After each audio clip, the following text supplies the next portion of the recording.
Orange, thank you. Our teams are so good this year. I can't believe they actually made it. Woo!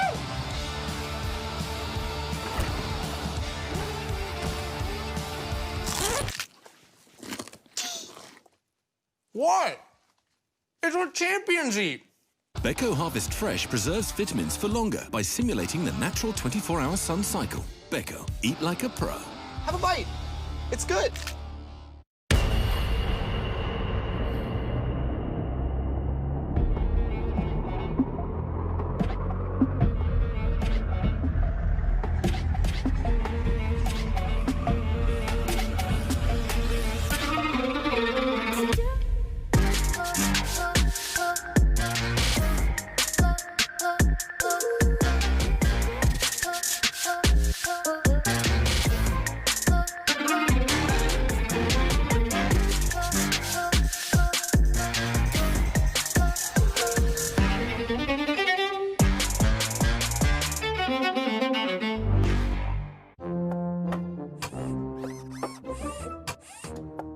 You don't have a chance against me.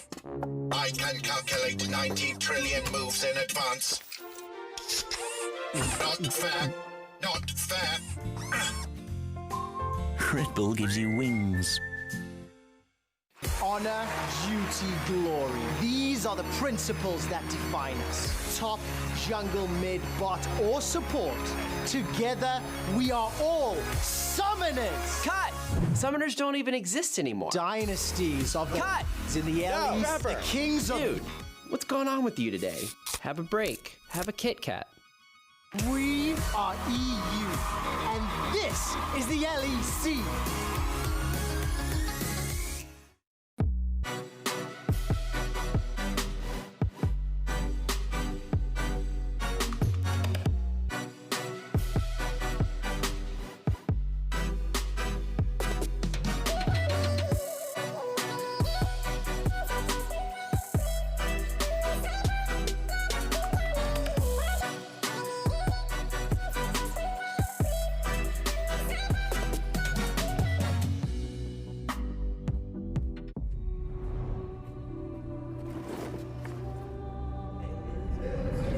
There's still no friends, huh? League of what? Why can't you do something normal? How did you get past the login screen? You feeder! You haven't got what it takes.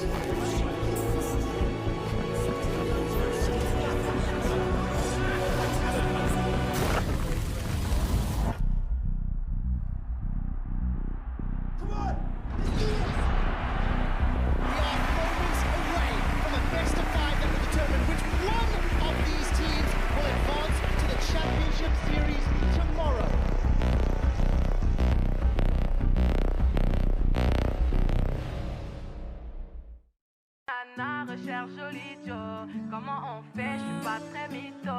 Manger le truc, je sens les pipots. Oh yeah. Tu ne vas pas me manquer, toi qui croyais me connaître. T'es rempli de charabia, tu ne sauras plus rien du nu moi. Je ne peux pas supporter, t'as osé me comparer. T'inquiète pas, je vais tout niquer, c'est la putain de la... Mais qui va se négliger? Je vais pas me négliger. Si c'est fini, c'est la vie, vie. Bientôt j'aurai tout zappé, j'ai dit oui. Jolie nana, recherche joli Joe. Comment on fait, je suis pas très mytho.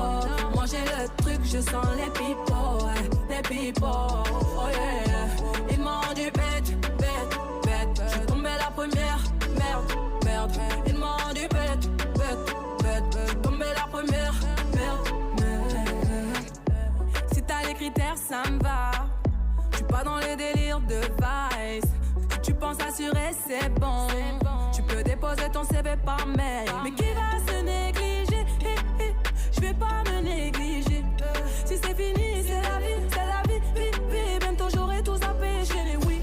Jolie nana, recherche joli Joe. Comment on fait, je suis pas très mytho. Manger le truc, je sens les pipots. Oh yeah.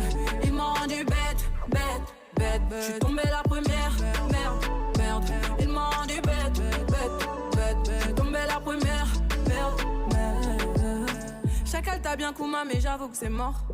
Toi tu fous la merde, tu veux que j'avoue mes torts, lol. Mais à qui tu vas la faire? Moi j'ai le mental, ouais, à qui tu vas la faire? Retour à la réalité. Moi je retourne à la réalité.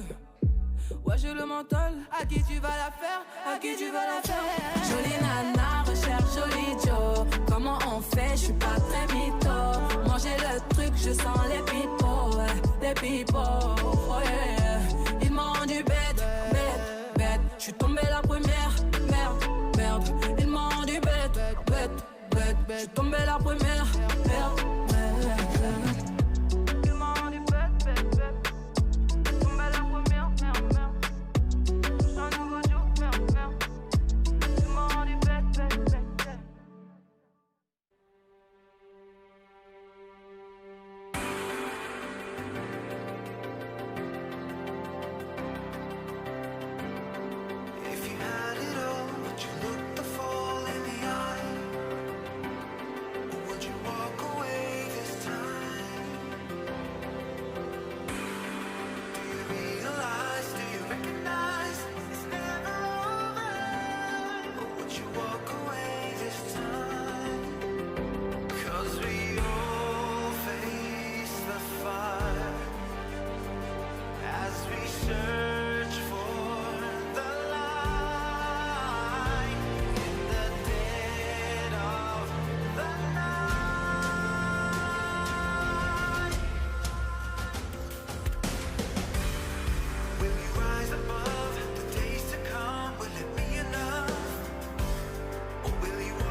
No, Kevin, that's the wrong intro, Kevin.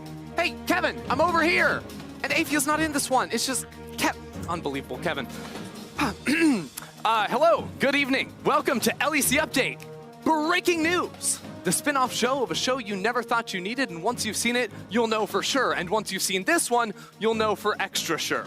I'm your host, Christy Frierson, and I'll be bringing you all the breaking news from yesterday or the day before. This first particular piece of news broke no more than 48 hours ago. Schalke smashed SK, but I'm sure you all knew that. But what if I told you SK didn't look that bad? Well then, I would be a liar. It started in Game 1 when SK went for the lane swap, but really their entire game plan looked upside down. If only they could have taken the lane swap a bit more literally and traded Zazie for Abdage, things might have turned out differently. Now, I know that Crownie is a disciple of LS, but to go as far as to convince Zazie to literally throw away Morellonomicon, that's one step too far. Look at the initiation once the TPs come in. Whoa! Look out for the book! It's a giant book! Oh my god! But you see, Schalke don't read. They play games, and that's why they won the fight. Boris strikes again. Although I have to agree that it did look pretty useless. Good news is, Crownie will have plenty of time to show up on an LCS co-stream near you, which is great because LS needs him to carry. Sidebar, LS ruined Fnatic. More on that later. At the end of the day, SK ran out of tricks, reached their limit, and shot their last shot in the hunt for the crown. You see, you can't spell suck without SK. You also can't spell Schalke with SK now that I think about it. But I guess, hey, Schalke were roughly 3.5 times better than SK the other day, so that's a math joke for all you sports ballers out there. Yep, 24 hours ago, this news dropped, along with our expectations for the Mad Lions. They lost to G2. But wait, there's more! We also received this hot tip. G2 are going to Worlds. Considering the strength of this organization and their international performance, this is not only breaking news, but it's also great news for fans of the LPL. One fan of the LEC sent in a video of what he thought G2's playoffs would look like. You know how it is, we out here repping G2 today. This is a model for how the playoffs are going to go for them.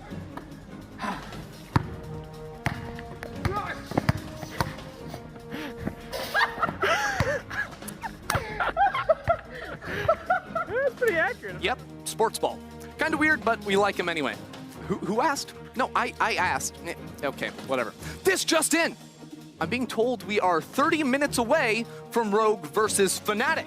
So who do you think will win? Better yet, who do you think won? Frost and Rogue or Vedius and Fnatic? Let's check it out. 200 years to close out a game. I thought for a second OG was your name. You do like objectives, you don't like to fight. Wanna bore us to death, or is it just spice? L9, barely 9-9, dragged across the finish line in 50-50 for clear reasons. Coin flipped your whole season. Woo! Coin flipped your whole season. Yeah, who won? Let me know. Frost or Vedius? Frost? Yeah, Vedius. Ugh, I mean Vedius. Ugh. Sorry, that bit was unprofessional. It wasn't breaking news, it was crushing dreams. For LEC Update,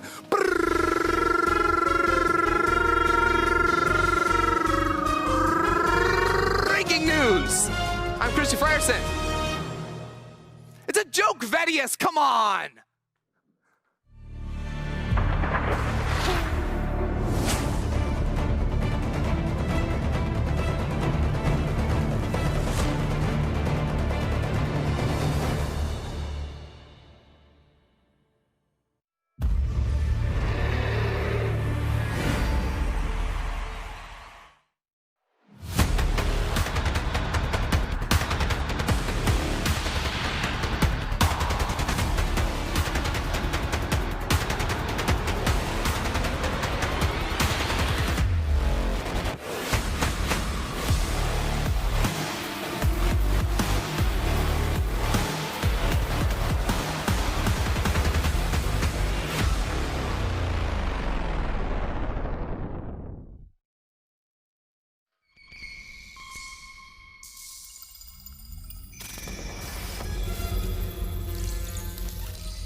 Welcome back, everyone, to Berlin, Germany, where we are closing out round 1 of the summer playoffs. Now, Rogue have already secured a spot at Worlds, as have G2, but now Rogue's eyes are set on the LEC title. And today, Fnatic stand in their way. There we go then. G2 qualified for Worlds, which must mean that they won yesterday, which they did. They did. They did. They came out on top over the Mad Lions. And was it convincing or not? I would say overall quite convincing. I think game 1 especially, G2 came out and absolutely smashed Mad Lions. The next couple games were a little bit more competitive, but I feel like overall G2 seemed like the much better team. Yeah, I think Mad Lions tried a lot of things as the games went on. They tried picking and prodding at G2's kind of playstyle, trying to match them in mid, trying to ban out Mickey X a bit, ban out Jankos, get winning jungle matchups. But in the end, I think G2's raw skill individually, their team fighting was just superior.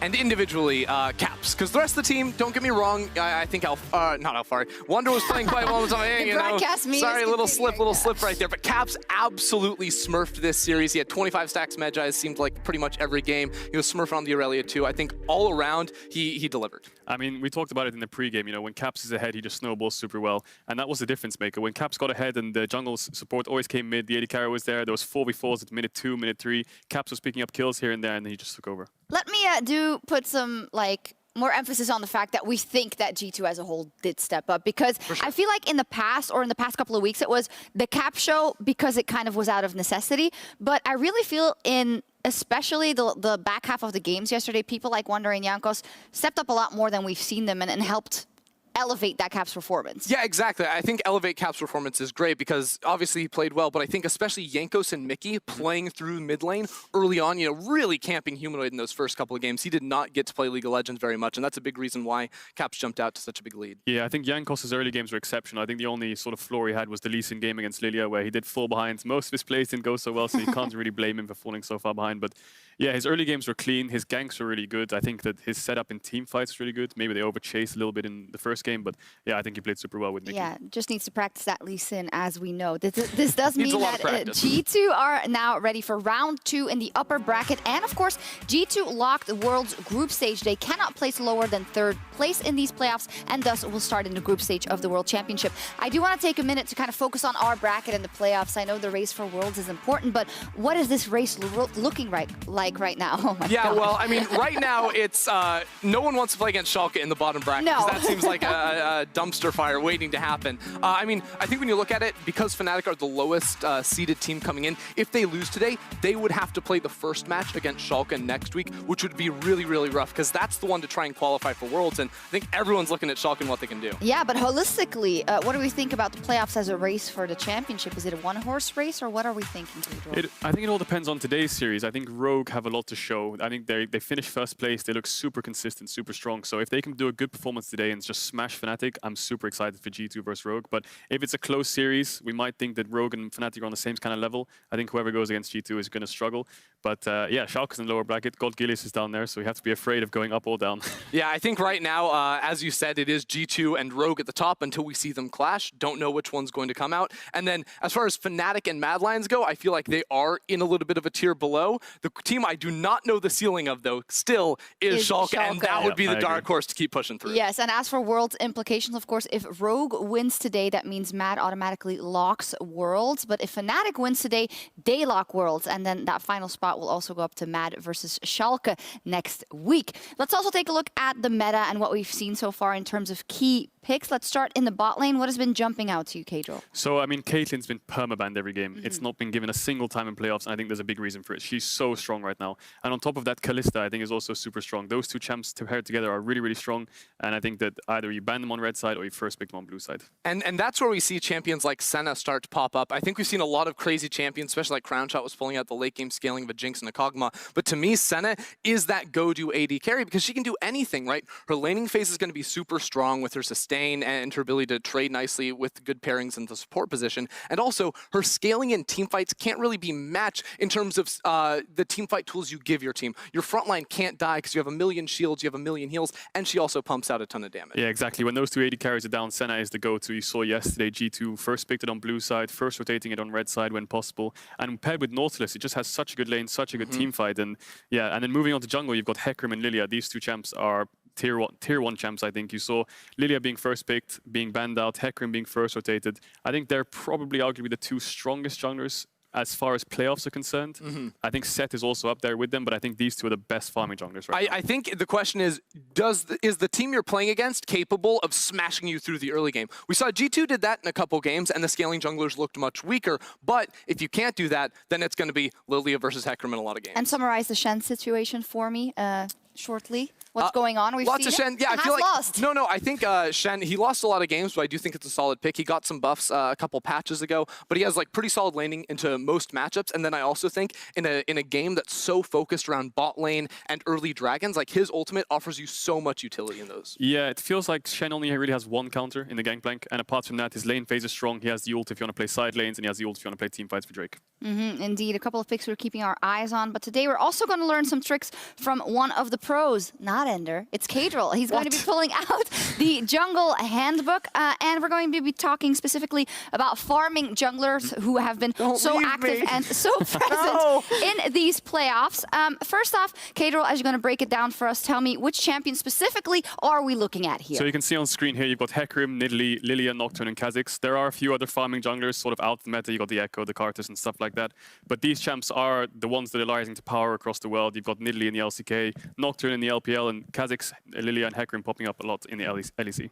What do these junglers provide for a team? So the strength of the farming jungler is, obviously, I think if you just keep farming, level 6 or even your jungle item spike is the key. You can see the clear is so quick. You can do raptors really fast. You can do all these AoE on the camps a lot. So you can pick up the camps really quick. And I think that once you hit 6 and you got your jungle item, you're so strong in team fights. You're so strong in 1v1s. And you just provide so much more than these early game junglers. Sounds all like good news to me, but there must be some weaknesses as well. Yeah, obviously there's a big weakness to farming junglers. First of all, they don't have a lot of CC. And if you don't have a lot of CC, you can't gank. So they're kind of stuck in their jungle. And also their kits are really weak in the early game. So if you do get invaded or you do get slowed down, like the farming junglers like to grow exponentially, you know, keep the farm up, get faster and faster and faster. But if you get slowed down, you fall behind quite quickly. We have seen it can be devastating. Yesterday, Shadow on Lilia, that was quite the sight. How can you, as the enemy team, weaponize yourself against these junglers and what they can bring? So Lilia and Hecarim are being picked a lot now. So you can either choose to pick something like Sett into it and try to use your laners to invade them, slow them down, force them out, and just get them sort of like a level behind, maybe invade their second buffs, invade their second raptor spawn. And once you do that, you can get to level 5, 6 first as the early game jungler, and then start to force dragons, start to force drakes, and just make chaos around the map. What if everything's banned out and you can't counterpick? Well, Sett is quite a common ban, so you could also just opt into going for farming jungler yourself. You know, you can just pick up the Kha'Zix, you can pick up a Nocturne into sort of like the Hecarim. You can just keep going for the alpha farm. And I mean, as we see in this clip here, Jankos just goes for the mid gank onto Humanoid, flashes on him. Even if Humanoid doesn't really die here, the whole concept is so good because Caps will always have the push now. Luckily, they get the kill, so when it comes to level 3, Caps has the push on Humanoid, which is kind of uncommon in this matchup, and is able to sort of give Jankos a favor in a buddy system. Now I'm going to gank your jungler for you. So he pushes Shadow out, Jankos gets the second Raptor respawn, and not only is he already a level ahead, he's going to get even further ahead. And that's the buddy system, just helping each other out to snowball the game. You also wanted to look at an example from FlyQuest's win over C9? Yeah, so in this clip, we've got Sandstorm on Lilia. He goes for an early level 1 invade, which is really powerful, and Blabber tries to contest it. Now it is sort of a 50-50 here, but Sandstorm's brought his laners with him, and he knows that Nocturne's weak level 1 because obviously he's a farming jungler. So now that Blabber lost the Raptors and he gets forced out, and he actually dies, Sandstorm takes his red buff, and now he's already 2 camps down running from base. And now Solo's ward, you can see on the top side of the map, is just next to his blue buff, and Sandstorm doesn't see him, so he runs through mid, brings his friend, the buddy system's inactive again, is here again, brings Power Evil with him to the blue. They see Blabber started, and he has no flash, and I think if it was just a pure 1v1 here, I think obviously Sandstorm could win with the red buff, but just having Power Evil for that safety is so important, and now Blabber is 0-2, no buffs, level 2, he's out of the game. TLDR, these junglers can be incredibly strong, but as we saw also with Lilia, you do have to watch out. You have to have a plan. You can't just run in and not track the enemy jungler because that's going to go bad for you. You have to be very careful with these farming junglers. You need a lot of setup on your lanes. Things like we saw yesterday with Mad Lions, Camille Galio with the Lilia. It provides so much engage, so much frontline, and it's not so much volatility. I think if you have volatile lanes and you have these farming junglers, it's really hard to help them out because you need the resources. So you need sort of self-sufficient lanes, things that can just play on their own, keep the push, or just play safe. All right, thank you so much for that. We'll look out for those junglers today. And while the LEC playoffs are well underway, over in the LCK, they just closed out their regular season. Here's Law with our international check-in. Thank you very much, Shox. And Wadid, I know you had a long day already at the broadcast, but thank you very much for taking the time to drop by today. It's really good to see you. So, I mean, I don't care if it's like tired schedule. Yeah, it's been a long time. I mean, you keep on shining on the broadcast, so thank you for coming here and giving us some insight about the playoffs, because you guys just wrapped the regular season here, and we're going to take a look at the bracket here, because we will have T1 facing FLICKR in the round 1, and then the winner will face Gen.G, who will face Dragon X, and who will face Damwon in the finals. Now, I know we talked to Ashley quite a while ago about the regular season as a whole, but do you see any surprises when you look at the bracket as it is right now?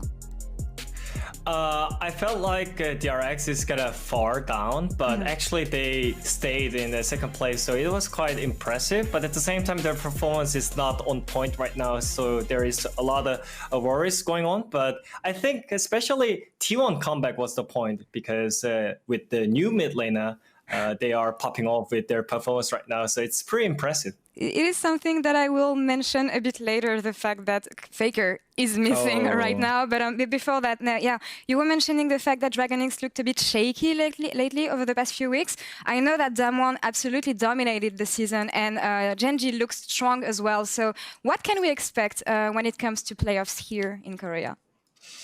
Yeah, I mean, DRX, the reason why they're shaking is that they tried too many tryout picks, and that kind of ruined their consistency, in my opinion. And I mean, I won't say it's a bad thing, but it's CV Max Classic, you know. You remember Talia Pantheon 3 games in a row in the finals when it was Griffin time, right? So, I mean, I won't say it's bad again, but I cannot like predict them to be in the finals and like those kind of things happening, you know? All right. Well, not counting FLICKR out, but I remember that Ashley tweeted something about the fact that we will have T1, Gen.G, Dragon X, and Damwon, but only 3 teams will get to go to Worlds. So who will it be?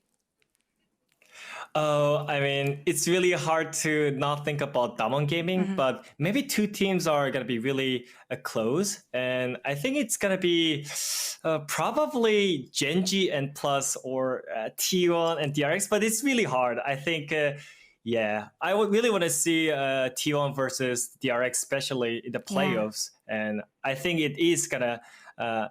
I don't think it's going to happen, though, because Gen.G is going to win it. So. Oh, okay. Nice predictions here. But okay, let's come back a bit on T1. You were mentioning Closer. He's been doing fantastically with T1. We saw that this morning FLICKR played during Game 2. He went back on the bench for Game 3. So what's going on here? Do you have some insights? That's really spicy, yeah? Spicy topic, obviously. But anyways, it feels really bad for FLICKR, but the Game 2 was not on him. But the thing is... when Closer is in, every single players in T1 is completely changed, you know? Like they're proactive, they're making so many proactive plays, and maybe like different atmosphere or different draft plan. I'm not sure, but the truth is when Closer is in, T1 looks better. So, I mean, still question mark on his champion pool, but for now, I'm pretty sure Closer is gonna play playoffs for now. All right. Well, thank you very much for all these answers and insight. And before I let you go, tell me one team you want to cheer for in the LEC, if you had to pick one. I mean, Rogue is my ex-team and Fnatic is my old rival, right? But for now, I'm not G2 player anymore, so I wanna support for Fnatic because I love Reckless and Hylissang. All right, Fnatic, Reckless, and Hylissang. Wadid, thanks again for the interview. And for more on the game today, actually, let's send it over to Shox. Thank you very much, Laura. I do want to take a second just to talk about, the possible Worlds implications. As said, possibly T1 not at Worlds, but they do seem to make it more often than not. Also from the LPL, top esports qualified, so that means we're finally going to get to see Knight on the international stage. Finally. I'm just ready for this. I feel like Knight versus Caps is a matchup I would love to see break out. Probably can't happen if they're both first seeds, but that is something that I feel like everyone, if you're looking at Worlds, you have to look at that matchup. I mean, top looks so strong. You've got Knight in the the mid lane. Karsa seems to have stepped it up so much in the last couple of years, and then you just throw in Jackie Love, the world champion, and Invictus Gaming aren't even there anymore, so yeah, he's just going to take over. Yeah, Jackie Love's story is so incredibly impressive. Also, JDG, of course, qualified earlier today, and a fun fact, because FlyQuest and Team Liquid qualified from the LCS, also Ignar, Hansama, and Power of Evil, who all played for Misfits during Worlds 2017, are now all going to return to Worlds. That is so cool. That's a throwback. I love it, especially seeing it from the other side. You know, this was the team that almost took down SKT. It began the downfall of the LCK as an entire region, so EU and LPL could get on in there. But yeah, seeing these teams play against each other is going to be a lot of fun. It's going to be a lot of hype, but Rogue could, of course, be facing these teams at Worlds 2020. And tonight, they will take on Fnatic in the LEC Summer Playoffs.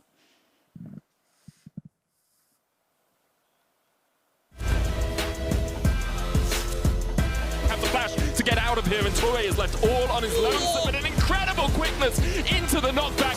Goodbye, Excel. Patrick gets taken out by Reckless. It's a triple for him. You're fighting through like what goes well, what goes right, and it's all a matter of finding, okay, this is our recipe for success and expanding from there. Remember, the Emperor's Divide is going to do so much work. Shadow's already gone. There's two as Kaiser falls, and Finn is still stepping into Kazi. Flashes off towards the back. Vander able to survive. There comes the damage. Kazi, goodbye. I really don't care what other people think about us. We're not Mad Lions, we're not G2, we're Rogue, right? We play our game. I just want to win, and that's all.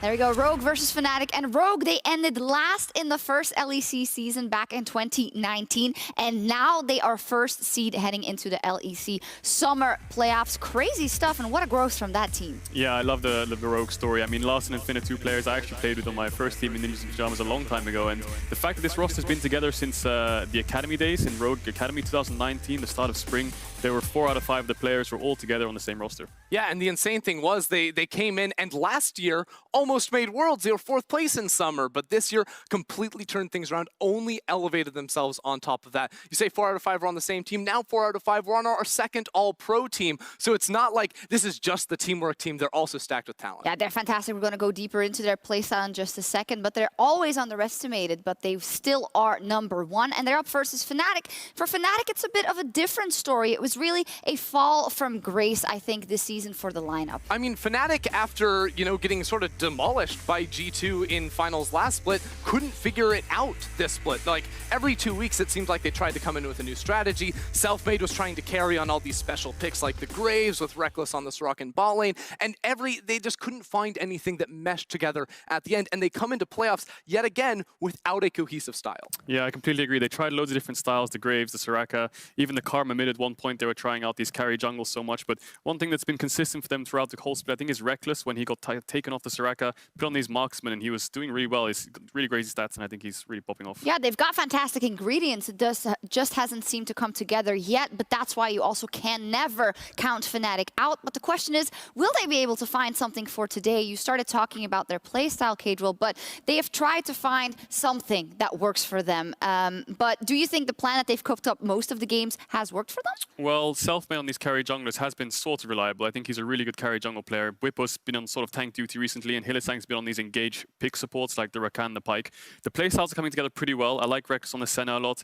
The only thing that I'm not sure about how this team functions is they just love to fight so much. They always fight non-stop. They base, they fight, they come out of base, they fight again. And I don't know, they love to pick these skirmish champions, and it kind of works. They get a good team fight, they get a few towers here and there, but it feels like there's no real like consistent macro. Yeah, because when you look at how they draft, it's not the typical team fight style where you have a front line and a back line, you go for the big 5v5s. It's about the skirmishes, and you have a lot of different champions with really high agency. So players like Selfmade and Hylissang can individually pop off, but if all the pieces aren't working together very, very well, you're just going to get beaten by a more coordinated effort. Yeah, we'll see what happens. Jankos did let slip yesterday that from scrims that there is something a style that they found that they're going with, so we'll see what kind of spicy picks come out today. On the other side, we have Rogue, and when you talk about lack of cohesion and everyone going out of their own, it's a complete opposite for Rogue. They are such a well-oiled team fight machine. Yeah, this team's got it on lock right now, and it starts in the early game. Inspired loves playing around these objectives.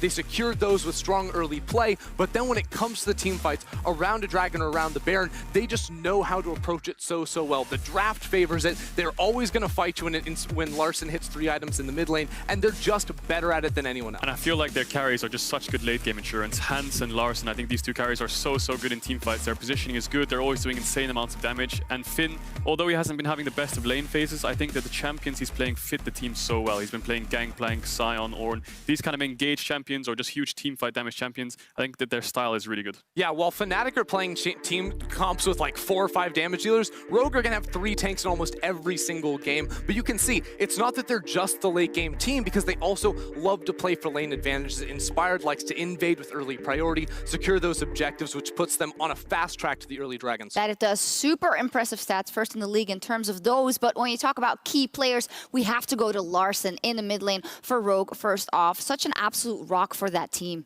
Yeah, Larson's a beast. I don't know.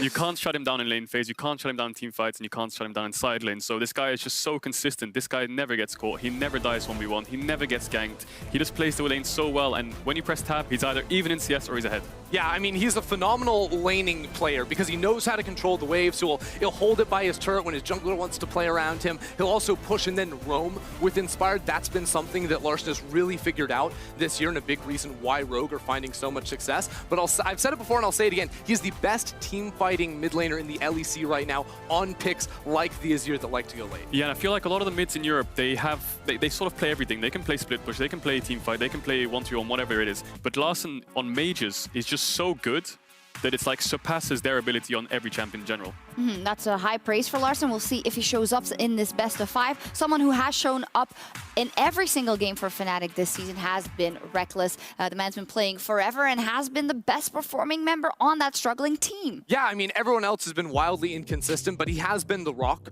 for this team. And I think that Reckless continues to show that like he's never going to get washed up. Like every single split, he's going to continue to perform and continue to impress. And it's amidst a split where a lot of the time Hylissang has been struggling, has been getting caught out a lot in the bot lane, but Reckless still performs. The thing that surprised me about Reckless is he's always either even or ahead, and his support's constantly roaming. You know, first base, Hylissang's the kind of guy to just, I'm going to run top level 4 and gank top lane. And then Reckless is somehow even in CS or ahead all the time. So, I mean, you can look at the stats, they don't really lie. He's part of loads of kills, he's part of basically everything, and he does, yeah, I mean, he does so well. Yeah, fantastic from him on Fnatic. Now, we also have to talk about the junglers. We got 2 phenomenal junglers here. I let you at home decide who's who and who's better. But when it comes to Selfmade versus Inspire, 2 very different junglers and what they bring to the team. Yeah, they influence their teams in very different ways because Inspired is like the team jungler, you know? He does get out to an early lead, but he plays for his lanes, he plays for early objectives. When he's, you know, setting up to invade the enemy jungle and take blue buff, that does help him get a lead, but it's almost always by working with his lanes, and this is great for Rogue.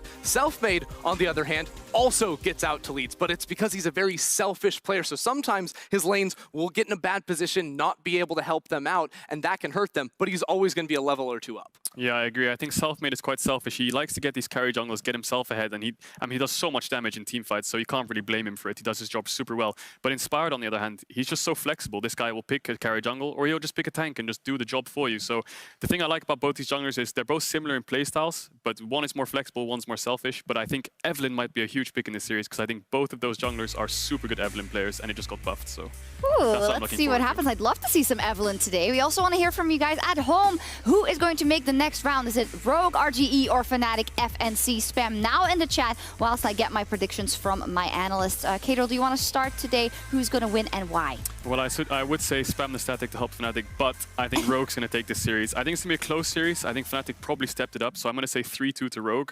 But I just think Rogue's consistency is going to pull them through. Look, people have been saying Fnatic are getting better behind the scenes, but I have not seen it yet, and I think Rogue are so much better on the team level and the individual level with the consistency of their performance that I'm actually going to give it to Rogue 3-0. I'm going to go big and say they're going to win every single game today, and we're going to have an early night. 3-0 again from Ender. Let's check in with the vote. Usually, Fnatic wins these by a landslide, but this is not the case today. It's actually pretty close, and that shows how also the people at home aren't exactly sure, even though Ender is. Huge stakes on the line today. Rogue, they have already beaten Fnatic twice in summer, but now the stakes are much, much higher. Let's see who comes out on top.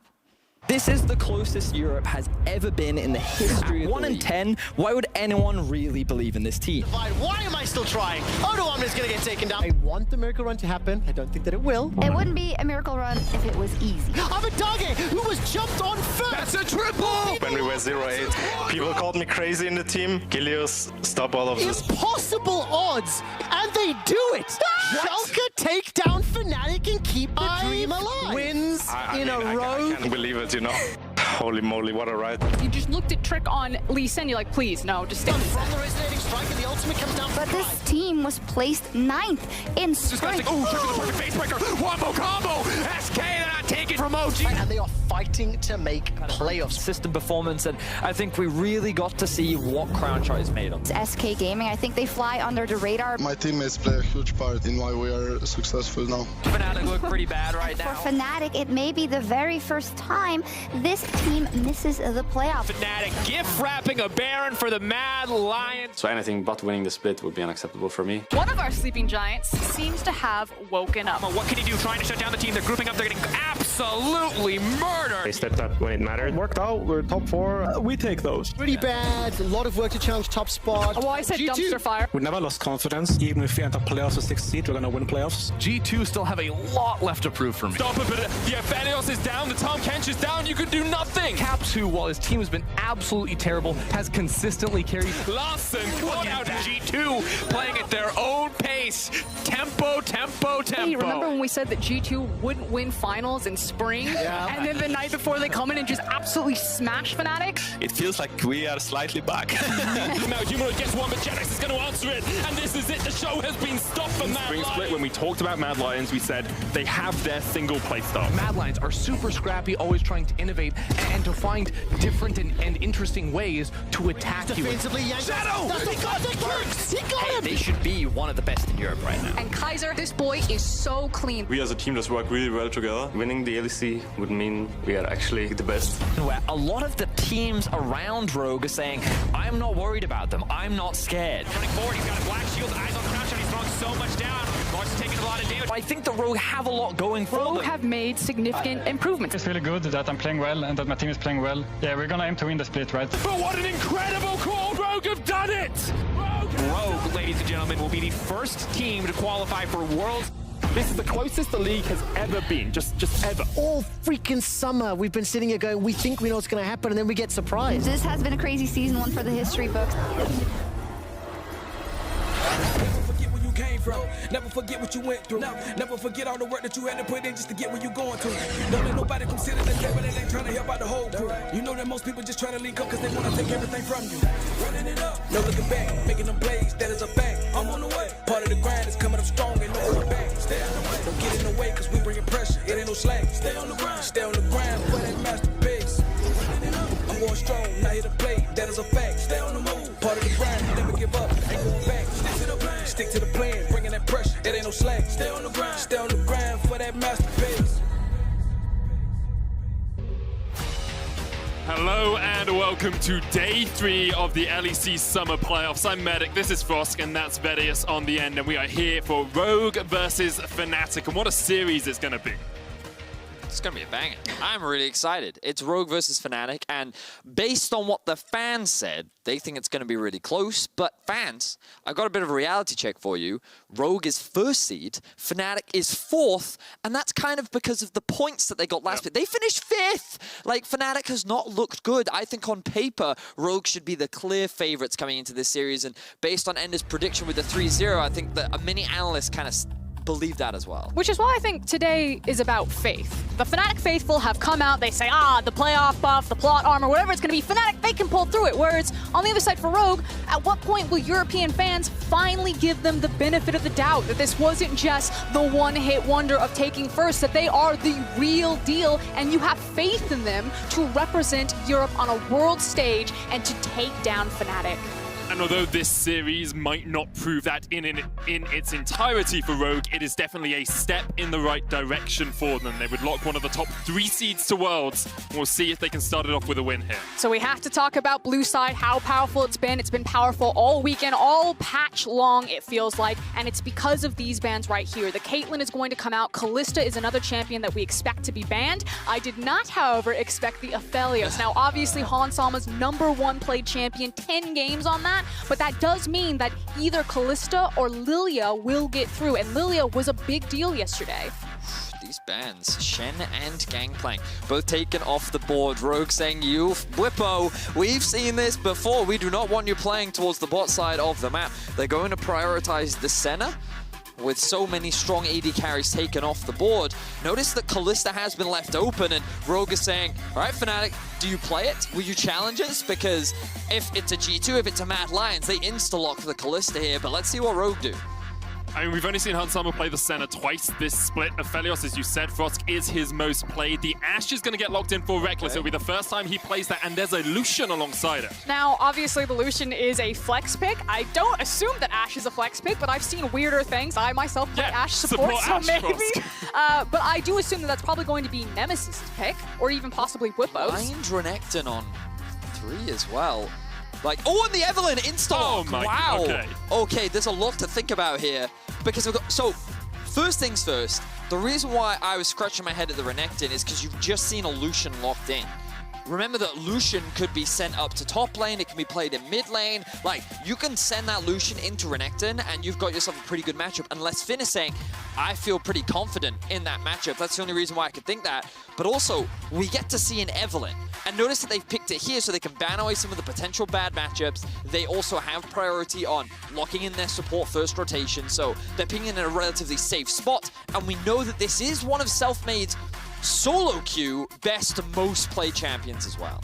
I find it really interesting also the fact that they allowed the Tahm Kench to slip away from them. Obviously, the Senna Tahm Kench has been a big duo that we've seen down there. And like you're saying, to prioritize the blind Renekton when that is still a flex pick, I do suspect it's Nemesis' Lucian. And obviously, I think Rogue think that as well. I mean, when you ban Orianna, you know for a fact that Larsen's going to go into the Azir. So it's not like it was probably a, oh, I wonder what he's going to be playing this time. I do love this from Fnatic, though. They're picking 2 champions that were buffed on 10-16. They're bringing something a little bit unique to the table. And we always say in a best of 5, if you're going to bring something surprising, do it in game 1. Bring out your haymakers. Try and put Rogue in the dirt right from the off. And that's the question. You know, what is Fnatic's identity for playoffs? We heard it on the analyst test from Kadriel and Ender that everyone knows what Rogue's identity is. That's why they've been so successful and so consistent. But Fnatic have been struggling to figure out what they want. And the only kind of common thread has been a carry jungler. And like you were saying, Vedius, Selfmade is given all the tools to pop off on this eve. So that is 4 top lane bans. Potentially 5 if you consider Lilia a top laner as well. And like 4 of them have come from Rogue. How deep is Bwipo going to have to go into his champion pool here? Because we see a wide array of crazy picks from him, but he's going to have to dig deep in order to challenge Rogue right now. I think an issue as well is they need to find some sort of hard engage, because right now the only thing that you have is your bot lane with an Ashe Arrow as well as a Death Sentence. So without having Ornn or Camille, what does Bwipo grab hold of to allow Fnatic to force engagements? I would think that that would be something like his Zac. I think the Zac is definitely a possibility. Wukong is someone we saw fall out of the meta as well, who can provide at least some flank hard engage, and we have seen Bwipo play it already this split. Rogue will lock in the Nautilus to team up alongside the Senna, another quintessential pairing when you're picking the Senna, and now they'll be looking for their jungler. Still a lot of the traditional jungles left up and open here for Inspired. I would say Lee Sin, but Inspired isn't really a Lee Sin play. Wow, picking Sejuani into Eve. So my only concern here is one of the things about Eve is that she's very weak in the early game. You can typically, like many AP junglers, usually you want to try and attack them early because their skirmishing isn't that strong and you want to try and steal away the jungle camps. And Frost, you mentioned the Olaf. That would have been more in the wheelhouse, not only for Inspired, but also if you want to try and shut down Evelynn.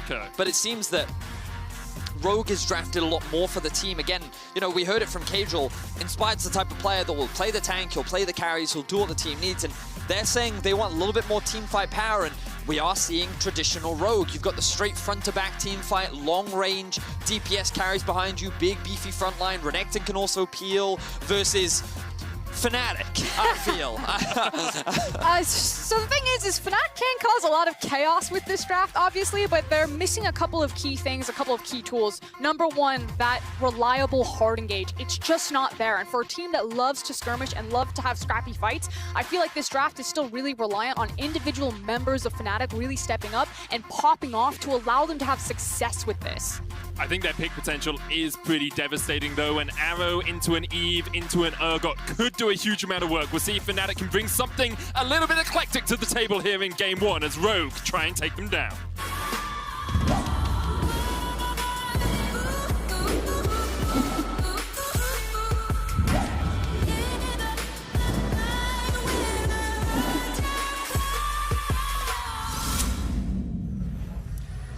And obviously, as we finally take to the Rift for Game 1, because Fnatic and Rogue are in the game, you have to talk about level 1s. Now, we have seen this iteration of the level 1 before throughout the LEC, placing that ward into the bot lane brush, seeing if you can find a pick there or catch people's movements, especially if they go for delayed invades.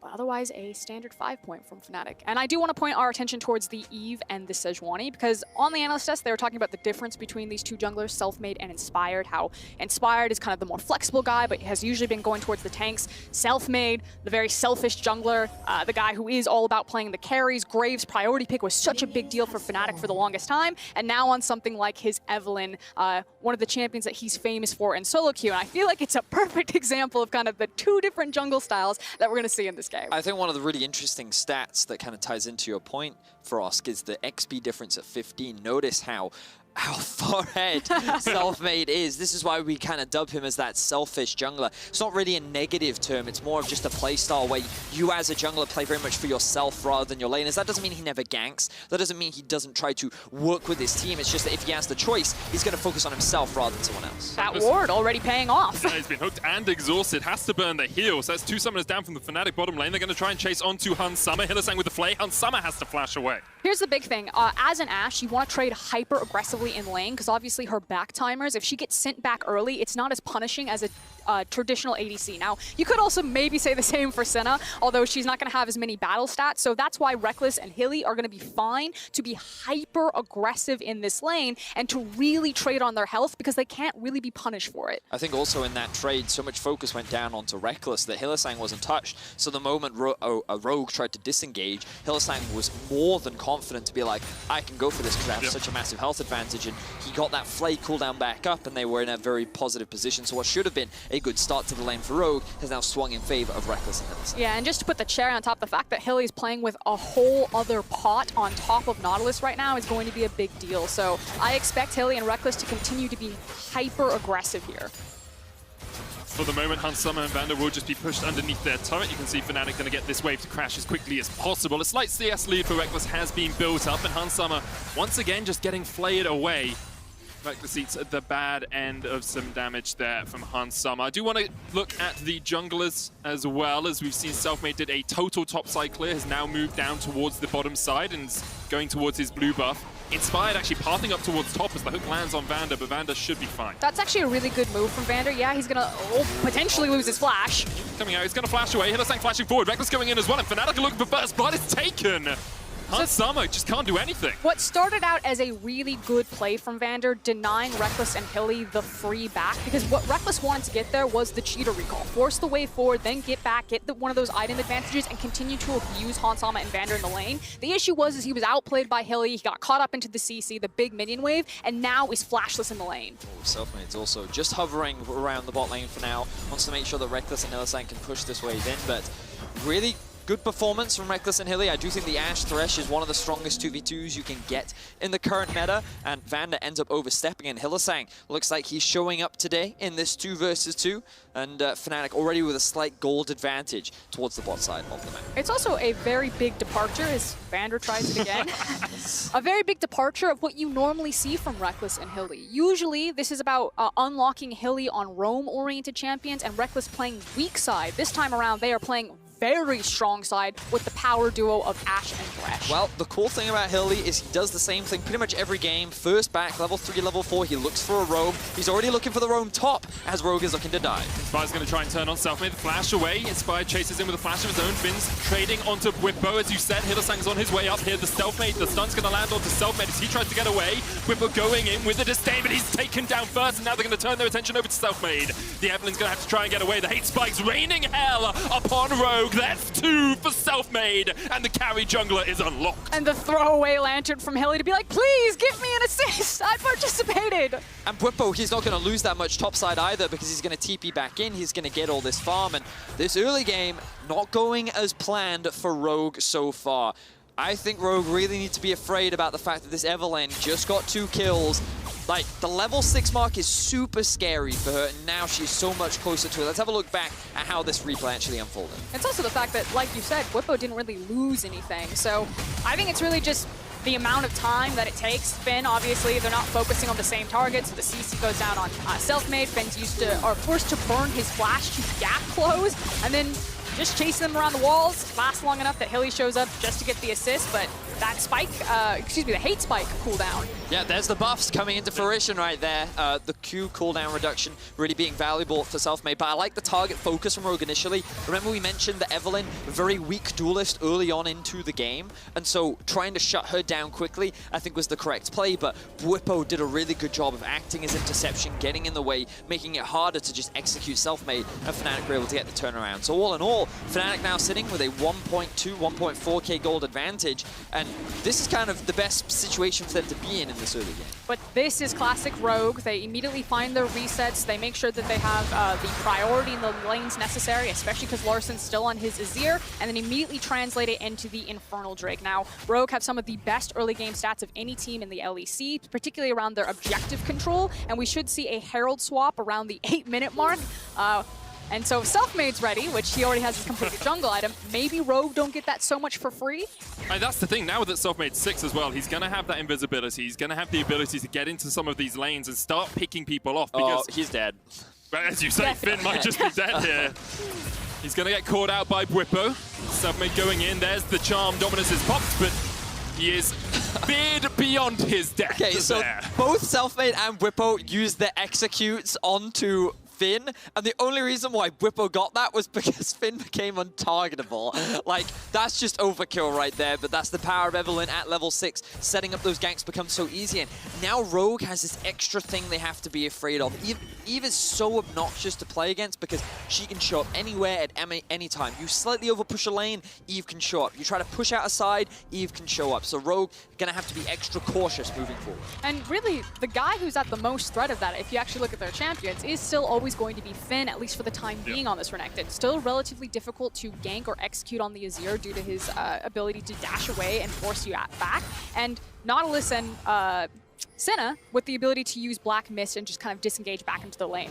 I expect them to continue to put the hurt on Finn, especially with the executes. That tankiness of the Renekton doesn't really matter. For the moment, Selfmade is on the bottom side of the map. As you said, got that completed jungle item. Inspired has just finished his Cinder Hulk on his Stalker's Blade as well. This should be the Rogue reset up for Herald. That's what it's going to be. 2,000 gold lead for Fnatic. They do have the Scuttle Crab. Inspired on his way up to try and help out Finn, but you have to think if Fnatic were to catch wind of this, they could do something about it. However, with Selfmade being on the bottom side of the map, might be a little bit trickier, and I think Rogue should get this one pretty easily, even though there's a ward. Fnatic going down towards this bottom side. Actually, I love this from Rogue. Like, bringing Senna and Nautilus up because you know that Selfmade's on the other side of the map because he could go for a dive under this tower, accepting you're going to lose quite a few plates, but then trying to pressure on the top side of the map. One of the differences, though, is that Rogue are a team that traditionally give Hansama the Herald. Obviously, it makes less sense this time around because he's not on a champion like Aphelios, he's on a champion like Senna, which means that this type of play isn't getting Rogue as much in this iteration of the game versus in their previous ones because Hansama isn't on one of those hyper carries. As they find Bwipo. He's going to be stunned up here. The Death Charge comes out as well, and I thought he was going to survive, but the Dawning Shadow says not today. Inspired gets the kill. Bwipo a little bit too close to the wall. No flash available on Bwipo, and as you mentioned, there were very few options there for Bwipo to get out. I think that he thought he was safe walking through his half of the jungle, wasn't expecting the Rogue members there, and Rogue looking to secure themselves the first tower of the game. I actually think it's just a huge mistake. Bwipo should have expected them there. You saw that they weren't there bot lane. You know that they're probably going to rotate up for the Herald. He should have expected 4 members to be hunting for him, and Bwipo should have just disengaged off that tower much earlier. We do see the gold being given over to Hansama, who was about 500 gold behind, and now with that Rift Herald going in, Hansama's actually equalized the gold with the Reckless in the bottom lane. Reckless, of course, unable to work through all of the tower plates in the same amount of time as it takes for the Herald to charge in, so we see Rogue trying to claw back some of this disadvantage. They're about 2,000 gold behind just a moment ago. Now, back within 1,000, and we're getting up towards that 10-minute mark, which means that second dragon's going to spawn soon. Yeah, Medic, this is what we call a sad top laner game, where top laners don't really get to play League of Legends. You'll notice that both top laners right now are sitting at 60 CS at 10 minutes. Now, I'm not going to say that that was their fault, because it definitely wasn't, but a lot of action has happened towards the top side of the Whippo map. missed one there. Yeah, he did. That was his fault. That was 100% his fault. Well, Come his on, wave mate. is also going to slowly build and push back. Got that one? The benefactors of the top lane are struggling have been both junglers. You'll notice that Selfmade already level 9. Selfmade is actually the highest level in the game matched to Larson. Like, that is insane. What? He's already picked up a needlessly large rod. All right, Selfmade, I see you. I'm really curious as to what he does with this itemization. Will he go for the straight death cap, or will he go for something like the Spellbinder, maybe get that extra bit of movement speed? Right now, he's hovering around the bot lane. He has his eyes on Hans Summer. Hans Summer has cleansed, has flashed. Selfmade dives in. Hans Summer has no chance. I see that you cannot flash or cleanse the damage. Oh, yeah, that's every solo queue player has experienced that once before. Okay. Literally everyone. TP top, TP top. Larson's looking for the flank position here on Whippo. Whippo does have the flash. The Emperor's Divide is available for Larson as he tries to chase out the Urgot. Going in, going forward. Whippo still trading. Vander stepped way too far forward here as Reckless took down the tower and takes down Vander's life. Whippo will pay for it in the top lane as Finn just needs a one last slice or dice. And he's actually trying to wait for Larson to get the kill. Arcane Comet misses and Finn takes it in the end. That was awkward, but in any case, that is one kill for one. It was a good ultimate from Inspired to interrupt the TP from Nemesis so that he could not join that top lane fight.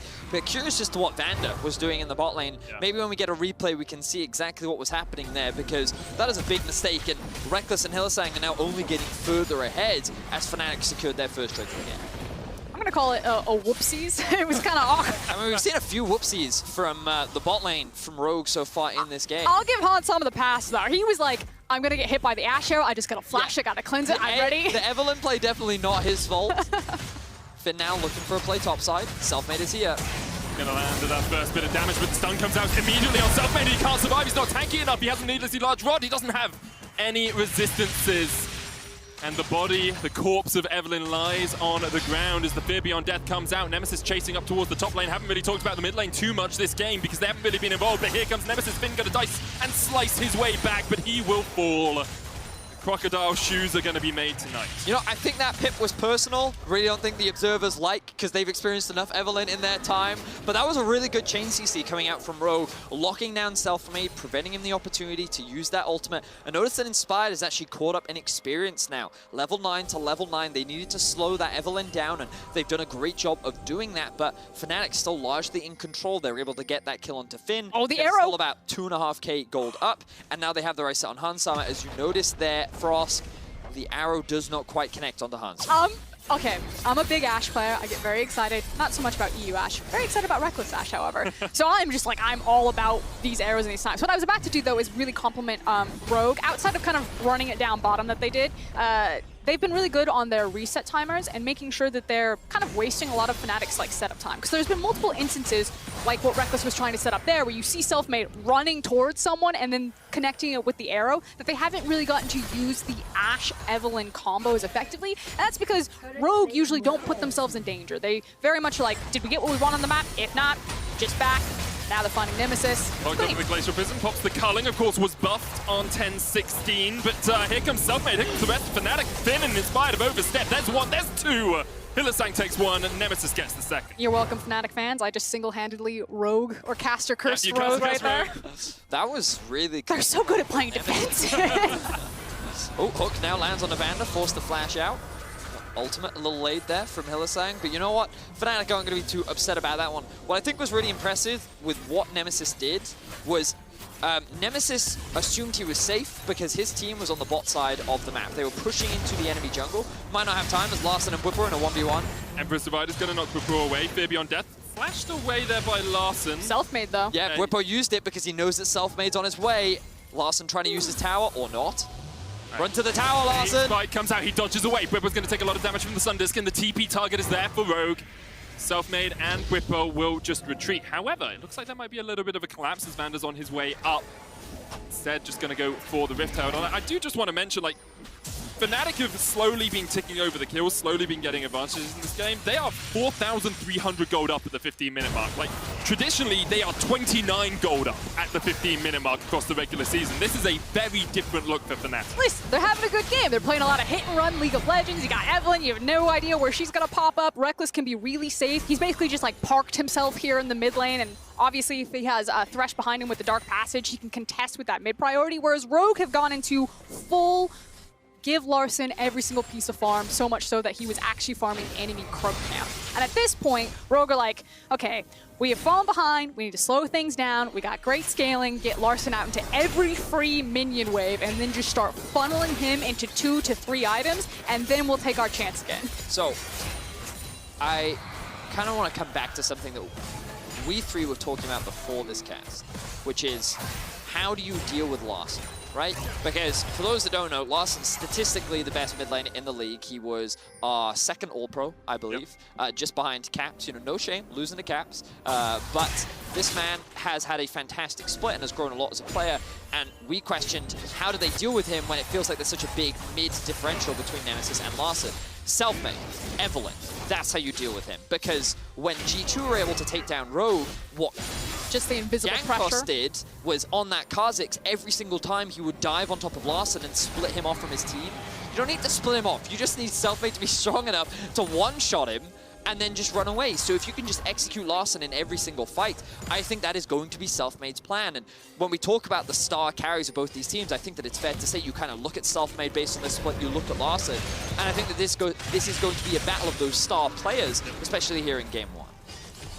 It's already going that way, and what I love is Selfmade going down this pure AP route as well. He's going rapid on second item because you have 3 physical damage dealers on the rest of your team. You've got an Urgot, you've got a Lucian, and an Ashe. So you can see Larson saying, well, I kind of need some armor. I kind of need some way of stopping this physical damage going through, and so he can't itemize against Selfmade. Whippo here flashes away from the Glacial Prison, and should just be able to walk back underneath his tower. The chase is still on him, actually with the hook coming out. That will be a very dead Urgot. I mean, while all this is happening, though, Whippo's probably in comms like, this is fine. They just traded me for the second mid tower. Also, Drake also went over in favor of Fnatic. Like, Fnatic are playing the map very well right now, punishing any play that Rogue tried to make. And this is a 6k gold lead, 17 minutes into the game.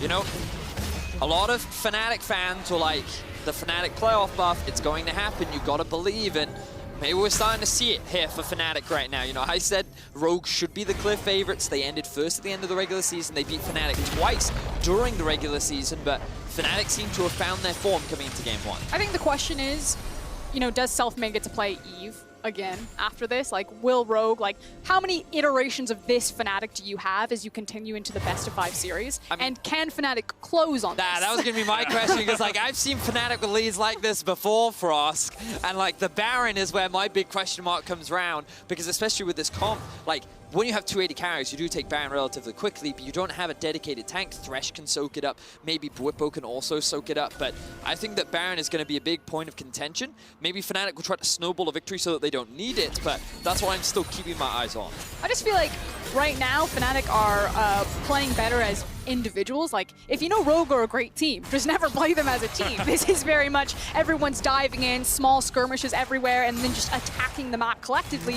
while Rogue are really struggling to get bundled together to have a strong 5v5. Now, obviously, Rogue still have time to do that. Because the Dragons are split, it's not like Fnatic got a stacking or a Drake run there, so there's no threat of the Soul or the Elder just yet. And the Baron just about to spawn in a single minute. So Rogue may get their chance to finally become that death ball that their composition will really thrive in, and can Fnatic continue to create chaos across the map?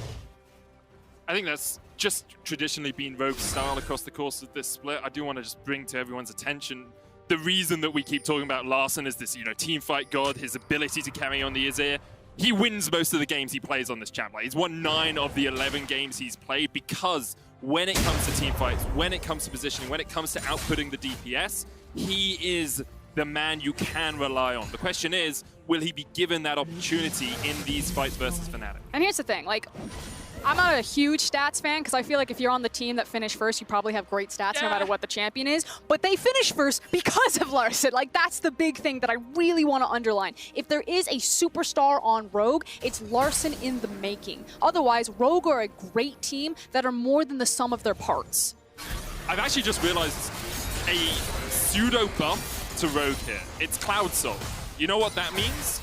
More of those sweepers, more of the scrying blooms. You know what that means? They can spot Selfmade more. Because if you pop it, it spots the Eve even if she's in stealth. That's actually super cool. It's like it's not often that you see Cloud Soul actually have an impact on the game.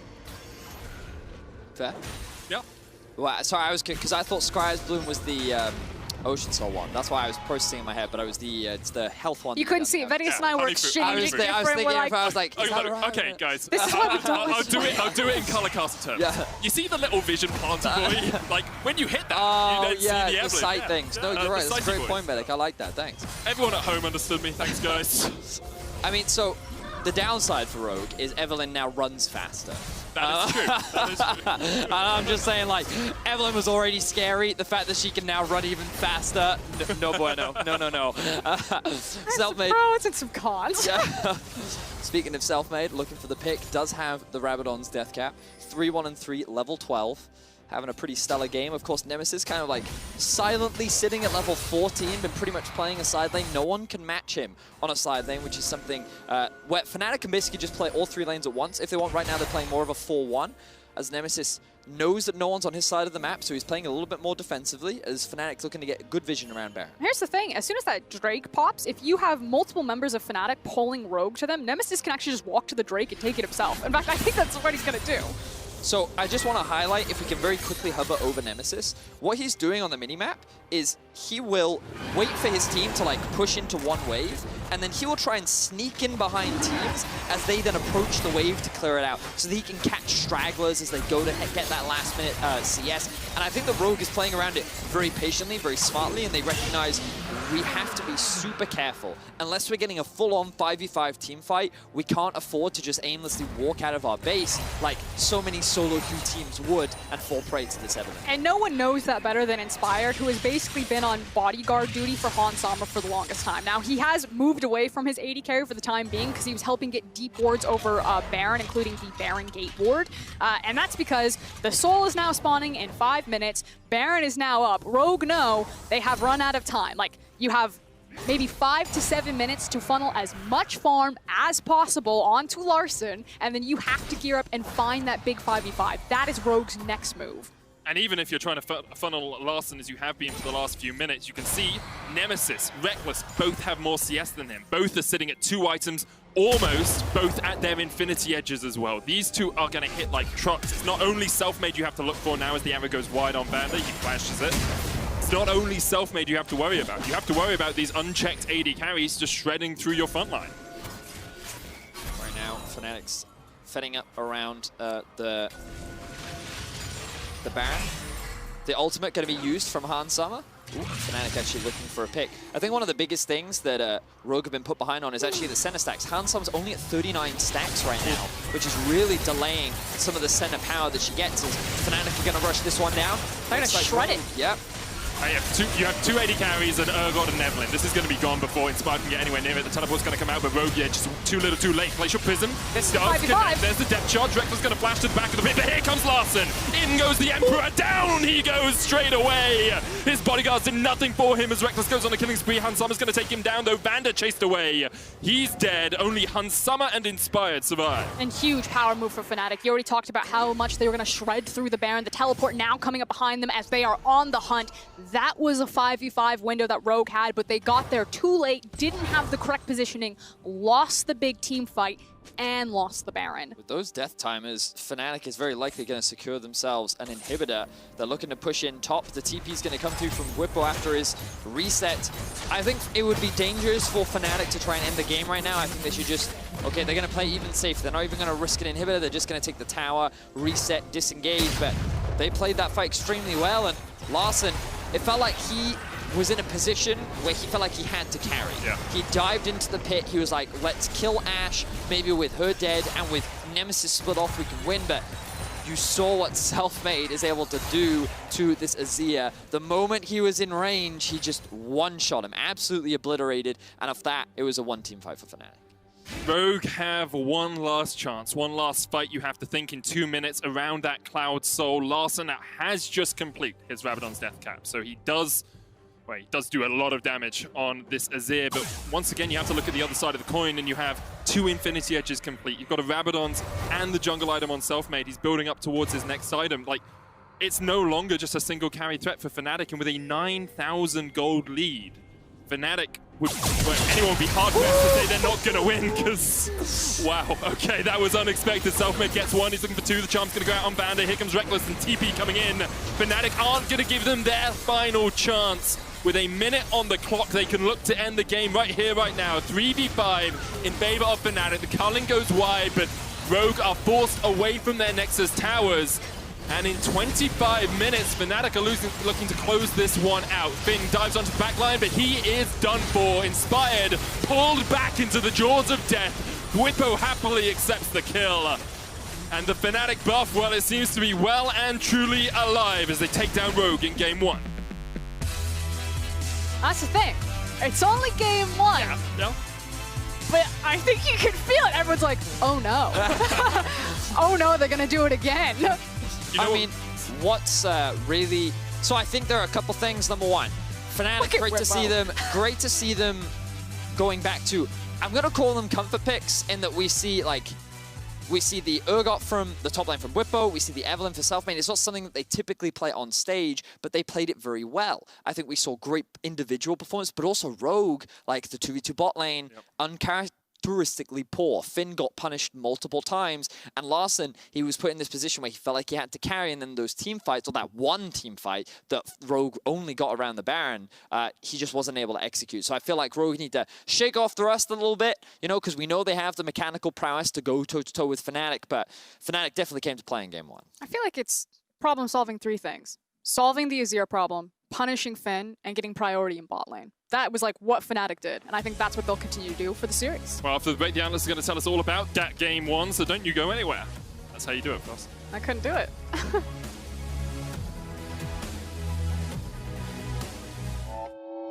Here's a reminder that I'm still here. At least recognize that I'm top tier. Respect from the fans, it's all they cheer. Fnatic is the name that you will fear. 200 years to close out a game. I thought for a second OG was your name. You do like objectives, you don't like to fight. Wanna bore us to death, or is it just spite?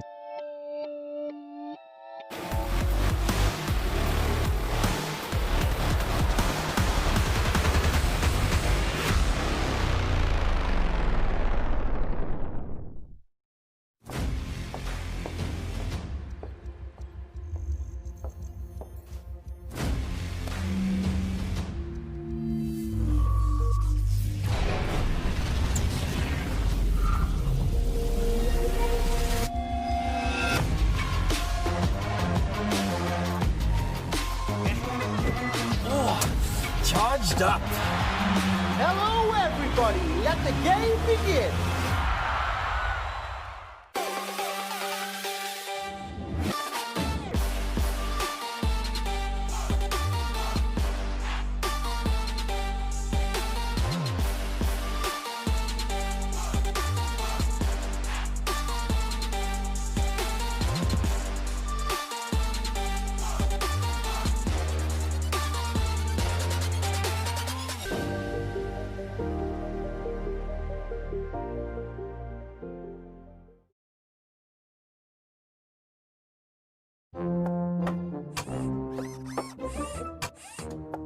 You don't have a chance against me. I can calculate 90 trillion moves in advance. Not fair. Not fair. Red Bull gives you wings.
Welcome back, everyone, to the analyst desk where the Fnatic playoff buff is activated. They start the series with a convincing win. Wrong again next to me. Look, I said they needed to prove it. They proved it in game 1. I'm back on the hype train. Okay, a lot to talk about here in Picks and Bans. Let's pull up the draft order. First up, praise where praise is due. Kadriel said it. The Evelynn is going to come out, and immediately it does. And what did it mean for the Fnatic comp? Yeah, I mean, they pick Ashe Lucian in the 1-2, so they need some AP damage in the jungle for sure. The Lucian was just a blind pick, so that's something they definitely planned. And then the Evelynn comes out on 3. I think both these junglers are insanely good Evelynn players, so I was really expecting it after the buffs. But I think Rogue's comp overall, if you look at it, it's such a good team comp. You know, team is the key word. They fit so well together, and they have really good spikes in early, really good spikes in late. Yeah, effectively, Rogue drafted for that holistic 5v5, whereas Fnatic were drafting purely for like their lane matchups, right? So with an Ashe, with a Lucian, you're securing yourself push advantage so that Evelynn can freely farm, and so she can pick up Scuttle Crabs and fast track her way towards level 6. If you look at in the full 5v5, it makes less sense, but when it comes down to 1v1, 2v2, and those smaller skirmishes, that's where they have a huge lead. Would you say that is then a good adaptation to what they've learned from themselves in the last couple of weeks? Because we talked in the pregame about how it's all kind of every man for himself and go in and pick what you like and whatever. But in this case, the 3 pushing lanes really benefits Evelynn as well. So it seems like they figured something out there to me. Yeah, I think this is sort of exactly the type of style we were expecting to see from Fnatic and executed to pretty much the best way you can, funneling early kills onto the Evelynn, getting 2v2 kills in bottom lane. So this is what we've seen from Fnatic by large, and all the players stepped up too, which is critical to a comp like this, because if a few players don't pop off in lane, then all of a sudden you're going to get outscaled. Yeah, I think that's, like Shrox mentioned, I think this is the good thing about their comp. They have 3 pushing lanes and an Evelynn, so it's really hard for Inspire to punish the Evelynn, and the fact that she can full clear and get a double clear in the early game is just so good for her. Yeah, talk me through Evelynn then. In a normal situation, what is your early game plan? So Evelynn just basically wants to full clear and then full clear again, get the 6 as fast as possible. But if you watch on this replay here, I think that Finn and Inspire are looking for a dive here. I'm not sure if they saw self-made, but they instantly turn on him. I think Finn could have flashed a lot earlier, but he uses his W on Urgot, which is really crucial. But he does flash on him now. If he had the W, self-made would be dead. I think that Finn and Inspired were really split, but self-made kites him out really well. Hylissang comes in because of the bot waves being frozen, and yeah, Evelynn picks up a double kill at minute 4. Yeah, I mean, because if they're instantly able to jump on self-made, he goes down, it's going to be a completely different story. Self-made obviously then turns this, I mean, just look at the one-shots. Like, the champion so early on is able to come online, and like, that obviously is a much better performance of Evelynn than I think anyone is realistically supposed to see because of the 2 kills that they got in the top lane early. So I think if Rogue are coming into the next game, they're not necessarily thinking Evelynn was the problem, but there are very clear points in which they failed in the game. Yeah, it did work out. Talk me through if Selfmade followed all the steps that you're used to in terms of runes and itemization. Yeah, I think the electrocute was really good. I think that his itemization was crazy. He went with the jungle item into sock shoes, so he had lots of magic pen, and then instantly into the Rabadons. As you can see, the runes there, I think sudden impact, all the runes are perfect. I mean, you could argue Futures Market could be a good pickup, but the fact that you get the double kill early is just fantastic. I mean, the Cosmic Insight comes in well, and then, like I said with the items, you got the magic pen from W, you got the magic pen from Boots, you got the Rabadons. What more do you need? What more do you need? We saw, especially near the middle of the game, that he would just one-shot everyone. But now I want to kind of look at the middle of this game, because obviously this was going to snowball out of control from the side of Fnatic. But you did see that Rogue, they tried to pick up their objectives where they could. What could they have done? Well, I mean, honestly, they were down like 4,000, 5,000, 6,000 gold. Like, it was really tough for them. So they had to sort of draw the line because there was a Dragon Soul coming up. Fnatic were threatening around the Baron. So Rogue decided to say, hey, we actually need to contest Fnatic around this Baron. But I think the problem for Rogue is that it ended up being split up into a couple of fights, I think, with like Finn 1v1ing Nemesis towards the top end. Yeah, I think a big problem for Rogue this game was mid-prio. I think that Reckless and Hylissang always had mid-prio. They tried to make a play top, they're always collapsing first. They tried to make a play on Nemesis bots. Hylissang and Reckless always collapsing first. So they made plays over side with no mid-prio, which wasn't really what they needed. They needed team fights, 5v5s, but they were always outnumbered on their own plays. Well, it seems like it's a bit out of character for Rogue, I would say. And I know, I mean, this is the first game of a series which is so important, and Fnatic really blew them away. And they made some also poor choices, I think, in that first double kill in the top lane. Things I do not necessarily think we're going to keep seeing. Yeah, so the thing with Rogue is usually the way their games pan out is like early game goes well for them, they build up a big lead, and then mid game after the first outer ring of turrets go down, that's where things stall out, and they usually wait until Larssen gets 3 items before they really go for those big team fights. but because Fnatic got out to an early lead, I feel like Rogue almost felt sort of rushed. They were starting to get beaten. Vander kept getting caught out by Hylissang, and that was a big problem for them. It definitely was. Let's take a look at the Baron then. Fnatic realizing, hey, we can burst this down quite easily, and then gearing up for the fight, which didn't work out too well. Never mind. Oh, Watch never mind. Selfmade one-shot Hansama again.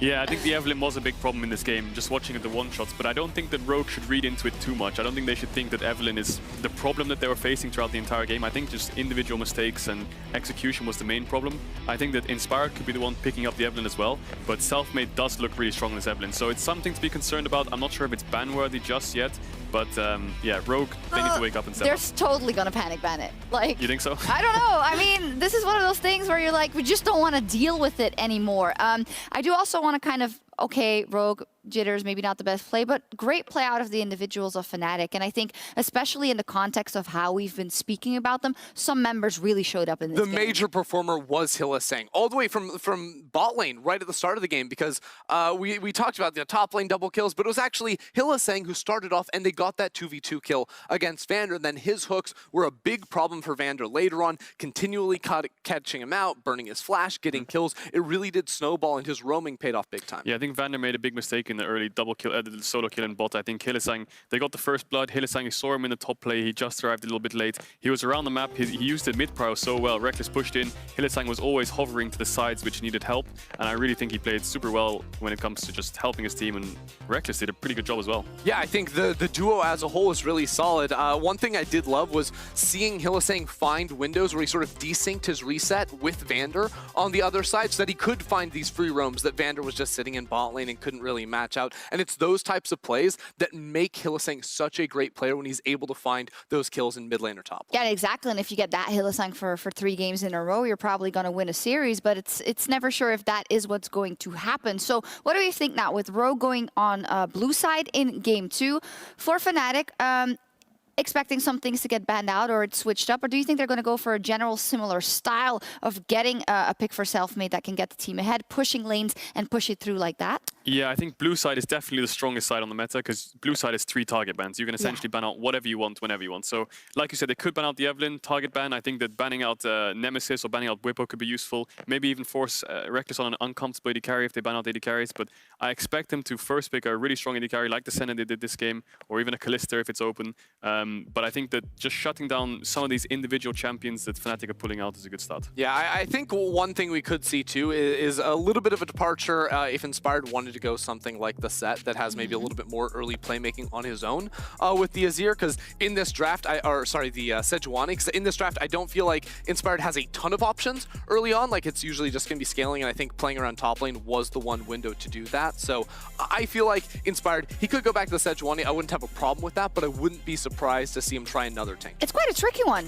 when I look at it from Rogue's perspective, I gotta say, because you guys said it as well when the draft came out. This is a great draft. This is a great team fighting draft, and I would be afraid if Rogue just, go for a complete departure right now. I don't think they will, but it is a bit of a mind game there coming out of that Fnatic. Yeah, I definitely don't want them to read into it too much. I think their drafts are good. Their play is a bit off, I think, in terms of individual performance. You saw the top jungle misplayed on the double kill for Selfmade. Vander misplayed in the early kill in bot. I think Larson was holding his own up against Nemesis. He was struggling a bit, getting pushed in here and there, but I don't want him to read into it too much. Don't ban out too many things. Don't be too scared to keep what you're doing. Keep with the comps, and I think that a comp like this, anything similar is really good. Just a team fight comp, something they're comfortable with, and just don't let the game snowball too hard. Don't let it snowball too hard. It's easier said than done. We just said it. We just saw it on the Evelynn as well. Ender, again, you were forced to change your prediction because you said 3-0 for Rogue. Come on. What can you give me? I mean, I actually really liked what I was seeing from Fnatic overall. Before the series started, I said Fnatic haven't proven that they can play at this level to me yet. So seeing this in game 1, it was a good sign. I still think I'm leaning towards Rogue overall, but I could see this going the distance to 5 games. All right, let's see. Fnatic, they kick things off with a dominating win, so we'll see if they can go 2-0 when we return.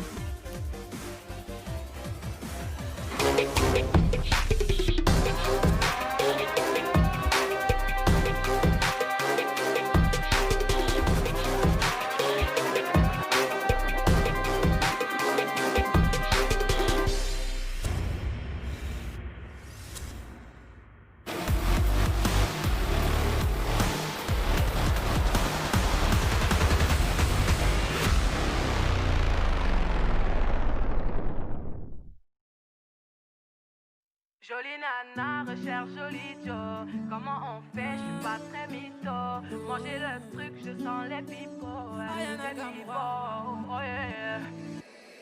Tu ne vas pas me manquer, toi qui croyais me connaître. T'es rempli de charabia, tu ne sauras plus rien du moi. Je ne peux pas supporter, t'as osé me comparer. T'inquiète pas, je vais tout niquer, c'est la putain de la. Mais qui va se négliger? Je vais pas me négliger. Si c'est fini, c'est la vie, vie. Bientôt j'aurai tout zappé. Chérie, oui. Jolie nana, recherche joli Joe. Comment on fait? Je suis pas très mytho. Manger le truc, je sens les pipeaux, les pipeaux. Oh yeah. Ils m'ont rendu bête. Je suis tombée la première, merde. Ils m'ont rendu bête. Je suis tombée la première, merde. Si t'as les critères, ça me va. Je suis pas dans les délires de vice. Si tu penses assurer, c'est bon. Tu peux déposer ton CV par mail. Mais qui va se négliger? Je vais pas me négliger. Si c'est fini, c'est la vie, vie. Bientôt j'aurai tout zappé, chérie, oui. Jolie nana, recherche joli Joe. Comment on fait? Je suis pas très mytho. Manger le truc, je sens les pipeaux, oh yeah. Ils m'ont rendu bête. Je suis tombée la première, merde. Ils m'ont rendu bête. Je suis tombée la première, merde. Chacal t'a bien Kuma, mais j'avoue que c'est mort. Toi tu fous la merde, tu veux que j'avoue mes torts, lol. Mais à qui tu vas la faire? Moi j'ai le mental, ouais, à qui tu vas la faire? Retour à la réalité. Moi je retourne à la réalité. Ouais, j'ai le mental. À qui tu vas la faire? À qui tu vas la faire? Jolie nana, recherche joli Joe. Comment on fait? Je suis pas très mytho. Manger le truc, je sens les pipeaux, oh yeah. Ils m'ont rendu bête. Je suis tombée la première, merde. Ils m'ont rendu bête. Je suis tombée la première, merde. Ils m'ont rendu bête. Tombée la première, merde. C'est un nouveau jour, merde. Ils m'ont rendu bête.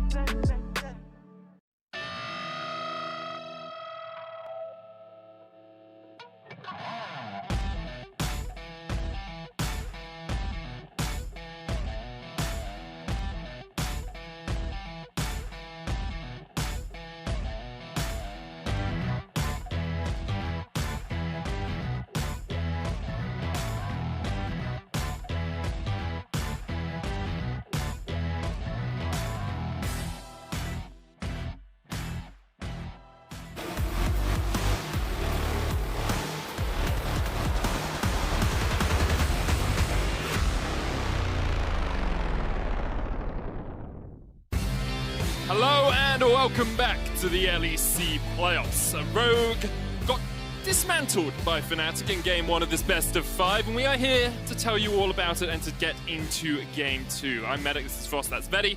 And Frost, you look like you have something to say. I think just kind of continuing the conversation that Ender, Kadril, and Shox were having on the analyst desk, that the issue didn't seem to be in the composition that Rogue had put together. This was a fairly stock standard Rogue composition, the thing that took them to first place, but it was execution issues, you know, things snowballing out of control, giving away the 2 early kills, Vander running in and dying 1v1 in the lane fades, and so I don't expect Rogue to actually change much, although I do hope that they take away the Lucian. Because the thing about Lucian is that it also empowers AP junglers to be played. Great point for us. Because a huge issue is your damage profile and difference in mid-jungle position. So if you get rid of Lucian, suddenly you can't just play an Evelynn because you have 2 AP there. It makes it super easy to itemize against. Yep, I would ban Lucian. I think Nemesis is the problem. I think that you've got to stop him dead in his tracks. You can't just allow him to go even with Larssen. Larssen needs to be put in a position of success if we're all going to find a win against a Fnatic that's performing right now. Like, in an ideal world, you want Nemesis on the carry and you want Selfmade on, like, the tank junglers. But we'll see what Rogue decide to do. They're going to keep up with the Ezreal ban. We saw quite a few Ezreal bans yesterday from G2 as well. Clearly, something going on behind the scenes when it comes to this Ezreal pickup. Aphelios and Caitlyn going to continue to be taken off the board. Ooh, Hecarim and Evelynn going to be banned away. Okay, fair enough. Like, I don't agree with this personally. I think that while Evelynn was strong, I think execution errors were ultimately what fell short for Rogue when actually playing into the Evelynn. So we'll see. I think Fnatic just lock in the Lucian again here. I think what's so interesting about Rogue is that they just know what they're going to play. Everyone knows what they're going to play, and they don't even like try to hide it. Like, what is the purpose of getting the counter pick if we never blind pick GP every single time? Our top laner can pick the top lane champion, and he will pick the one he has played the most. He plays Orange, GP, Renee. I don't know what you want. I do actually really like that school of discussion, because it's this idea of Fnatic have this wealth of experience in playoffs, in best of fives, where they have had a lot of opportunities to try out different styles, and Rogue have only really played this singular style for the entirety of the split. But this is what always costs teams when they get to best of fives, especially when you come from a best of one format. It happens in every region. If you are a very simple team where you have one style and you play it really well, you're too one-dimensional. You walk into a best of five and you get blown up. So the question was, would Rogue be able to handle the Evelynn? They decided to panic ban it, as Shock said.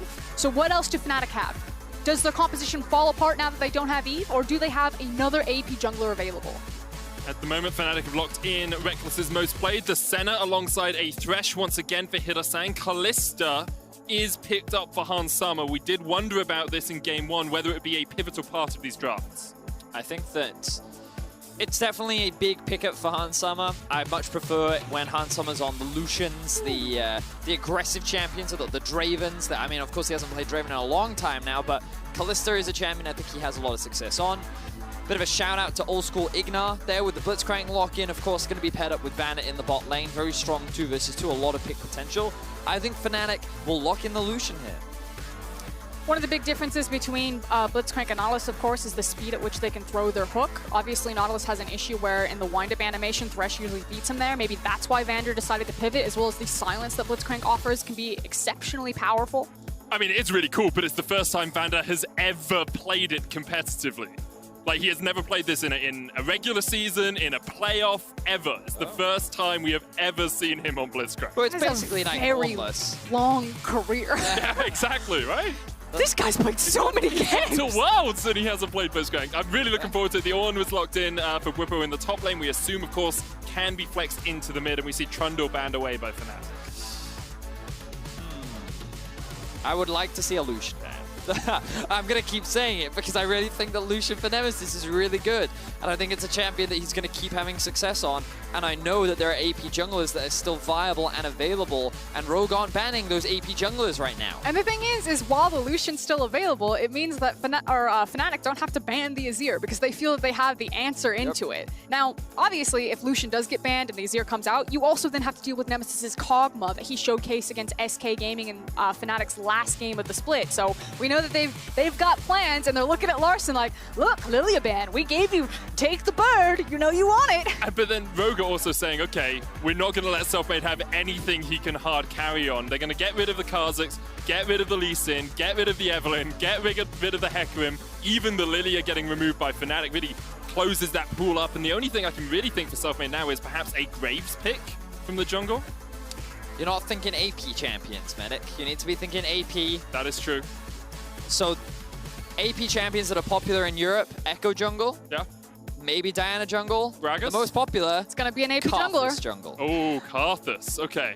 So there is. That's why, so I understand why they wouldn't want to lock in Lucian first rotation, because if you do, then it guarantees an AP jungler, and Rogue could have banned it out. But they didn't ban the Lucian, which meant that they could lock the Lucian. They did it last game. You know that Rogue is going to pick Azir into this. Like, Frosk is saying, Rogue is a little predictable when it comes to drafting. They did the Azir last game. They're going to do the Azir again.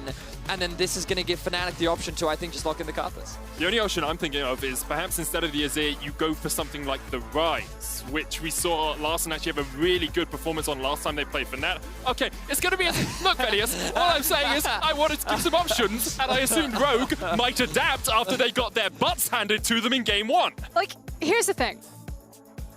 Oh, Talia's another one, actually. They love playing with push priority with Larson. Obviously, that's a bit difficult when Zoe and Lucian exist. But the thing is like, Inspired has played tank junglers with push priority basically the entire time. And I know he can play carry. Everyone remembers how powerful and big his Olaf is.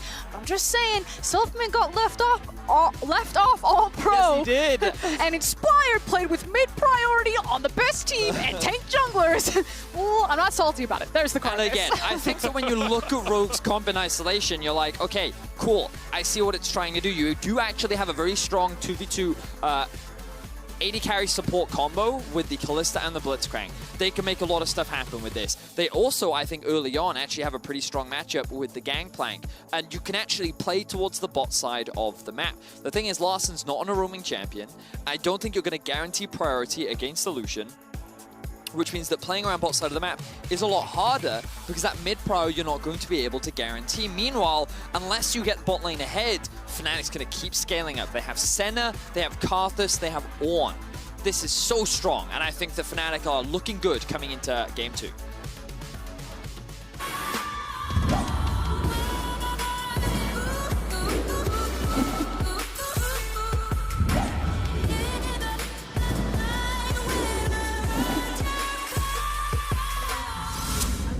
And we're on to the Rift for Game 2 of Rogue versus Fnatic. Reminder, if Fnatic or Rogue win here, if Rogue win, Mad Lions is going to Worlds. If Fnatic win, Fnatic is going to Worlds, and we are continuing in playoffs. So the stakes have been set, and I just have to ask this question, Vedius. Do you think if Fnatic go 2-0 up with the Lucian finally gets banned? I don't know. Again, like, what I want to preface is the reason why we talked so much about the Lucian in draft is because it unlocks the jungler. But Nemesis as a player this split has been under huge debate. Fans have been asking for him to be benched, and you can see just, in isolation, the stats, he's not been performing well, especially relatively speaking to Larsen. So one of the big things that we, as casters, were looking at was, how do you deal with this mid-discrepancy? Larsen plays every champion that Nemesis plays, but he just plays them better than he does. So how do you deal with that? How do you handle it? And now he's got a pick, which works perfectly for him. The Lucian is very safe, it's independent, he can be strong in lane, he doesn't need jungle protection because he's got so much mobility. You can put him in a side lane, he offers value in teamfights. This is perfect. Yep. And then it also allows self-mates to play carry junglers like the Evelynn in Game 1, and now we're seeing the Karthus in Game 2. So I think that while Nemesis is not a true carry, he played really well in Game 1, and I think that he can just be self-sufficient, and that's exactly what Fnatic need to allow the other stars to shine. It was about trying to problem solve the Azir. You knew it was coming. What was Nemesis going to have available to him? And the Lucian pick has come out. Now, reminder, if the Lucian does get pinched away from him, he still has that Kog'Maw as well. So Fnatic came ready to rumble in the draft phase against Rogue, and Rogue may be being punished for how predictable they are. But they think it was execution-based, and they're running back another 5v5 comp. And there were definitely a lot of execution errors from them in the first game. We saw, Hans Summer and Vander getting caught out in the bottom lane. We saw some positional errors from Rogue, and Fnatic, with their experience, with their pedigree, were able to capitalize on those and pick off the players from Rogue. Now we see Rogue have the push in the bottom lane. They're looking for some damage on this turret. Last time, it was the other way. Reckless and Hylissang were pushing back onto Hans Summer and Vander, and both the junglers actually started on the bottom side and have worked their way up to the top side of the map. Now, obviously, very different goals for both these junglers. Like Eve on Karthus, you want your 2 full clears, you want to rush level 6 as quickly as possible. Level 4 is kind of the big ganking window. If Karthus does want to turn towards one of his lanes and ganks, he has access to Wall of Pain, whereas Inspired on this set is really going to be more of a gank-heavy jungler. Hylissang going to get hooked here. Last Invase will root up one. The Ignite goes down, and Vander actually taking a lot of damage, but the Rend from Hans Summer puts some DPS back to Hylissang as well. So you can see that every time Vander lands a hook, Hans Summer's pretty much safe, sitting behind his support, and is able to dish out a lot of damage. That's going to put Hylissang in a very difficult position, and I think that Thresh Senna, not quite the same 2v2 power that a Thresh Ash has. Damn it. No. It wasn't me. Not what I meant. You guys know. I meant to say Ash. And so they're going to get bullied around a little bit more. It is in Europe. It's fair. All right. So look at this nice guy. Inspired. Thank you, Observer. Zoom in again.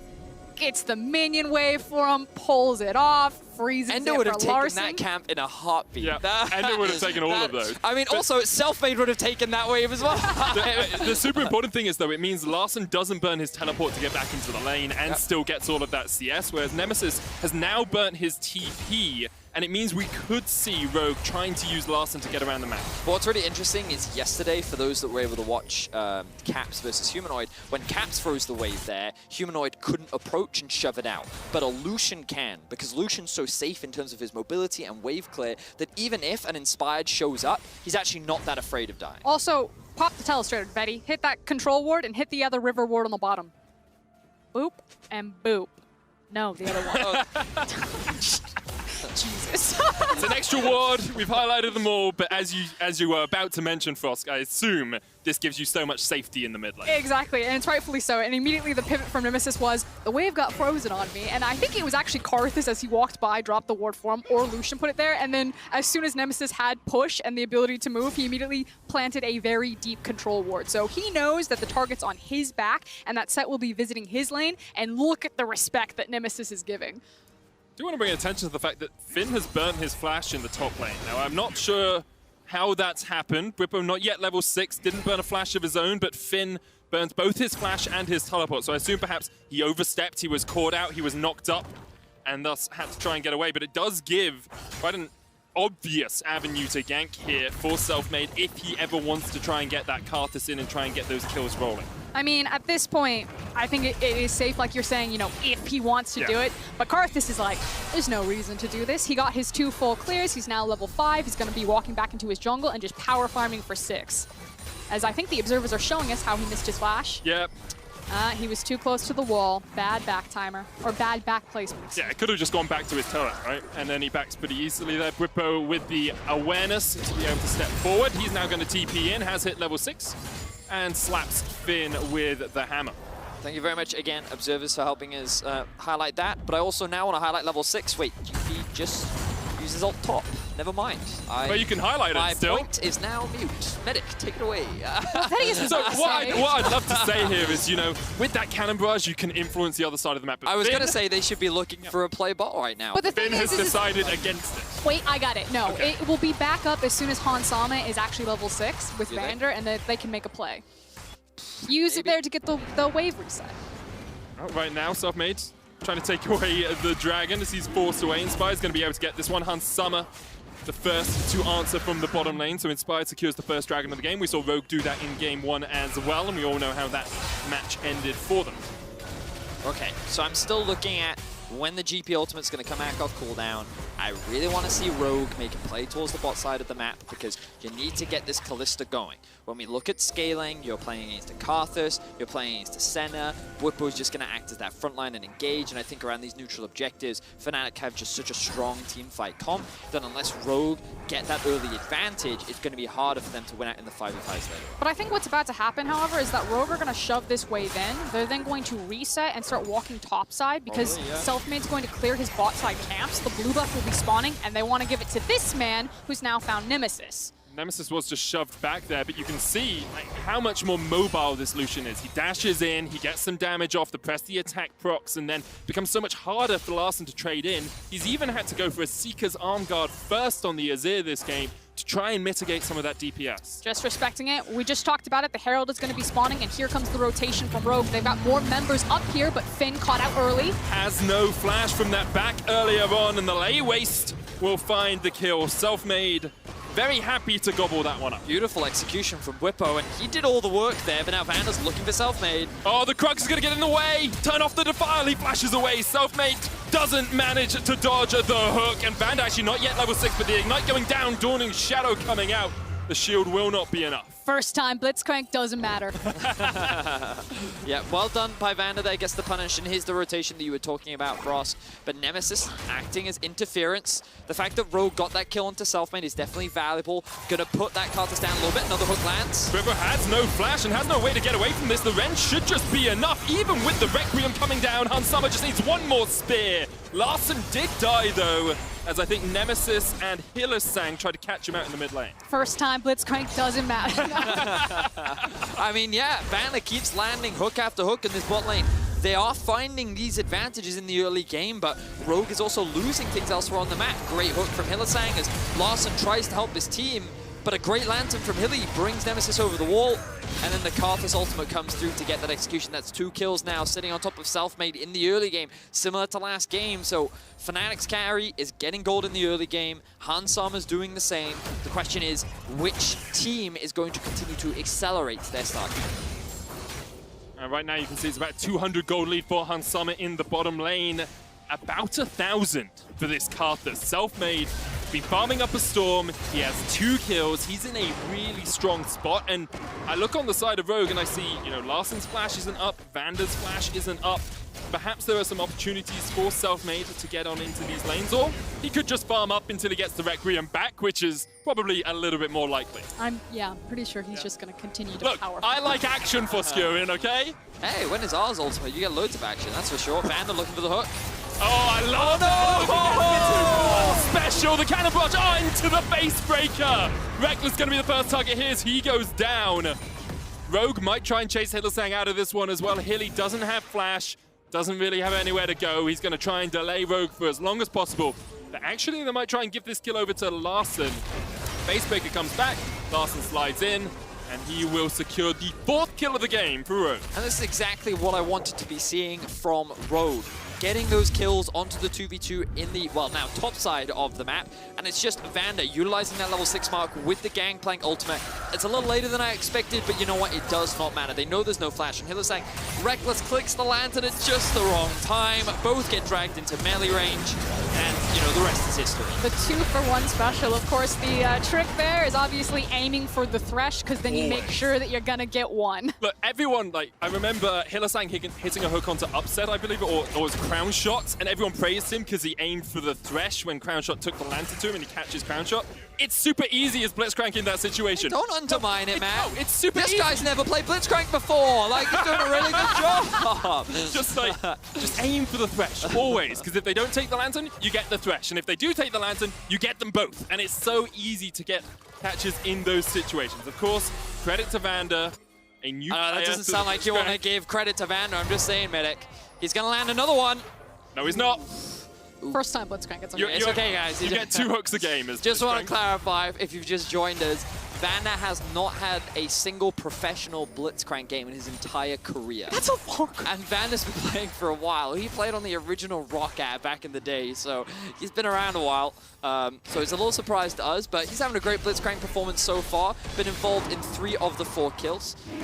But kind of looking back into the state of the map right now, second Drake going to be started off by Fnatic. Nemesis using his priority in the mid lane to rotate down bot. Looks like they have their eyes set on Finn. They're going to use the Call of the Forge God. Finn has to flash away. The Cullen coming out as well. And Finn with the oranges is just not okay. Nemesis secures the kill, almost dies for it. I'm going to be frank. Finn is getting bullied in this series so far. He did not have a great first game. He is definitely not having a great second game.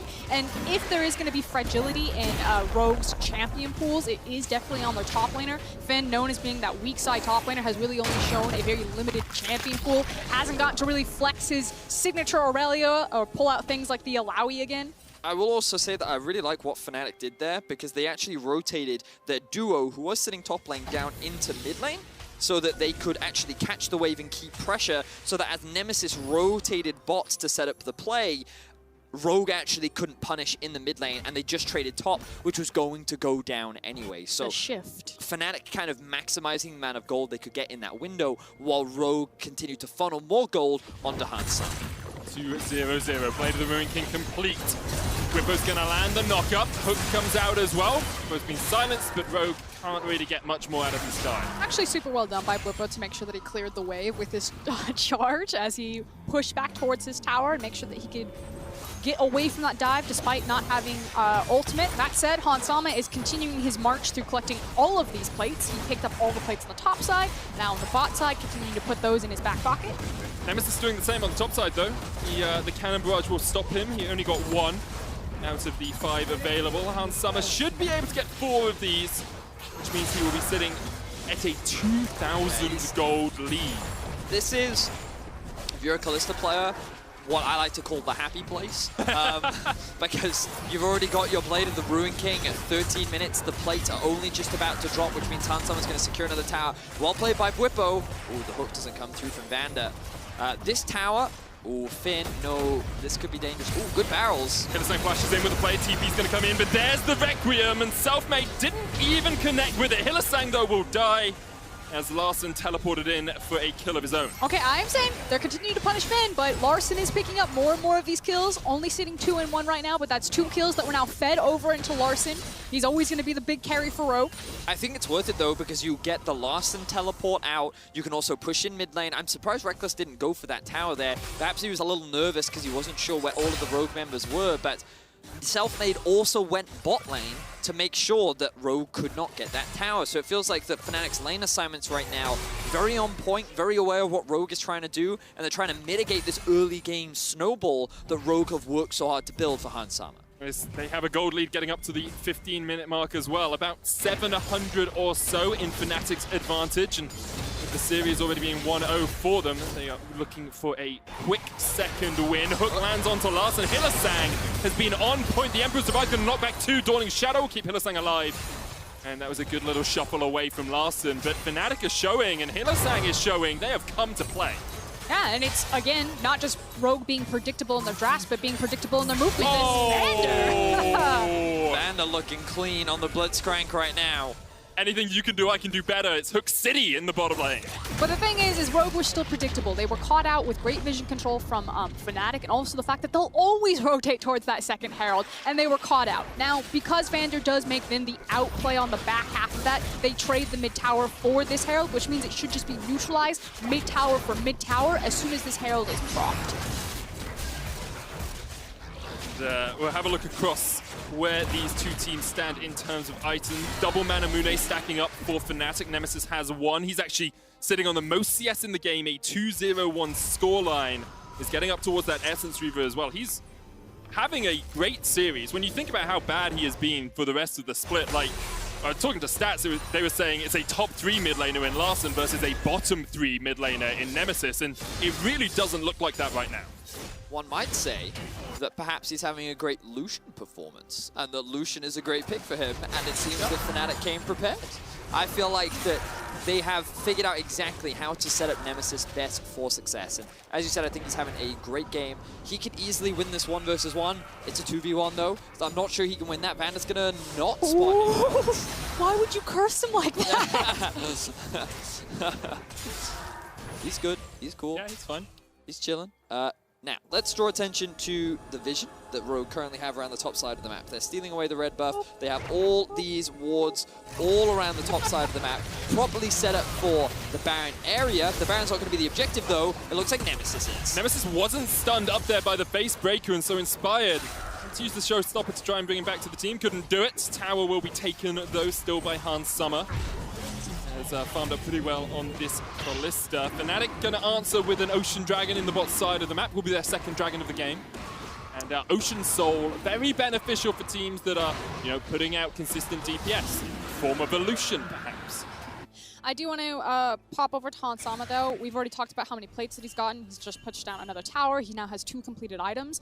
Now, the thing is, as well as Azir is considered a scaling champion, he still is quite successful on 2 items and then just progressively gets better. Now, he did have to take a pivot towards the Seeker's Arm Guard, which has delayed his power spike a little bit here. But this is the window. This is the pocket. And when I talk about Kalista, we were talking about this at lunch, I kind of view her as like the Olaf of 80 carries and that she falls off pretty hard because she's not really going to get this much stronger, maybe another item, and then that's kind of it. But you need to be a good Kalista team, not just a good Kalista player. And when you pick Kalista, your team has to be good enough that when Hans Sama is strong, when this champion is ready to go, you need to also be ready to pull the trigger, which is why I think we have certain teams, G2 Mad Lions, who are good early game teams that have been successful with this champion, whereas other teams have not. But I will say that Rogue right now have 4 towers in their favor. The gold is dead even. And I think right now they're utilizing the Kalista very well. The question is, how do they play these mid-game fights? Because they don't have, they don't have the Drake advantage. They're actually behind the Drakes. You notice that the Lucian is still starting to ramp up, and my biggest concern when it comes to Kalista is actually threatening the carries. When you play against Senna later on, depending on how many stacks that she has, I'm going to get a quick check-in from our observers in a second on what that stacks are. It's very difficult to play at that range disadvantage. Now, of course, you're going to have Lucian dashing in. We're currently at 30 stacks, so Senna's still ramping up over time. But when you're playing against champions like the Karthus, things like the Ornn, these are very difficult champions to get around when you're in these team fights. And that's my biggest concern for Hansam and how he's going to execute. I think the benefit that she's going to have here, or Kalista in this composition, is that you don't necessarily need to rely on her damage to continue to ramp because you have Gangplank and Azir, so you're protected there, and it really just provides a hard engage for you. You drop the Gangplank ultimate, and then you just toss in Vander. He silences everyone, and it's kind of like that makeshift Malphite ult. And so, even though her damage theoretically will fall off, I think Rogue have enough answers in their composition that that won't necessarily matter. And her only job then is kiting around the backside, picking up stragglers, slowing people down, and providing utility through that engage. Right now, Rogue are trying to gain control of the bottom side of the map. Nemesis has been here quite a while as he continued just to push up the lanes, but now he's going towards top side. And it actually looks like both teams are kind of agreeing on a split map right now. Rogue have total control of this bottom side jungle, but Fnatic just like, well, okay, we'll force mid. We can just shove it down here, and you're not really going to be able to answer too quickly. Larssen is on his way, but he's the only player in the mid right now for Rogue. I mean, Rogue were hunting Fnatic there, and Fnatic just doing a good job to zone them out of the mid lane, and then will probably take some chip damage. Hansama has been left in the bottom lane to take the turret, and Wibbo knows it. Gonna use the call of the Forge God. Hittersang misses the hook just wide, but the tower still goes down for Fnatic. Hook from Vander only connects onto a minion. Rogue will lose the tower, but they'll get one in the bottom lane. So I will say I'm a little surprised. So what Rogue did there was they set up a bunch of vision around this area of the map. And typically you see this play when you're looking to make a play for something like the Drake. But of course the Drake isn't going to be spawning for, you know, another minute and 30 seconds. So when they actually did this, I was curious as to what the game plan was, because it gave very easy access for Fnatic to just go straight down the mid lane. But their actual game plan was to give even more gold to Kalista and actually make a play towards the bot tower. So they actually just trade objectives on the map. And I think that Rogue believes that when they have Larssen, their wave clear is strong enough that after losing that mid tier 2, they still have the Azir passive, they still have Larssen's wave clear, and that actually taking that tower in the bot side of the map just opens up the map more for Rogue, and it makes it easier for them to control the state of the map and gain control around that bot side later on when they're playing for the Drake that spawns in a minute's time. I mean, I see what you're saying. I mean, I'm trying to think. Like, I feel like Rogue actually just, well, Fnatic played it well, and Rogue were trying to find an engage, didn't, and then had to pivot. Like, I think Rogue answered well to what Fnatic were doing to at least trade. And this is like what I'm saying. It doesn't necessarily hurt them as bad, but I do not think that that was the intended plan, where they're like, I mean, we let them push down mid. But they set up all the vision in bot side of the map. Do you know what I'm saying? So I'm like, surely, but it was like at 2.5 minutes before the Drake spawns, you know what I mean? So I'm like, surely they're doing this for something, right? It was for the Trinity Force and the Infinity Edge. They were trying to create But why would Fnatic ever face check that? That's kind of what my question is. Look, guys, there's a fight about to happen. Let's go back to the action as the teleport came in from Finn. Cannon Barrage still available, but as the Dragon is spawning in 16 seconds, you have to feel that Rogue will want to take this fight. Rabadon's Death Cap alongside the Nash's Toot. Runan's Blade of the Ruin King complete for Hansama, and here go Rogue stepping forward. Bripper's going to be the front line for Fnatic. The hook lands, but only onto the Ornn. The Showstopper coming out as well, and Bripper's down to half HP. Facebreaker's going to pull him back. There's the Requiem being used.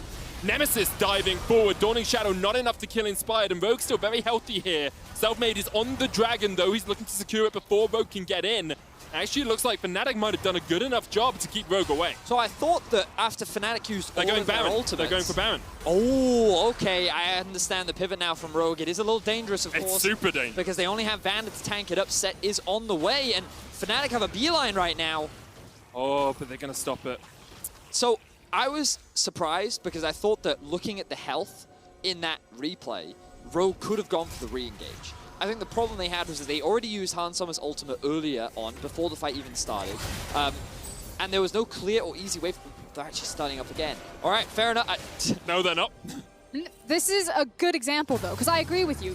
There's some indecision in the calls. It feels like it. And unfortunately, they're making the wrong calls. Like, I like the idea, but it's not panning out in terms of its execution. You know, maybe if Finn's barrels connect, because he was the one member that didn't rotate over, Inspired reset himself to get more health, was sprinting towards the Baron, then maybe that's a very different call if he's able to chunk out Fnatic on Baron, and if Fnatic can't as easily then immediately rotate to contest. But that was very much like, okay, leave it, let's do Baron. Oh, Baron didn't work out. Okay, back to mid, reset. And now Rogue have actually just lost a bunch of time, and Fnatic are sitting closer to Soul Point on a comp that will outscale that Kalista. And again, you still have the Gangplank. They now have him having that Essence Reaver, that Trinity Force, creating that safe lane that he's been farming in. Finn is no longer in a weak position, but Hansama is going to start falling off in terms of his damage output, and it's going to be more about that utility and the cleanup again.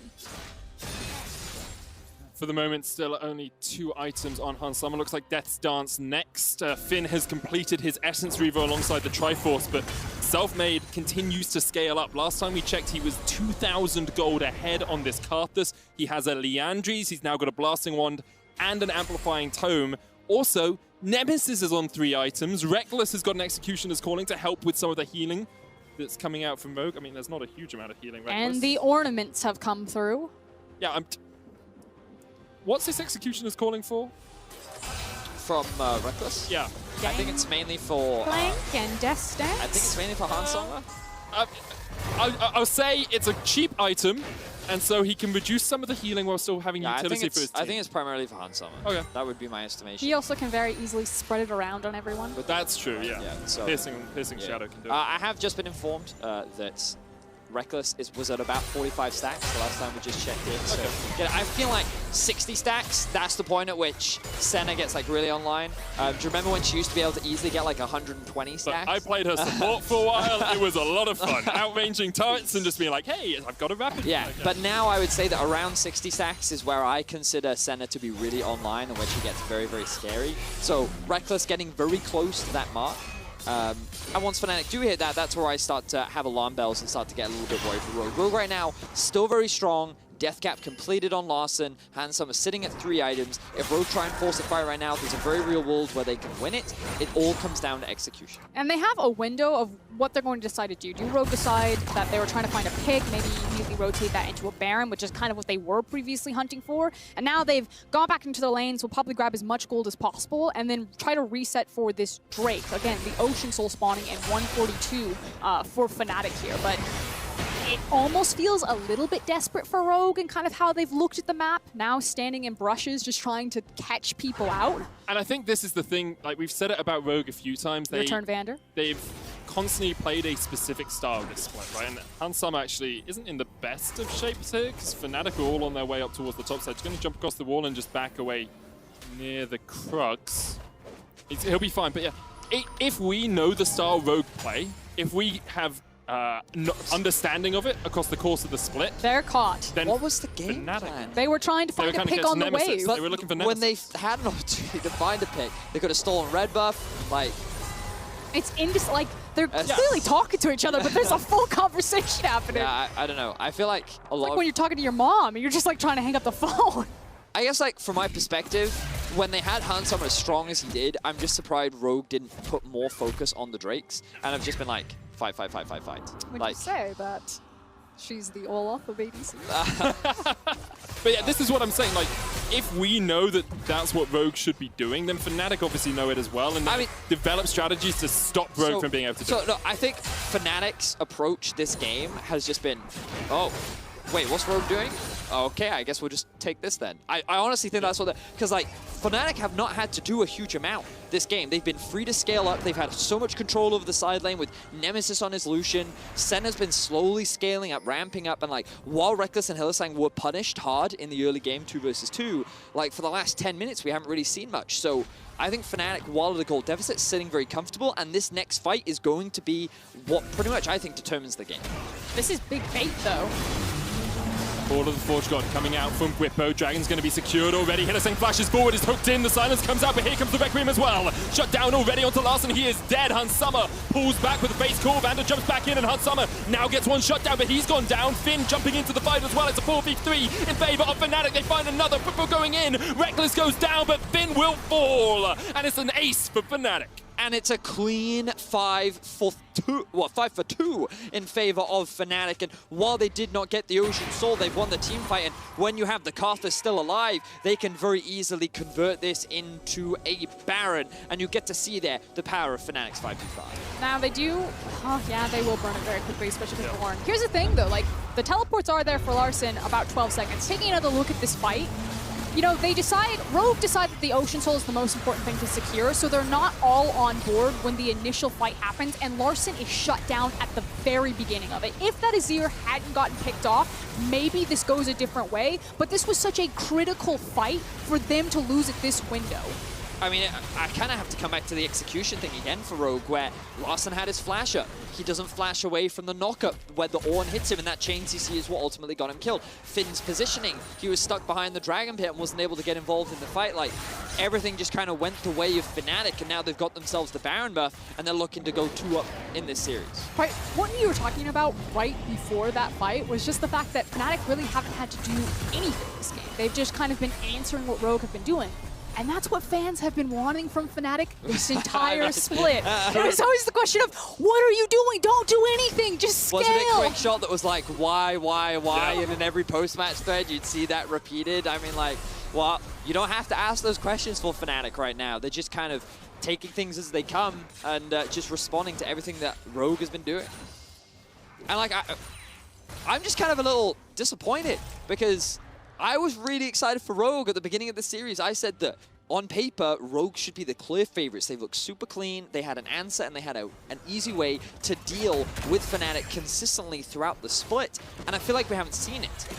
So I'm hoping that if Fnatic win this game, we get to see a little bit more of the Rogue that did 2-0 Fnatic during the regular season. But if they don't show up, if they don't get their head in the game, Fnatic is going to get a 3-0 clean sweep. And it's not just that, it's the fact that Rogue have a spot at Worlds. And I wanted this playoffs to be a defining moment for them to show that they can battle with the best. And losing to Fnatic, who today are playing very well, but only had a 50% win rate in the regular season, does not fill me with confidence about this team.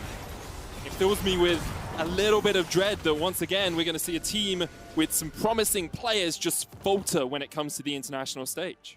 It's the fact that we don't just want consistency from Rogue now, we want greatness. And that's what winning these best of fives was supposed to be. Now, it's not over yet, but we're still waiting for the highs and the adjustments from Rogue. And of course, they will have another opportunity next week if they lose this. If Fnatic win today, Rogue will play up against the winner of Schalke and Mad Lions next week to see if they can get on into the final week of action. Bwipo here stepping forward in the mid lane as 3 members of Fnatic barrel down in bot lane. Cannon Barrage will come out, self-made, down to about half HP already, but Hillasang with a really good zoning hook there. Vander's going to step forward, but his hook goes wide, and Bwipo brings the ram in from the side. Dawning Shadow alongside the Requiem forces all of Rogue to retreat, and Fnatic will just knock down the front door. A huge overreach there from Vander that Fnatic rightfully punished and could now look to just close out the game. Missing some key ultimates here. Larson, can he hold them off? Got to do something. The cannon, the barrels are going to do a lot of damage. Bwipo pulled back with the face break, and he's taken down. The shutdown going down means that Fnatic might just retreat for the moment. Hillasang, the hook just goes wide. Fnatic will accept the inhibitor, accept a single Nexus Tower, and accept a 4,000 gold lead with Ocean Soul only 50 seconds away. And I think it's worth highlighting that, you know, we have been a bit of a Debbie Downer on Rogue this game, but Fnatic, there's very little to criticize with how they've been playing this game. You know, Bwipo, a couple deaths in the early game, and same for Rekkles and Hillasang, but they played the mid game cleanly. I really like their lane assignments. I like how they've moved around the map. They had a really good focus and control around these neutral objectives, and the way they've been playing these fights have been clean. So game 1, it felt like sheer dominance individually from Fnatic. Game 2, it feels slow, controlled, patient play, and I think that if you are a Fnatic fan, you're optimistic seeing this because they don't just have to win by dominating you in the solo lanes. You know that they can play you through smart map play and punishing those mistakes. But there's a Fnatic special. Deep teleport, take it away, Medic. It's Bwipo and Nemesis coming in behind. Selfmade does not have the Requiem. Nemesis and Bwipo just trying to hide in the back as Vander goes in with a face call, and that's the Fnatic special as well as Philistine gets caught out by his lonesome. Call of the Porch God is going to isolate Rogue off towards the side. Vander down to a sliver of HP and just gets taken out by Selfmade. Finn chased away by Rekkles. There's another. Nemesis gets the kill. Selfmade goes down as well. The shutdown for Larson as he tries to dodge away. Puts up the Emperor's Divide and just about survives, but the Dawning Shadow is on its way up for Rekkles, and the gun connects. Double for Rekkles. The sensational play from Fnatic as they take down 4, and they can actually just knock in this bottom inhibitor wave and take down the Nexus. It was slow, it was controlled, it was almost picture perfect from Fnatic, and then at the very end, they also then remind you, hey, we still got that Fnatic flare with 2 deep teleports to close out this game and look for the 3-0 sweep over Rogue. Another dominant performance from Fnatic as they go 2-0 over Rogue. Clean stuff in the final fight. It was a little worrying for Fnatic as they lost Hylissang extremely quickly, but they were able to turn it around in convincing fashion. Hansama, the last man standing, and Fnatic looking very clean, looking very promising here in this best of 5. They really are, and you can actually see they are playing in the Level Studios here in Berlin. We've seen them from their gaming house for the rest of the split, but perhaps a change of venue, a change of scenery is really helping them when it comes into playoffs. Changing up that mental when you're going into the game, but this looks like a completely invigorated beast. And now the question goes like, Rogue thought it was an execution error. They ran back a very similar composition. What adjustments do they make this time around? Do they try to stop the Lucian for Nemesis? Yes. Do they get a carry jungler instead of a tank jungler for Inspired? What is it going to be? I really think they need to open up Larson a little bit more. Yep. Let's see him roam. That's what worked so well for them when they played against them before, and just get Nemesis off the Lucian because he is too good on that champion right now. Ban Lucian is what we say here on the desk, but we'll soon get some insight from the analysts as Fnatic are on match point.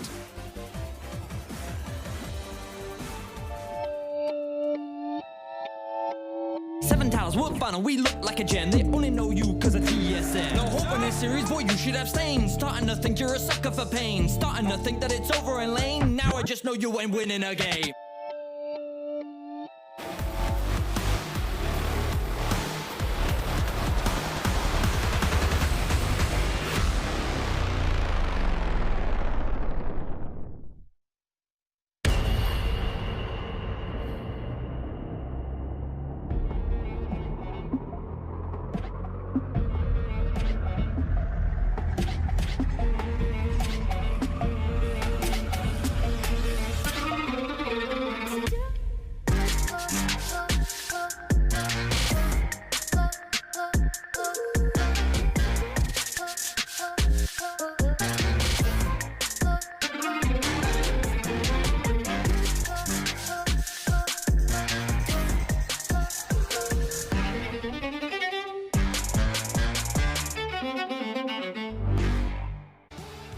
Orange, thank you. Our teams are so good this year. I can't believe they actually made it. Woo!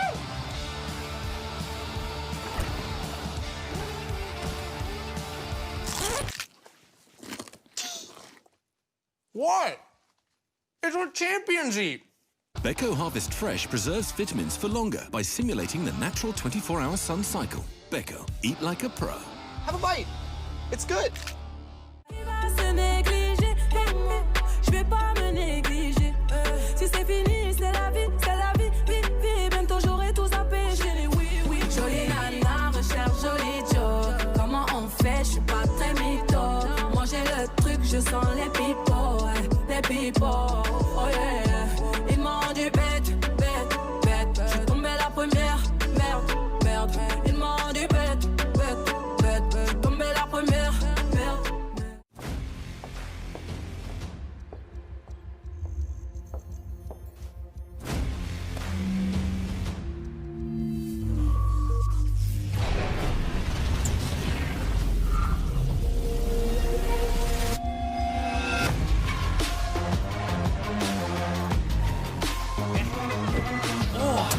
Charged up.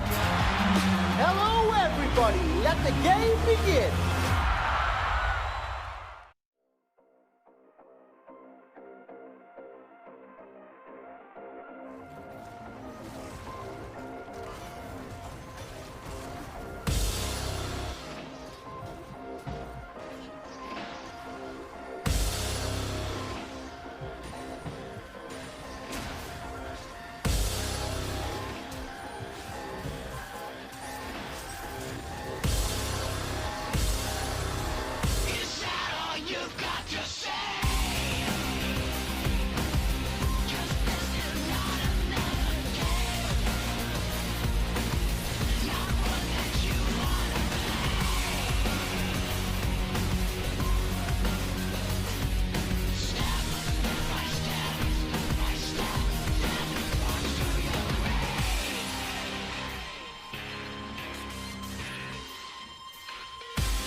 Welcome back to the LEC Summer Playoffs, where Fnatic are on a tear here in this series and just one win away from a shot at G2 Esports.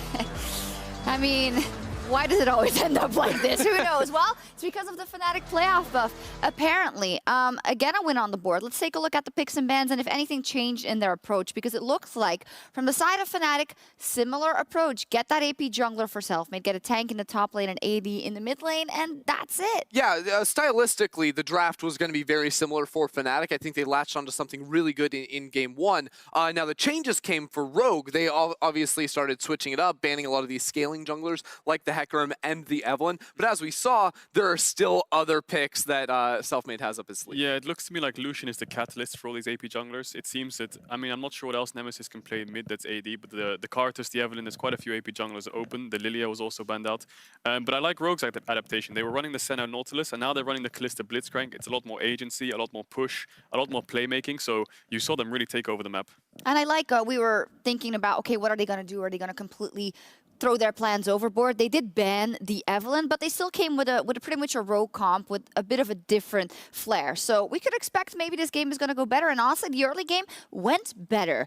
Fnatic didn't snowball, and Vander really kept his team in the game. Yeah, I think the big difference was Vander, because there were still some missteps around top lane where Selfmade was able to get early kills, but Vander's Blitzcrank was on fire, roaming around. He like solo kills Selfmade underneath his tier 2 tower, and it was his Blitzcrank, I feel like, roaming around with Hansama as well, that enabled them to actually jump out and keep this game very competitive early. Yeah, and Hylissang has no sums from the previous fight, so Vander identifies that. He sneaks up on Hylissang, just hooks him straight there. Reckless takes a lantern, not the best of ideas there, and then they both get stunned together here from Inspired's flash, which was played really well. The GP ult on top of that, and yeah, when they both die, Hansama is so fed. And this is exactly what Rogue want to be doing. You obviously have the power 2v2 you can play around, but there's a GP on the other side of the map, and I feel like it could have even come a little bit earlier in the game for Rogue, but right at level 6, I think Finn ended up using his ultimate on the minion wave, and maybe if they have some more playmaking around that, that could have been really good. Another solo kill by Vander. And it's great to see that Vander was popping off in Hansama as well, but you guys were bringing up, well, it seems like they are the only two players that are keeping this team afloat right now, because the other laners are just completely pissing it away. Yeah, well, I mean, Finn was really struggling in top lane. Like, he dropped down a lot of CS early on, which is a little bit surprising.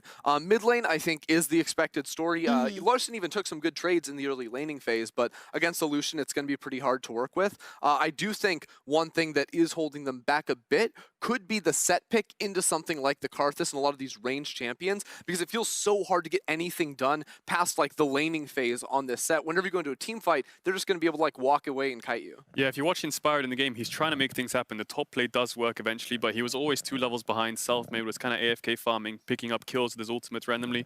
But like you said, this just felt like the solo lanes were on the back foot. You know, Finn had to flash away level 5. He had to use his GP ult for his own lane. He had to TP back. And Larson did pick up 1 or 2 kills here when he ran away from his lane. He killed, I believe it was Hylissang after the top play, and then he killed Whippo after the top dive and stuff like this. But he got the kills, but it always felt like he was on the back foot. And then the Drake fight happens. Kate will walk me through this, because this is just so uncharacteristic from Rogue and fantastically played by Fnatic. Well, it's the Dragon Soul for Fnatic, so they have to rush it down before Selfmade gets in the pit. Good decision making, but Larson gets hit by the Ornn ult, which is huge, because then Hylissang flashed in, just lands the hook onto Larson, and as soon as Larson dies, the fight's kind of over. Hansama tries his best to do as much as he can. Finzi already split off, so essentially it's just a 2v5, 3v5 going on there. Hansama does all he can. Finn comes in late and just kind of flashes in and dies. Not really a fan. But yeah, it just felt like they were super split. It's so strange for Rogue, because they're such a strong team fighting team throughout the whole regular season. They were probably our best team fighting team in the LEC, but they seem very uncoordinated today, whether it's like in game 1, the 2v2 playing around top lane player to player, or there where Finn's on the bottom side. Like, there's a lot of split decision making, and I feel like maybe the pressure could be getting to them, because this is not the same type of team that I'm used to seeing. And that's a tricky one, right? Because when it comes down to, oh, the Evelynn beat us and we can ban it out, yeah, whatever. But now it comes down to, you have 2 games in a row where you know that you can do better as a team, I think, as Rogue, but it's not working out. That seems a hard one to troubleshoot for the coaching staff. Just feels like their consistency is inconsistent all of a sudden. It feels like the team fights, every single team fight, they're split. That one, Larson gets caught. The next one, when they're trying to fight for the Ocean Soul, I believe they get a pick onto Hylissang, but then the carries run to mid-wave, the tanks run to Dragon, they're split up again, and the 4v5 happens and they lose that one as well. So it feels like they need to communicate more, they need to get back on the same page, and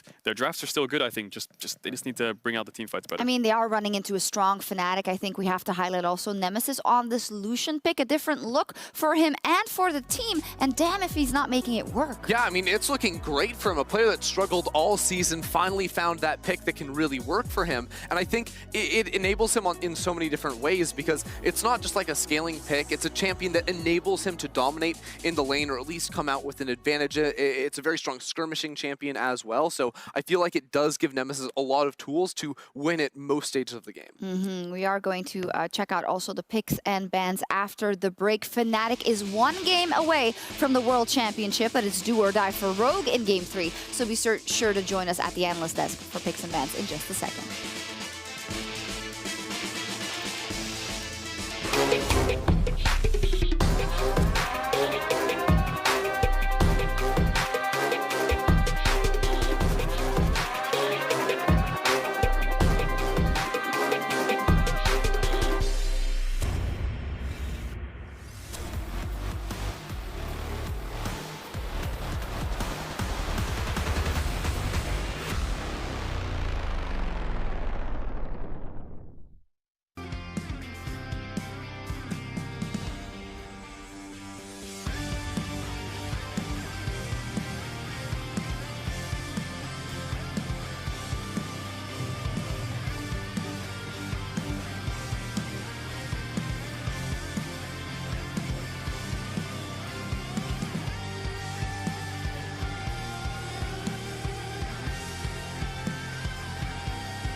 Welcome back, everyone, to the analyst desk. We'll be covering picks and bans, but Fnatic, they're on match point against Rogue. A win will secure them a spot at Worlds 2020 and a spot in round 2 of the playoffs.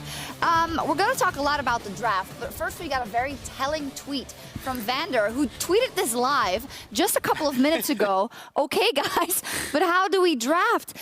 That's not giving me a lot of confidence. I don't know about you. I wonder if it's how do we draft against Fnatic or how do we draft ourselves. I'm not sure which one the answer is. Okay, yeah, it could be.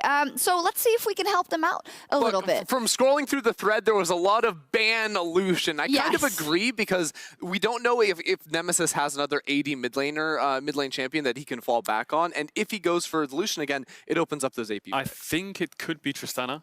I think that's true. Tristana is a good champion with AB champions, so if the Lucian does get banned out, maybe Tristana comes out.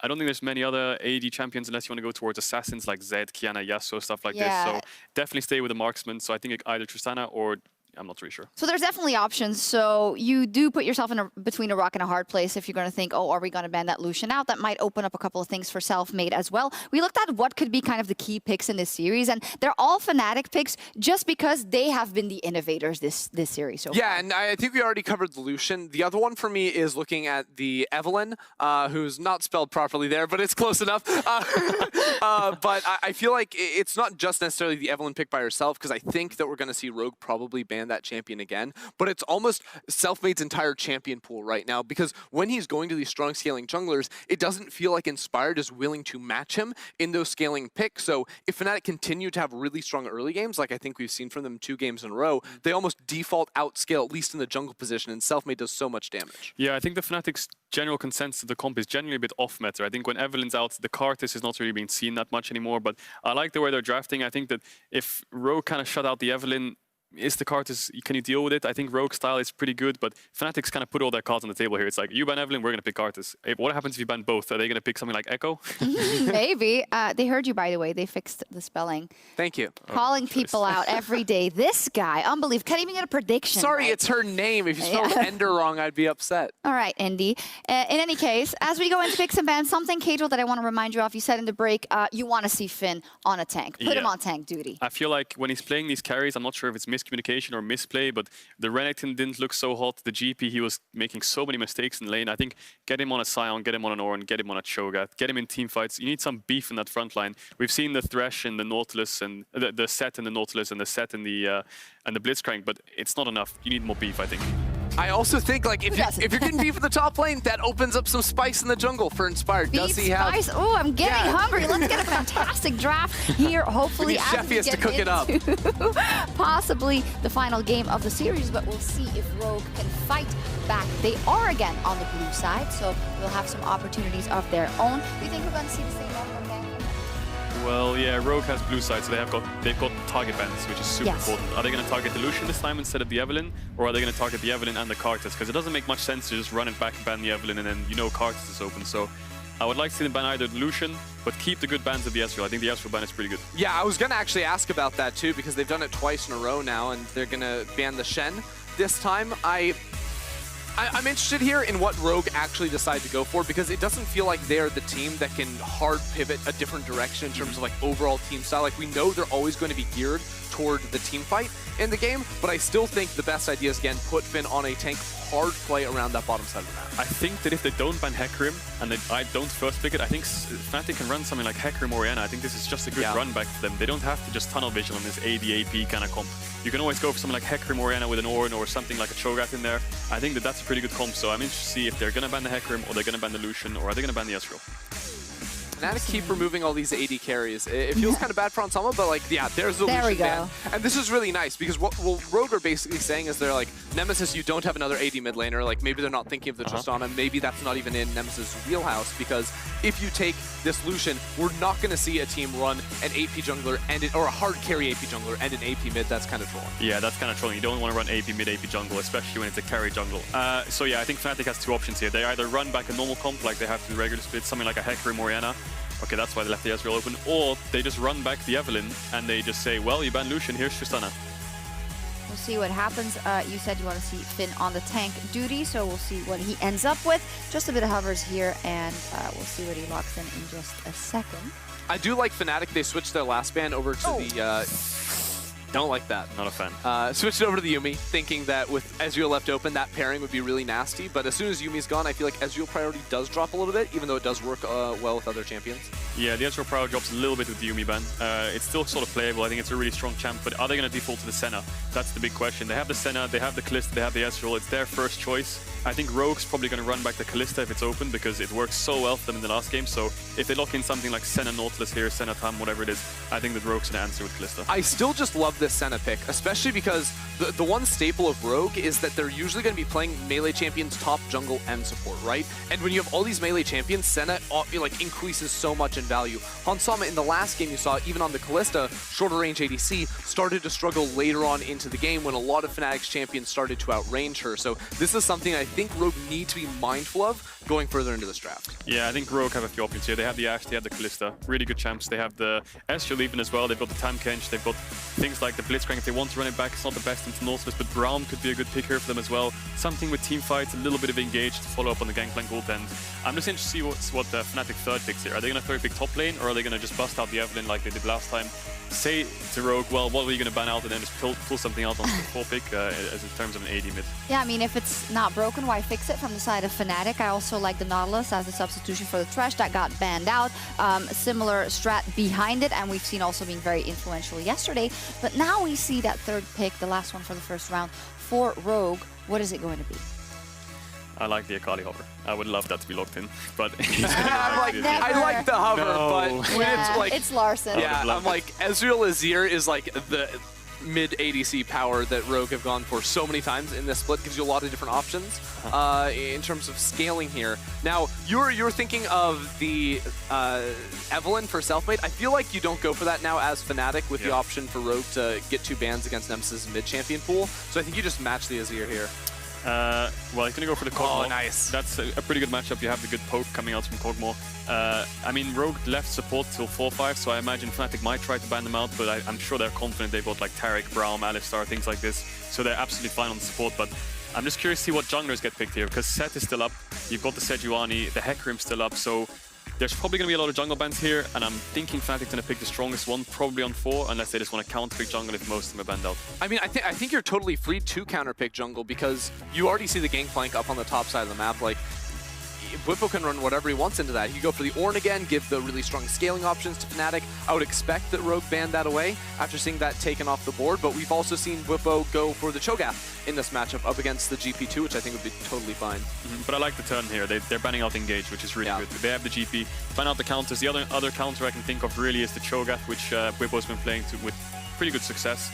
But they could ban out champions like Sion as well, but we'll see what Fnatic bans here second. Are they going to keep banning supports, or are they going to look to ban out something like the Sett? Yeah, I actually think the Bard ban from Fnatic is really, really smart. It gives like powerful 2v2 laning for Hansama and Vander, and also that ultimate, when you think poke champion in the mid lane for Nemesis, that ulti can be really strong at catching out players on top of the GP ult for that long range engage. I also like it from the side of Fnatic. They're saying, we're not afraid of what you're going to pull out in the jungle. We'll have something for it, but we are kind of afraid of what Vander could do after that Blitz performance, so we're going to try and limit him in what he can go for. Yeah, completely agree. So there's the Cho'Gath ban. So I'm interested to see what Bwipo's got here. Is he going to pick the Urgot again? It's not too bad of a matchup. I remember he really likes that matchup. Is he going to go for something like the Renekton? It's not the greatest, but is he going to pick a carry is the question, or is he just going to default to something like the Sion?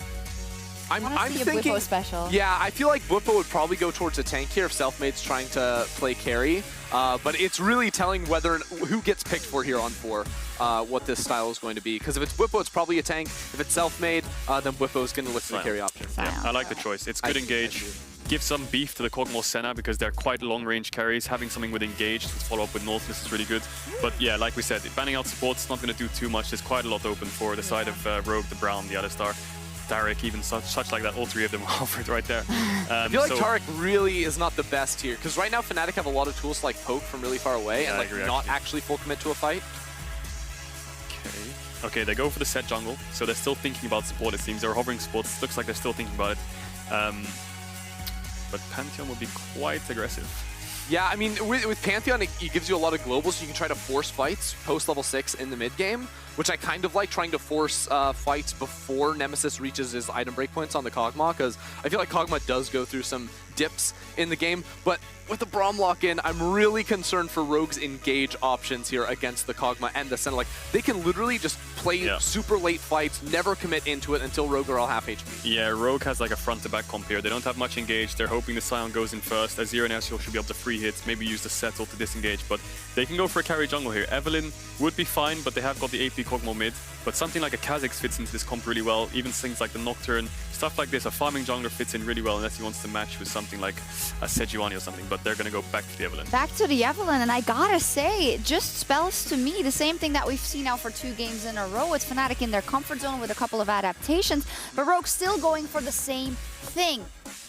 What are they gonna do? Yeah, I mean, I feel like Rogue don't have a lot of great options. This game, the early game is actually really weird because I don't feel like either team has a ton of playmaking, and Inspired would ideally like to play around some of these lanes, but is probably just going to default to focusing on early objectives for his team. I feel like this is a draft that Fnatic really won, and I'm not convinced that Rogue are going to have what it takes to keep us in this series. I still think Rogue's draft is pretty good. They have incredibly good scaling on both their carries, really good scaling on GP. If Sett can get some early dragons, it's super useful. And I think Kog'Maw and Senna might struggle in teamfights with the GP ult on top of them. They might not be able to do too much damage, and I think Sion can get the burst down quite quickly with the carries on 2 to 3 items. Yeah, I think our worry comes from the fact that, well, Rogue hasn't been able to do that much in the early game, especially not in game 1. Slightly better in game 2. We'll see what happens. Rogue with their backs against the wall in this game 3.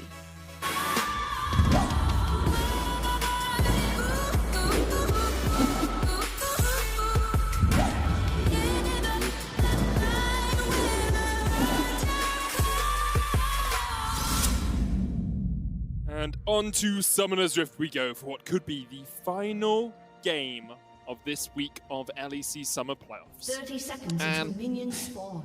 I kind of got to say it, I'm not a fan of Rogue's draft. I feel like that they've kind of stuck with what they know, and I get it, but like, I feel like that Fnatic's comp just has an answer to everything. I feel like it scales better. I think it matches them in the lane.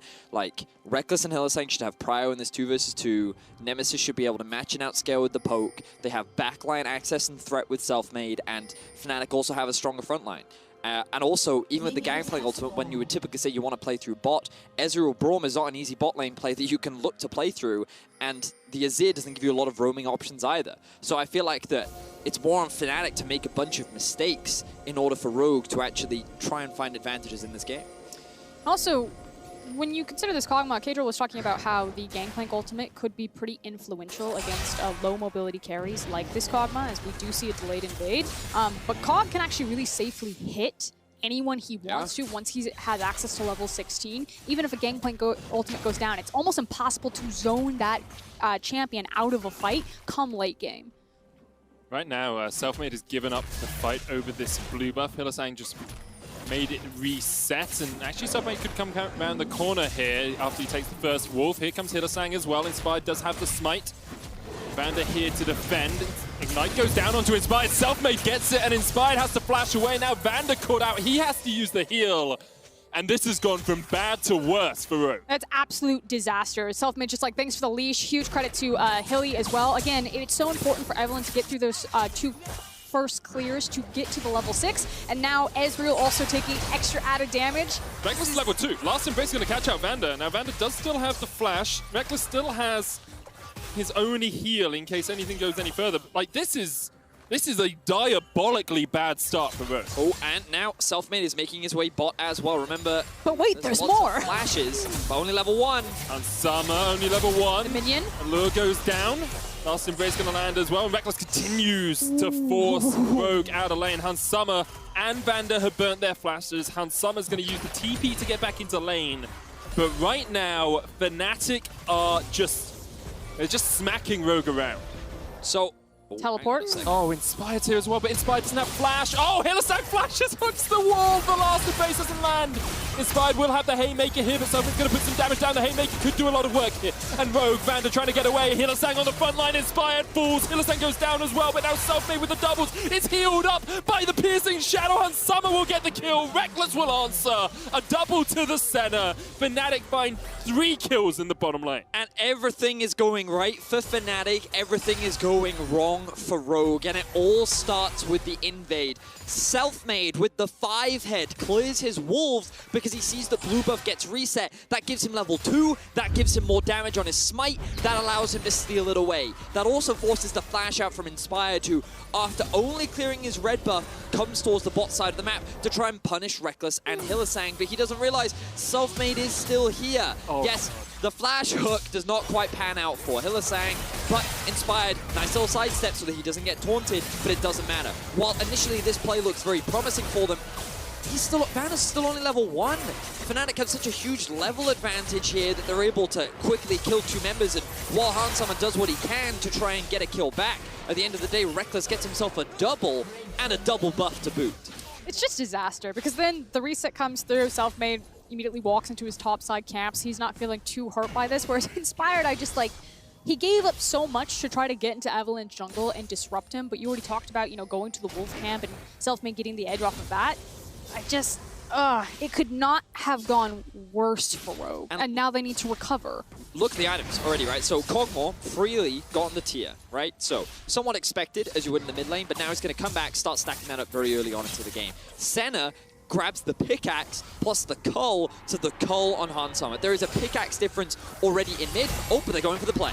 Reckless does still have flash, going to use it to get away. Hylissang had roamed up towards the mid lane, something we traditionally see from him, and you mentioned in the last game, Vedius, and Reckless was left just a little bit on his lonesome self. To be fair, Hylissang is normally level 4 when he does that, not level 2. A roam's a roam, Vedi, okay? Yeah. The call of the mid lane as a support is always very strong. To be fair, I quite like that from Reckless because, in my opinion, I think that if you have flash in a position like that, you should be willing to say to your support, I think the roam is worth it if I lose my flash.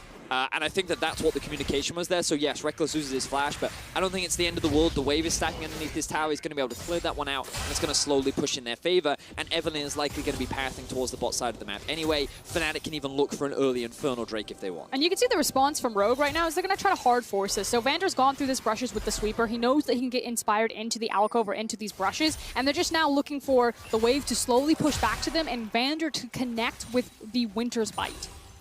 Observers, can we just do a vision toggle as Inspired tries to get into this bush? I just want to watch to see if he can sneak through. Vander's going to step forward. The Hex Flash coming up from Inspired as well. Going to use that Nimbus Cloak to try and get in, but the Curse of the Black Mist is going to keep him safe. And now in the top lane, Bwipo is 6. Bwipo is 6. They're trading back in the bottom lane. Inspired has been ignited, but Finn really has nowhere to go. Does have the flash. The chase is on. Bwipo with the decimating smash will take his man down in the top lane. And Finn has been so exposed this series. Not just weak side top laner, weak series top laner right now. Bwipo is abusing this boy up here, and it is time and time again that he's finding these solo kills, and you just can't afford to have that happen against Bwipo. And while that's happening, Reckless and Hylissang survive the gang combat. They even fought Inspired out, and Fnatic seems to be in full control already here in Game 3. And reminder that, you know, Inspired went down there. You said he was forced out. Meanwhile, Evelyn's just hard farming, just continuing to get farther and farther ahead.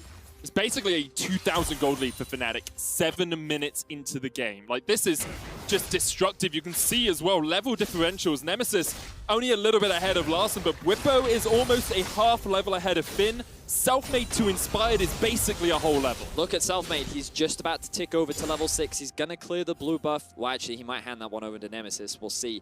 Is he an Ender type of jungler? No. Or is he... He's a Selfmade type of jungler right there. Listen, what's more valuable? Evelyn ultimate or Kog'Maw ultimate? Oh, I think he's going to give it over. Never mind, never mind. Are we watching the same guy? Yeah. Like, did you watch the regular season? I'm just like, he's playing Kog'Maw mid lane, a very mad You were like, you were literally in Game 3 of FPX versus GT, like, I think they got a chance! All right, let's have a look at this. So, of course, Bwipo already level 6, applies the slow. Did he just... Did he take his hands off the keyboard? That looks like an AFK walk into lane sort of thing. He was taking a drink of water. Someone checked for a spill. It's like when Look, even the observers zooming in and out, they're like, I don't know what's going on right now. Like, and I think that, like, it speaks to the way Rogue have performed over this best of 5 series, right? Like, they've looked indecisive, They have made mistakes that we wouldn't have seen from them in the regular season, and they are getting slapped around by Fnatic, who, coming into this playoffs, were the clear underdogs in this matchup, but now are showing why they are so feared when it comes to playoff performances. Selfmade is in mid lane, and Larssen almost goes down. Selfmade can't quite get the damage down onto Larssen. Did still have the last caress, but Larssen, with the Emperor's Divide, was able to keep him at arm's bay. He's going in again, though. Here we go, and he's going out again. It's so difficult for Larssen. It is, yeah. I think the mentality, though, was still to just get Larssen's flash, which he didn't get. Oh, ultimate! They're just like, Larssen, we hate you, and we're not going to let you play. It's like when someone spawn camps you in any FPS, it's just like, hey, there are 5 enemies who only want to kill me. Can the rest of my team do something, please? Well, right now, Finn can't, and the bot lane can't. Why that play was actually really important is because now it guarantees numbers advantage here on the Rift Herald. Fnatic have swapped their bot lane up towards top side. The flash in from Hilly. Looks for the hook here. Inspired has to flash away, and Fnatic like, okay, that's all we really needed. Makes it a very easy Rift Herald for us to take. We already have the first dragon. We already have a 2,000 gold lead. We have a Manamune stacking up on Reckless. We have the tier stacking up on Nemesis, and Fnatic have a very easy way to develop this game and to take any chances away from Rogue. Yeah, and reminder that both these compositions have scaling, so it's not like there was pressure on Fnatic to get control over the early game and find a snowball. Just a nice little gift-wrapped package from Rogue for them as they threaten the dive onto Finn and then just deny all of this CS away from this Gangplank. This poor guy is starved out. Sapphire Crystal and Cole on Gangplank. That's embarrassing. It's going to come down. Everything basically misses. Reckless here underneath the tower. Booker's going to fall, and yeah, that's just bad from Fnatic. Let's be honest. They give up 2 kills. They wanted it. That didn't pan out at all. I love the way Bwipo charges in and just looks to his... This is why you look left and right before crossing the street, because if Bwipo had looked left, he would have noticed Vander was on his way. The hook went one way, the Sion ultimate went another way. Hang on. Selfmade is in lane. All right, Reckless just going to play a little bit past the Q hit. Hansama hits the Q out of Selfmade. Hansama, his spidey senses were tingling. Oh, Bwipo, round 2? No, he's teleporting bot lane. Well, he's being gone. All right, things have been a little bit crazy over the last few minutes. Let's just reassess where we are in terms of game state. Bwipo is really strong. Reckless now 2-0-2 with the Manamune and the Cull on its way.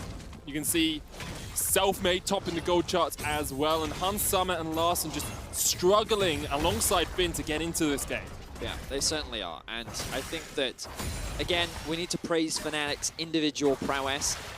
One of the biggest problems they've had this split is different people show up on different days. It's gone from Nemesis to Bwipo to Hylissang to Selfmade. Reckless has been the only consistent performer, but now it feels like all of Fnatic is playing at their highest level right now, and individually they're looking to pop off. A Selfmade! So the reason he was so confident doing that was he saw the oranges had just been used by the Gangplank, so he knew he could get that extra damage in. Now with the Rift Herald coming in as well, Fnatic will get the first tower of the game at about the 12-minute mark. So the reason why they're doing this for the Sion, a Selfmade looked for to be as obnoxious as possible, is so that it opens Bwipo up to roam.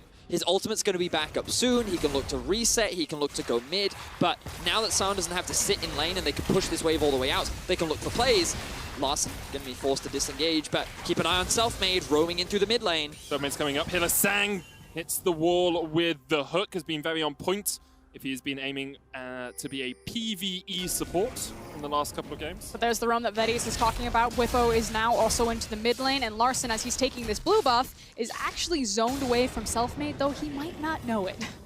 And Spide's so afraid to clear his own jungle because he's like, I don't know if I'm alone, and you're not. No, there's always someone hiding. Selfmade unable to burst Inspired through the Haymaker, but forces him out of the jungle. And meanwhile, while all of this is happening, Reckless and Nemesis getting free time on this mid lane tower, picking up more plates. Now, I guarantee that Finn is going to try to hold that wave on his side of the lane for as long as physically possible. But while he's doing that, it means that Fnatic will have the numbers advantage elsewhere on the map.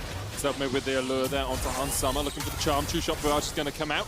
Tow it down to just a plate and a half remaining here in the mid lane. Bwipo pushing in the top, and as you say, Finn just trying to slowly get this CS. Didn't hold the wave quite perfectly there, and he's actually going to unfreeze it as he puts the barrels down and tries to get the push off. Mountain Drake has spawned, and Fnatic will go for it. Second Dragon of game for them. First time this series, we have seen them secure both of those early objectives.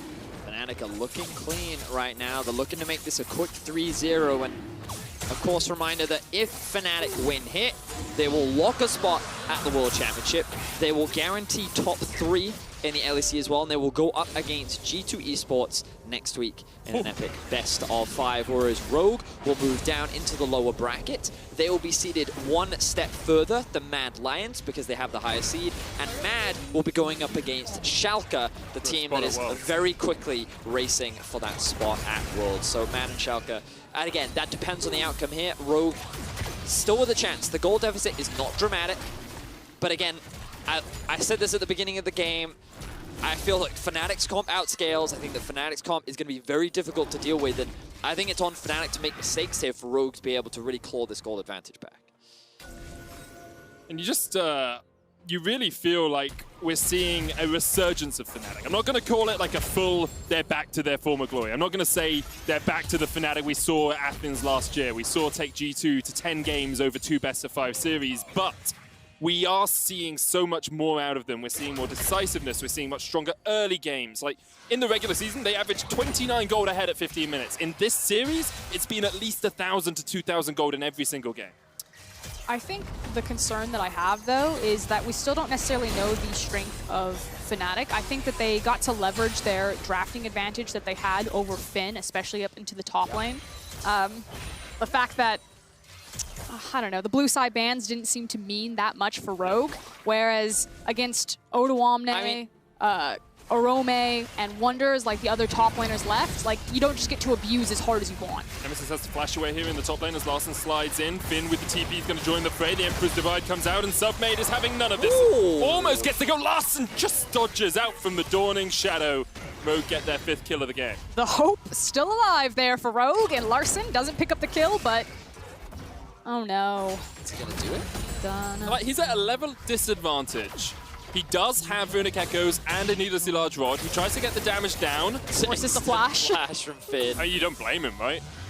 I think Finn flashed a little preemptively there. I don't know if he was going to instantly get put at the execution threshold range, but yeah. What I would say, Frost, to comment on your earlier point, I think that if you're looking at this from the perspective of the Fnatic fan, they haven't showed everything that they're capable of yet, right? And so like there's still a lot of questions around Fnatic and what they are capable of. And I think that only makes things more exciting as they go through the rest of the playoffs, because what is the ceiling of Fnatic right now? Because we've seen their ceiling before and we know that it is very high, but it seems that versus Rogue, they haven't had to showcase everything just yet. I think it is also fair to compliment Fnatic that execution errors seem to be cleaned up. We talked about this last time, where they were forcing fights. They didn't need to force. They weren't playing around their compositions, win conditions. That seems to be very clean right now. So even though there's still some questions on some champions, some matchups, things like that, I think Fnatic fans can at least rest easy in this series that even if you lose here, you will get another shot. And likewise, you're in a position to 3-0. And your team is no longer just running it down and inting when they don't need to. Yeah, it definitely helps when they're not face planting into every available opponent. There is a ward behind Nemesis that he didn't catch with his sweeper, and Larssen has teleport if he wants to join a party up here, but instead he's just going to be farming in the bottom lane. It's what we've seen Rogue do in the last couple of games, try and get as much CS onto Larssen as possible. But while they do that, Fnatic have accrued, that's the word I was looking for, a 3,500 gold lead, their 2nd Rift Herald of the game, and there's a minute before the Ocean Dragon comes up. Hillasan goes a little bit too deep here, has to flash away. Piercing Shadow will heal him up. The Facebreaker coming out from Inspired, but he might go down as the Haymaker is not enough to survive through the last caress of Evelynn. Just trying to force way too hard there, especially without needed information. The thing is that Rogue's lanes have collapsed, and when their lanes collapse, they lost the early game so hard that it doesn't matter how powerful Larssen gets on this Azir. The game's over before he gets to do anything. So I feel a little sorry for Bwipo here, because he was coming in for a mighty flank. The rest of his team was just like, hey, Bwipo, vision control in the blue side jungle is very vital for us right now. Yeah, man. You just can't get the top laners this day and age, honestly. Honestly. What are we watching right now, Bwipo? Yeah, of course, he was looking for that flank there. He got punished quite hard by Rogue. They will be able to get a little bit of gold in their back pocket, but still, 4K is the goal difference. 4 towers to 0 in favor of Fnatic. They have 2 Drakes. Even though Drake is spawning in 20 seconds, even if Bwipo can't make it in time, he has teleport as well. Fnatic just clean, controlled play right now, and it feels like that they are punishing everything that Rogue tried to do. So, very clean stuff coming out from Fnatic. Death cap completed for Selfmade though. Now also 18 level 11. minutes. He's level 11 on Evelyn with a death cap. 18 minutes. Look, I'm just going to say, this Selfmade guy's pretty good. Probably should have been Not all pro. Remember, it is based on regular season. Yeah, that is true. That is true. True Shot Barrage comes out here. The smite connects as Selfmade secures the dragon. Larson was able to take it in the top lane. And it is good to see Fnatic back on form, you know, playing well once again. It's good to see G2 up there as well. But I will say I'm a little disappointed so far across the course of playoffs in Mad Lions, in Rogue. I was hoping this would be the split where we really saw them start to challenge. The TP comes in the mid lane, and Rogue are looking to do exactly that. Hillsang once again has stepped a little bit too deep. He's down. Whipple comes in with the TP as well, and he's immediately shuffled back. They're left alone by the rest of his team. And Whipple and Hillsang have tossed a coin, and it came up tails. I was going to say, that's the Fnatic I remember. I was going to say, I mean, like, it wouldn't be Fnatic if we didn't have a bit of Hilly and Whippo, you know, running it down. I will say that I think the Rogue are punishing them well, and you know, we've been talking about this game. The only way I see Rogue really being able to reclaim control is if Fnatic makes mistakes, and right now, Whippo and Hillsang keep getting caught out. Now, the Dragon Soul is going to be available for Fnatic in 4 minutes, so there's still quite a timer on Rogue that they're kind of running out of chances here since both compositions do scale very well. And oh, that was his life flashing before his eyes right there. But a bit of a breather. I think one of the biggest issues is that Larson is sitting with 4 assists, and Finn has been the big beneficiary of all of these kills. And yes, that does help this game plan kind of climb out of the hole that he was put himself into. But to be very frank, in terms of impact and in terms of player that when your back is to the wall and who I want all my gold on, I don't want it on Finn. I definitely want it on Larson. So, Finn, balls in your court, buddy. And Larson has even gone for the Banshee's Veil second item here to try and, you know, stop Selfmade from bursting him, stop the damage coming out from Nemesis, but it's so easy to proc the Banshee's Veil because you have living artillery. Like, you have this ability just to hit him with one long range. Bye, Hand Summer. Bye, Hand Summer. I blinked. I blinked and I missed it. Hex Drink is like... I'm sorry, what? You know that meme? You know the guy that he's kind of looking and he does the blink thing? That was Hexstringer right there. It was just... Summer is the dog in the middle of the flaming room. This is fine. Oh my word, wow. It's like, I used E, Hexstringer, and Flash, and I still died. Yeah. Should have taken Cleanse. Every AD carry in solo queue right now is like, all right, I've got a new ban on my list. It's like... Oh, Fnatic. Beautiful stuff once again from Selfmade, showing us just how impactful he can be on this Evelyn. And we did after game 1 say, hey, Rogue, just ban the Lucian. Just get rid of it. I mean, yeah, turns out I was wrong. You also need to ban the Evelyn. Like, you gotta ban Lucian, you gotta ban Evelyn, because Fnatic are turning up the tempo. 5 turrets to 2, 3,000 gold lead, and now have 2 minutes left on the Ocean Dragon. At the beginning of the day, we talked about how this was going to be a series of faith for both teams. Faith in Rogue that they could finally be one of these great teams that Europe could be proud of. Not just our first place consistent team, but someone that you were excited to send to Worlds. Whereas on the other side, the Fnatic faithful being rewarded. Can this team actually have the playoff buff? The answer is absolutely. Oh my god. Yep. You know, I was a bit of a doubter. I expected Rogue to come in strong, and right now Fnatic are turning up. TP flank comes in from Nemesis. It's the dog versus the bird, and currently the bird is winning as the Emperor's Divide will stop Whippo in his tracks as well. And Larson did have to burn Flash, and Emperor's Divide to get out of that, but is able to survive. That was as anticlimactic as Mad versus G2. Or was this series? Wow, you guys are brutal today. All right, fair enough. I'm just going to move us along. Fnatic still sitting with a convincing lead right now, sitting with about a 2k gold advantage. The Ocean Drake spawning in about 1 minute and 15 seconds. And with so much excellent vision control, this gives me a great opportunity to use my tool. You can see great wards all over here. That's likely that this Rift Scuttler is also going to be taken down. And Fnatic right now denying all vision, which means that Rogue, if they want to get themselves a Drake, are going to have to face check an Evelyn. And I don't know if you guys have been watching. I don't want to face check an Evelyn. They also don't really have great champions for face checking. You basically have to send Inspired in there, and you're behind and be like, okay, buddy, it's all you. It's like, listen, we get it. You're our smite, you're important, but we're here for moral support. I mean, you could use Ezreal Qs to check, and to be fair, Rogue have been able to claw back some of that vision, but it's those flanking TP awards you got to be careful of. Of course, Whippo and Nemesis no TPs, so not that threatening, to be fair. But right now, both teams contesting for that mid-way. Selfmade's actually on the top side of this. Fnatic might just go straight to the Baron. They have a Cog, they have a Senna, they have a lot of damage. Absolutely what they're doing, but the same problem still exists. Rogue needs to blind face check. Two-shot barrage going to come out. We'll catch Reckless and Nemesis, but that Baron is already down. And you can see Rogue don't even know how low it is, nor do I. 8,000 HP left on it. As Fnatic now might just disengage. They can look for the unstoppable onslaught. Bwipo can charge his way into the fight, but Rogue have just been able to disengage it. What did Fnatic get out of that? Well, they got the true shot barrage, not too much more. Bwipo now stepping forward. The pain train finds its home, hits on Inspired. The showstopper coming up to the back of the line as Reckless is caught out by himself, but on the front line is Hylissang. Reckless should be able to take down Inspired. One more auto attack will be enough, and now Bwipo trying to get across the wall. Summer, Finn, and Larson on the Watch chase. Selfmade, watch Selfmade. Damage available still for Rogue as Larson shuffles forward, but we're going to get pushed back.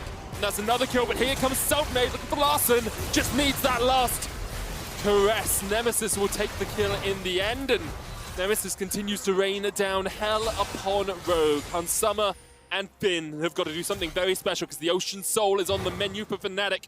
Selfmade still able to get in there, still able to use that passive. And you can see it's so hard for Summer and Finn to do anything, but the TP is going to come in from Rogue. It's Braum going to join the fray, but this is an Ocean Soul. And Rogue, you got to do something about it. Summer has TP as well. Good back. The true shot barrage coming out. Vander, do you have the smite? He's trying to shift over to it. He's just used the heal. The smite will be available. Selfmade won't go down, but it's stolen as Summer secures the Ocean Dragon.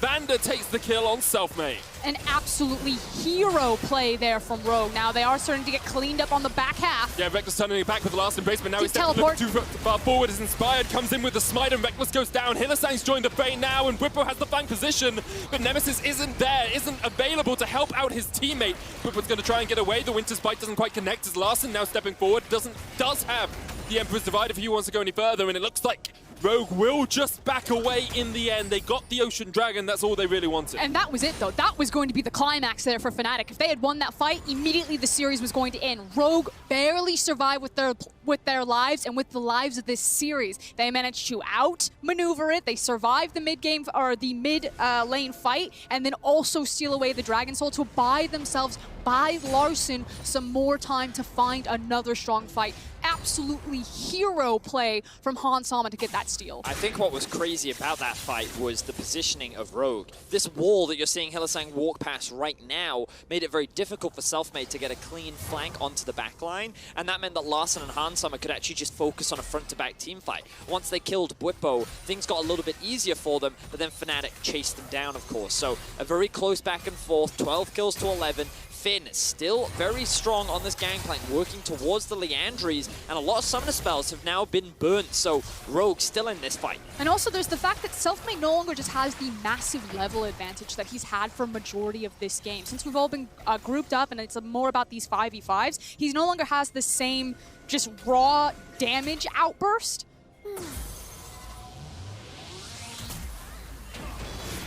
I'm very nervous. Yeah. I think we all are as Reckless steps forward, takes a little bit of a chunk from the mystic shot. Vander on the front line, Showstopper coming back. Reckless down to half HP. The Dawning Shadow's going to shield him up, but Vander and Healy had the flank here. Inspired forced away. Larson stepping forward though, and Selfmade isn't going to be able to get into this fight quite yet. Nemesis and Bwipo trying to defend, but Bwipo goes down once again, left alone by his team. He's going to try and get some zombie form damage down, but Fnatic only have 3 members left alive.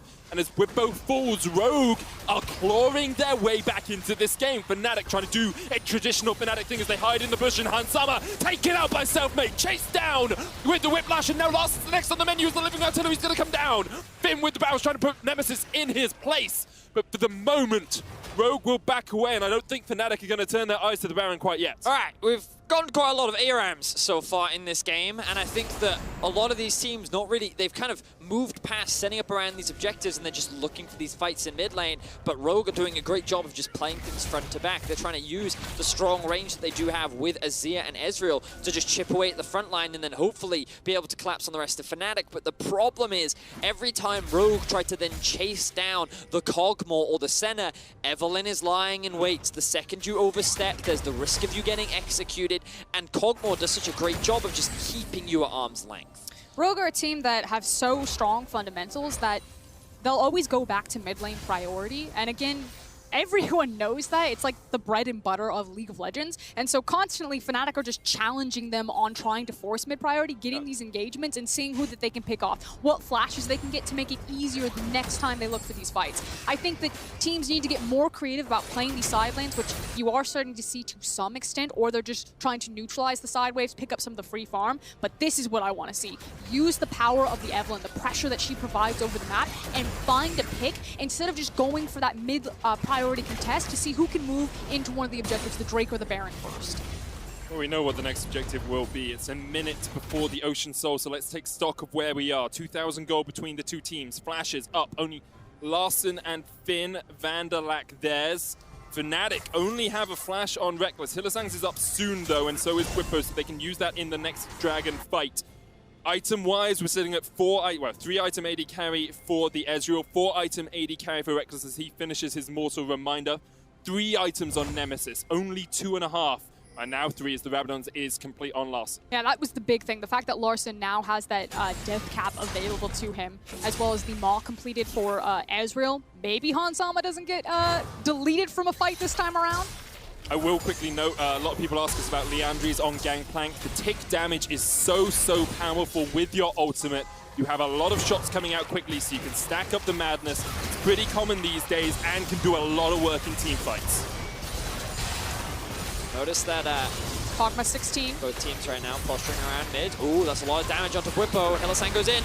Larssen has to get away from the depth charge. True Shot Barrage coming out. Selfmade still hanging on the edges. And you were just talking about the Liandry's on Gangplank. The fact that Finn, level 16 now, still holding on to his ultimate, saving it for this dragon fight, as the level 16 Kog'Maw is still chunking them. Finn needs to be picture perfect with this Gangplank ultimate to maximize the damage and to dissuade Kog'Maw and Senna in the back lines, because their range at this point is absurd. Finn's looking for flank position. Finn's trying to get all the way behind them here as Vander takes down to about half HP. The Liandry's is taking the cannon barrage, going to hit onto Reckless, hit onto Nemesis, and here comes the showstopper as well. Selfmade has to use the ult to try and survive in the pit, and is stolen away once again. Inspired gets it.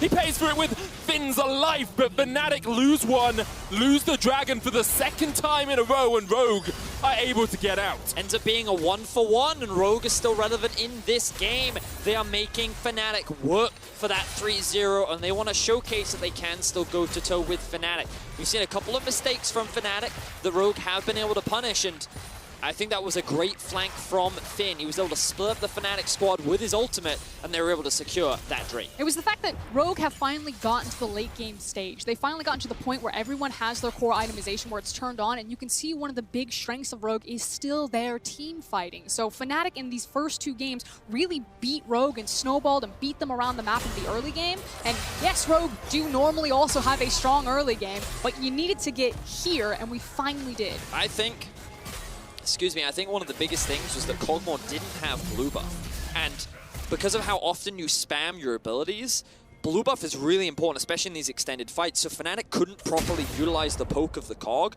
to its maximum extent, because Nemesis had to be really cautious about how he was using his mana. I think in the upcoming fight, that's also something to note, considering he will likely have the death cap as well. Because the scary thing about Kog'Maw is, like, Azir kind of gets to a point where he's definitely very strong, and on many AP champions they get, you know, stronger the more AP that they build, but Kog'Maw, I feel like that every new item he ascends to an entirely new level of power because of how well or how much damage his ultimate can do and how well he scales with levels. So I feel like the next Drake fight, the next Baron fight, the next fight, Nemesis is the player to watch, because he could do a lot of damage if it weren't for Vander's shield there. Just look at this.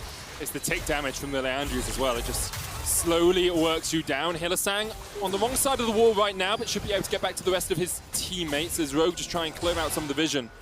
Fnatic setting up around the Baron.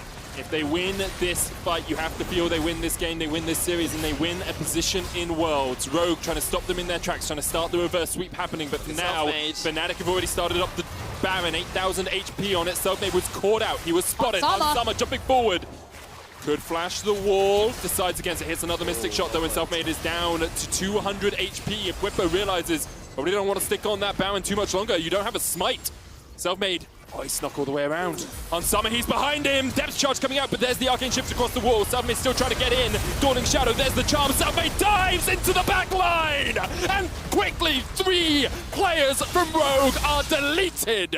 Last Caress from Selfmade alongside the damage from Reckless will make it 4. And Rogue, they tried as they might, but you cannot stop Fnatic. And Hansama tried to be the hero right there. He went over the wall. He was trying to find Selfmade. Thought, do I flash? Do I not flash? He waited for the E, and then the nerf really bit him in the ass there. He had to flash back against the wall. Selfmade saw his moment and ripped him apart in the same way that Fnatic have ripped Rogue apart. Finn's TP was cancelled by Hylissang, and you have to think he's not going to have enough time to get back here. In fact, even stopping his base. Fnatic, you can never count them out. They outlast Rogue, and they book a rematch with G2 next week. Convincing series from Fnatic, a commanding 3-0 Game 3. Definitely a little bit shaky. Rogue showcased a lot more in their ability to fight and punish some of the mistakes from Fnatic, but at the end of the day, Fnatic, they were able to outplay, they were able to outscale, and they were able to outdo Rogue, and they will lock their spot at the World Championship. Death, taxes, Fnatic out Worlds, Fnatic and G2 in a best of 5. And there's the famous saying, it's the LEC, everyone beats everyone, and in the end, Fnatic at least gets a fight. Not much anymore. They haven't gone there yet. That's true, that's true. They are top 3, definitely. It does mean that Mad will play up against Schalke in our first game of next week, I believe, to see if they can make it to Worlds. But one of those 2 teams, either Mad or Schalke, will not be going to Worlds this year. Mad sweating right now. Yep. Probably panting a lot. That's how cats sweat, right? Through there. And I do think that Rogue, while disappointing in this series, like, you're also going up against a Fnatic that showcased a lot, and I think that Rogue have to go back to the drawing board. There are clearly draft questions that have to be answered because it feels like that they are predictable, you can plan around it, their playstyle is linear, and unless they find ways of changing this, teams in a best-of-5 series will continue to adapt and will continue to shut them down. I just feel like, while I agree, they're also predictable in draft because they have limitations in their effective champion pools. And that is something that you can't solve. You know what I mean? Like, if they could play anything, then the draft becomes much easier to solve. But if you can't solve the draft because your players cannot play things to certain levels that you need them to play, Rogue can't fix that in time. Or maybe not in time, but hopefully they can at least bring something new to the table. However, for this series, your key player of the game votes are at LEC on Twitter. Selfmade, Nemesis, and Reckless. I'm pretty sure I know who you're all going to vote for. And we're actually going to hear from him soon. Before Reckless joins us in PGL, we'll hear from Selfmade. Stay tuned.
And welcome back to day 3 of the LEC Summer Playoff as Fnatic defeat Rogue here and will face G2 Esports next week. And I have Selfmade with me to talk about this series. Thank you for joining me and congrats on winning this one. Thank you. I gotta say, coming in today, I had no idea what to expect from this series. I thought it was going to be a storm from both sides or an even series. But I mean, you obviously did your homework. So talk me through the preparation and work to be ready and on point today. I mean, basically our preparation was that we decide I'm going to play carry junglers, and that's pretty much it. That was the whole prep. All right. Other than that, I mean, what did you think about Rogue here today against you? Anything they could have done better, according to you? I mean, of course they could have done many things better. You know, I think both teams played really boosted. I think the level of the series was bad from both sides, but I think we just had much better prep and we had much easier drafts to execute, I would say. We weren't under like big pressure to do things early game, and that's why we won. But that's usually how it is on stage games. People are playing less aggressive, right? Like you could see in first game and second game. But then in third game, it felt like, you know, they were 0-2 down. They had nothing to lose, so they decided to choose us level 1, which failed pretty hard. And then the game just turned into typical European scrim. I want to follow up on what you just said right now about both teams playing bad. What did you do wrong here with Fnatic? And I mean, is there anything you can learn from this series to make it better next time? Well, personally, I don't think I did that many mistakes individually, but as a team, we had many int moments, and for sure, you can always learn something from every game, right? But like right now, I don't really think about any specific things that we can take from these games. Okay. So right now, we just won series 3-0. Now we're gonna relax, and most likely on Monday we're gonna talk about it. Yeah, I mean, you can, and you were mentioning your own performance. I get that as an Evelyn main, because that's what I heard. You must be pretty happy to have been able to play the champions twice in this series, and your whole performance got you the player of the series here from the community. So anything you want to tell me about this, or maybe thank the fan? I mean, for sure I'm gonna thank the fans, right, for voting for me, but I would give it to Reckless. And actually, no, I would give it to Nemesis. I think he played all 3 games so much better than he played whole split, let's say, right? He really stepped up, and he was a completely different player than we've seen the whole split. So I would give it to Nemesis. And yeah, talking about like playing carry junglers, I'm just piloting the champions, you know? It's up to the whole team to actually set me up for success. So... Well. But yeah, I'll take those, you know. You can take these, of course, but nice praise for all your teammates here. Anything special after this series, maybe, that you won? What does it mean? Wait, what do you mean, anything special? Worlds? That's cool. That's it? I mean, yeah, we just made it to Worlds, you know, but making it to Worlds and then actually making it further to Worlds is a different story, right? All right. So this is like the third step, but, you know, at the same time, next week we play G2, so might be another 0-3, you never know. I will take the humbleness for now. Thank you very much, Selfmade, and we'll see you next week again, G2. Hopefully you will do your best here, and we will take a short break, and we'll come back in a few minutes for PGL with these 2 beautiful people and Reckless.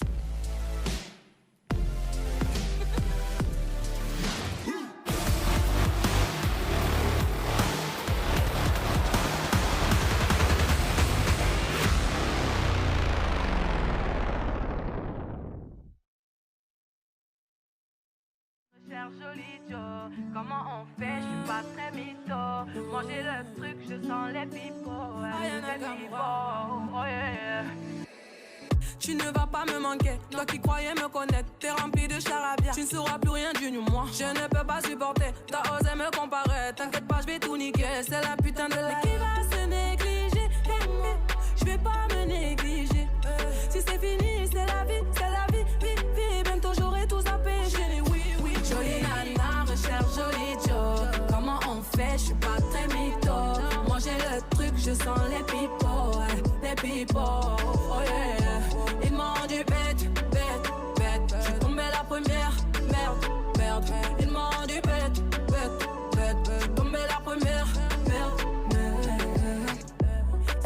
critères, ça me va. Je suis pas dans les délires de Vice. Si tu penses assurer, c'est bon. Tu peux déposer ton CV par mail. Mais qui va se négliger? Je vais pas me négliger. Si c'est fini, c'est la vie, c'est la vie. Oui, bientôt j'aurai tout zappé, chérie, oui. Jolie nana, recherche joli Joe. Comment on fait? Je suis pas très mytho. Moi j'ai le truc, je sens les pipeaux. Les pipeaux, oh yeah. Ils m'ont rendu bête. Je suis tombé la première, merde. Ils m'ont rendu bête. Je suis tombé la première, merde. Chacal t'a bien Kuma, mais j'avoue que c'est mort. Toi tu fous la merde, tu veux que j'avoue mes torts, lol. Mais à qui tu vas la faire? Moi j'ai le mental, ouais, à qui tu vas la faire? Retour à la réalité. Moi je retourne à la réalité. Ouais, j'ai le mental. À qui tu vas la faire? À qui tu vas la faire? Jolie nana, recherche joli Joe. Comment on fait? Je suis pas très mytho. Moi j'ai le truc, je sens les pipeaux. Les pipeaux, oh yeah. Ils m'ont rendu bête. Je suis tombé la première, merde. Ils m'ont rendu bête. Je suis tombé la première, merde. Ils m'ont rendu bête. Tombé la première, merde. C'est un nouveau jour, merde. Ils m'ont rendu bête.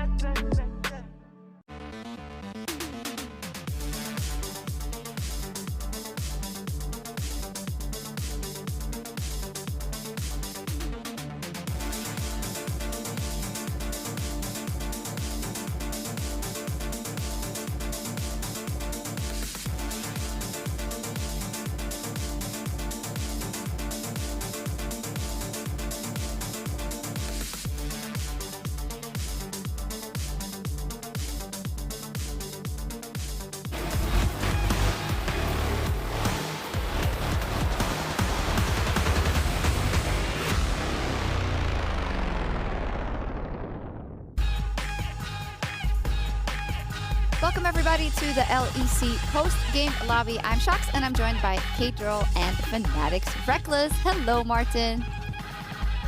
Hello. Hi. Congratulations on the fantastic victory today and also making Worlds. Yeah, you must be incredibly relieved that Fnatic had such a good showing today.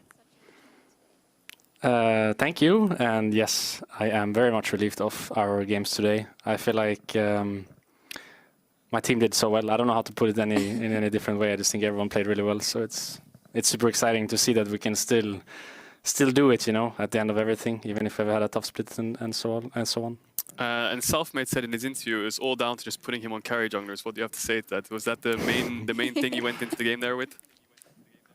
So actually, this is something we took away from our game against you guys in week 8. On the Saturday, we played you guys, and going into that game, we thought our best chances of winning would be to play a carry jungle. And that also were to be our first game where we kind of felt like we were a good team. So ever since then, we've been running this narrative for ourselves that carry jungle is our best chances of winning. And I think you could clearly see today that Selfmade is a very good jungler when he's on a carry. So I think we're hitting the spot right on. So XL helps you in the series. I'm happy. Yeah, XL helped Fnatic rivals, but also helping each other. Well, Reckless, if you will allow me to ask, because we talked a couple of weeks ago, and then you were saying, well, we're having trouble figuring out what exactly we should play. But it isn't really the most complicated of solutions, right? Because Selfmade has always been a carry jungler. So it seems odd to me that it took so long. So were there other things that also just fell into place this week?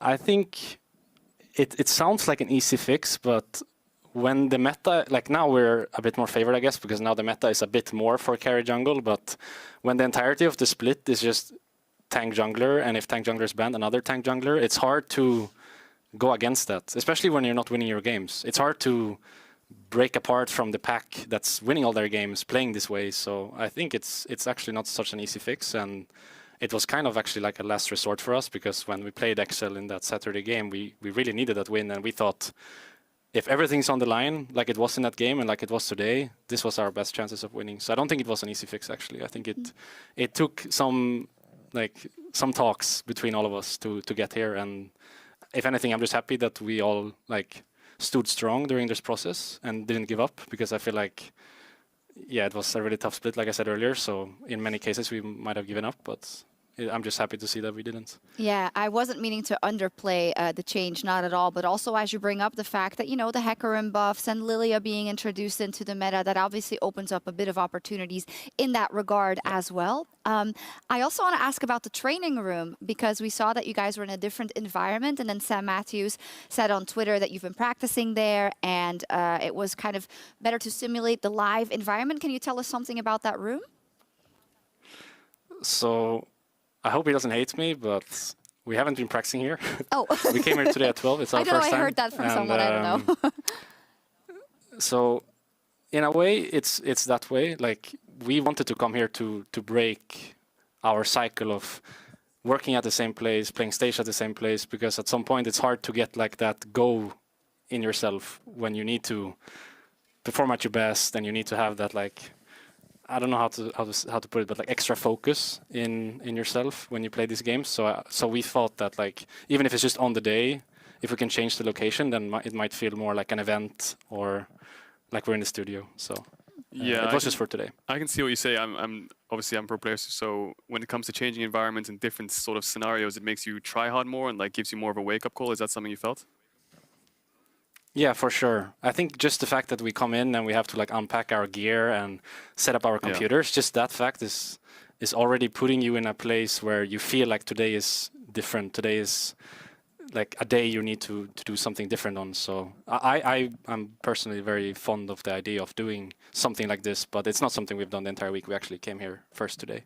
Yeah, but it kind of sounds like a no-brainer, because even if just going somewhere on the day that you're playing and that change of that environment, also something that had us a bit puzzled is why you are sitting in the support position and Hilly was sitting in the marksman position.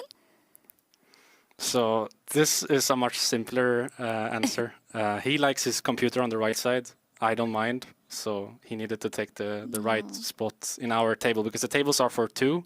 So the computer is on the left and on the right, and we want to sit next to each other, so we just had to change for the computer. Yeah. But we were memeing during the day about it being me, like the support for the team, and Hilly the carry for the team. And I think in some ways there's some truth behind this. Yeah, a lot of like, I feel like I'm a very supportive AD carry, and he is in many ways actually one of our main carries. So I mean, it makes sense that way too.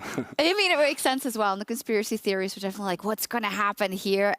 We are going to talk to Vander for a second. You stick around and we're going to ask you to react to that as well. But we'd love to get some insight from Vander and Rogue. Still going to Worlds, but a bit of a setback here. Let's see what he had to say. Thank you, Shox, and thank you actually, Vander, for joining me here. Things didn't go your way today, but I mean, the journey doesn't stop here for Rogue. So is there anything you learned from the series today that will help you next time? Well, it's still a bit early to say what we have to learn and what we have to take away from it. I just have some first thoughts, right? We didn't really think much about the games. I just think in general we expected Fnatic to run those like carry jungle style, and we didn't really manage to stop it. Yeah, we kind of had an idea how to do it, but it didn't really work out in the end. And I think the biggest problem is that we didn't really play like we used to. I saw some comments that we did everything exactly like we usually do. Maybe some champions were like always like the Azir mid, right? But I think in general we just really stopped today, and we made self-made fat every game when he plays those carry jungles, and then it's really hard to. All right, I think you're lagging a bit there. We're going to try and fix this issue. I'm going to send it back to Shox for now for us to solve the issue. I'll be right back with you, Vander. Take it away, Shox. All right, here we go. Nothing going well for Rogue today. Also, the internet cutting out for that interview, sadly. Yeah, Reckless, what's your vision on the whole Rogue situation? Number one, going into playoffs. And they already had doubters, right? The people who said, even in the teams, we're not afraid of Rogue. It must be a mental blow for them. Do you think they will recover in time for the rest of playoffs? I think if they can be humble and realize that the meta is not in their favor anymore and they need to do some changes in their team, then they're going to be more than fine, because they are actually a good team and they have good players.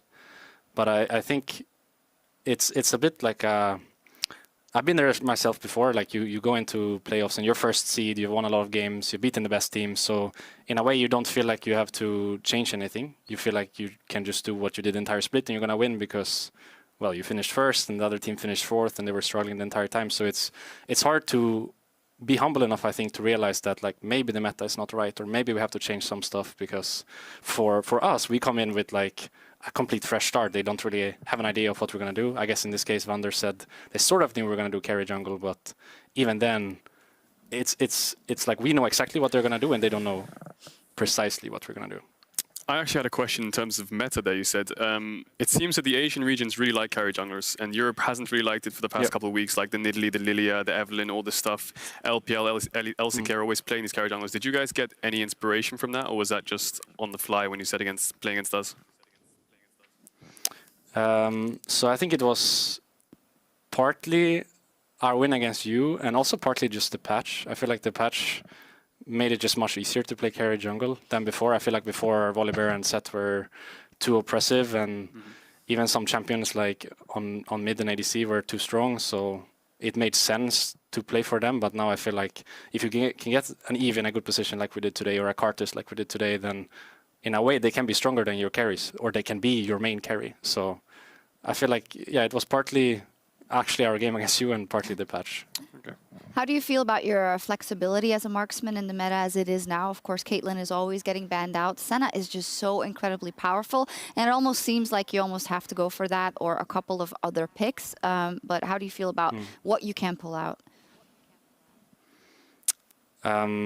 Pretty good, I would say. I think today was nice for me because I got to show that I play Ashe. I feel like I haven't played Ashe in a long time. Years. I'm sure you ran some statistic on this, but it's probably been a couple of years, yeah. So that's super nice. And I don't really feel too uncomfortable with the meta. It's not really my like old school AD carry meta, but I never really felt like I had.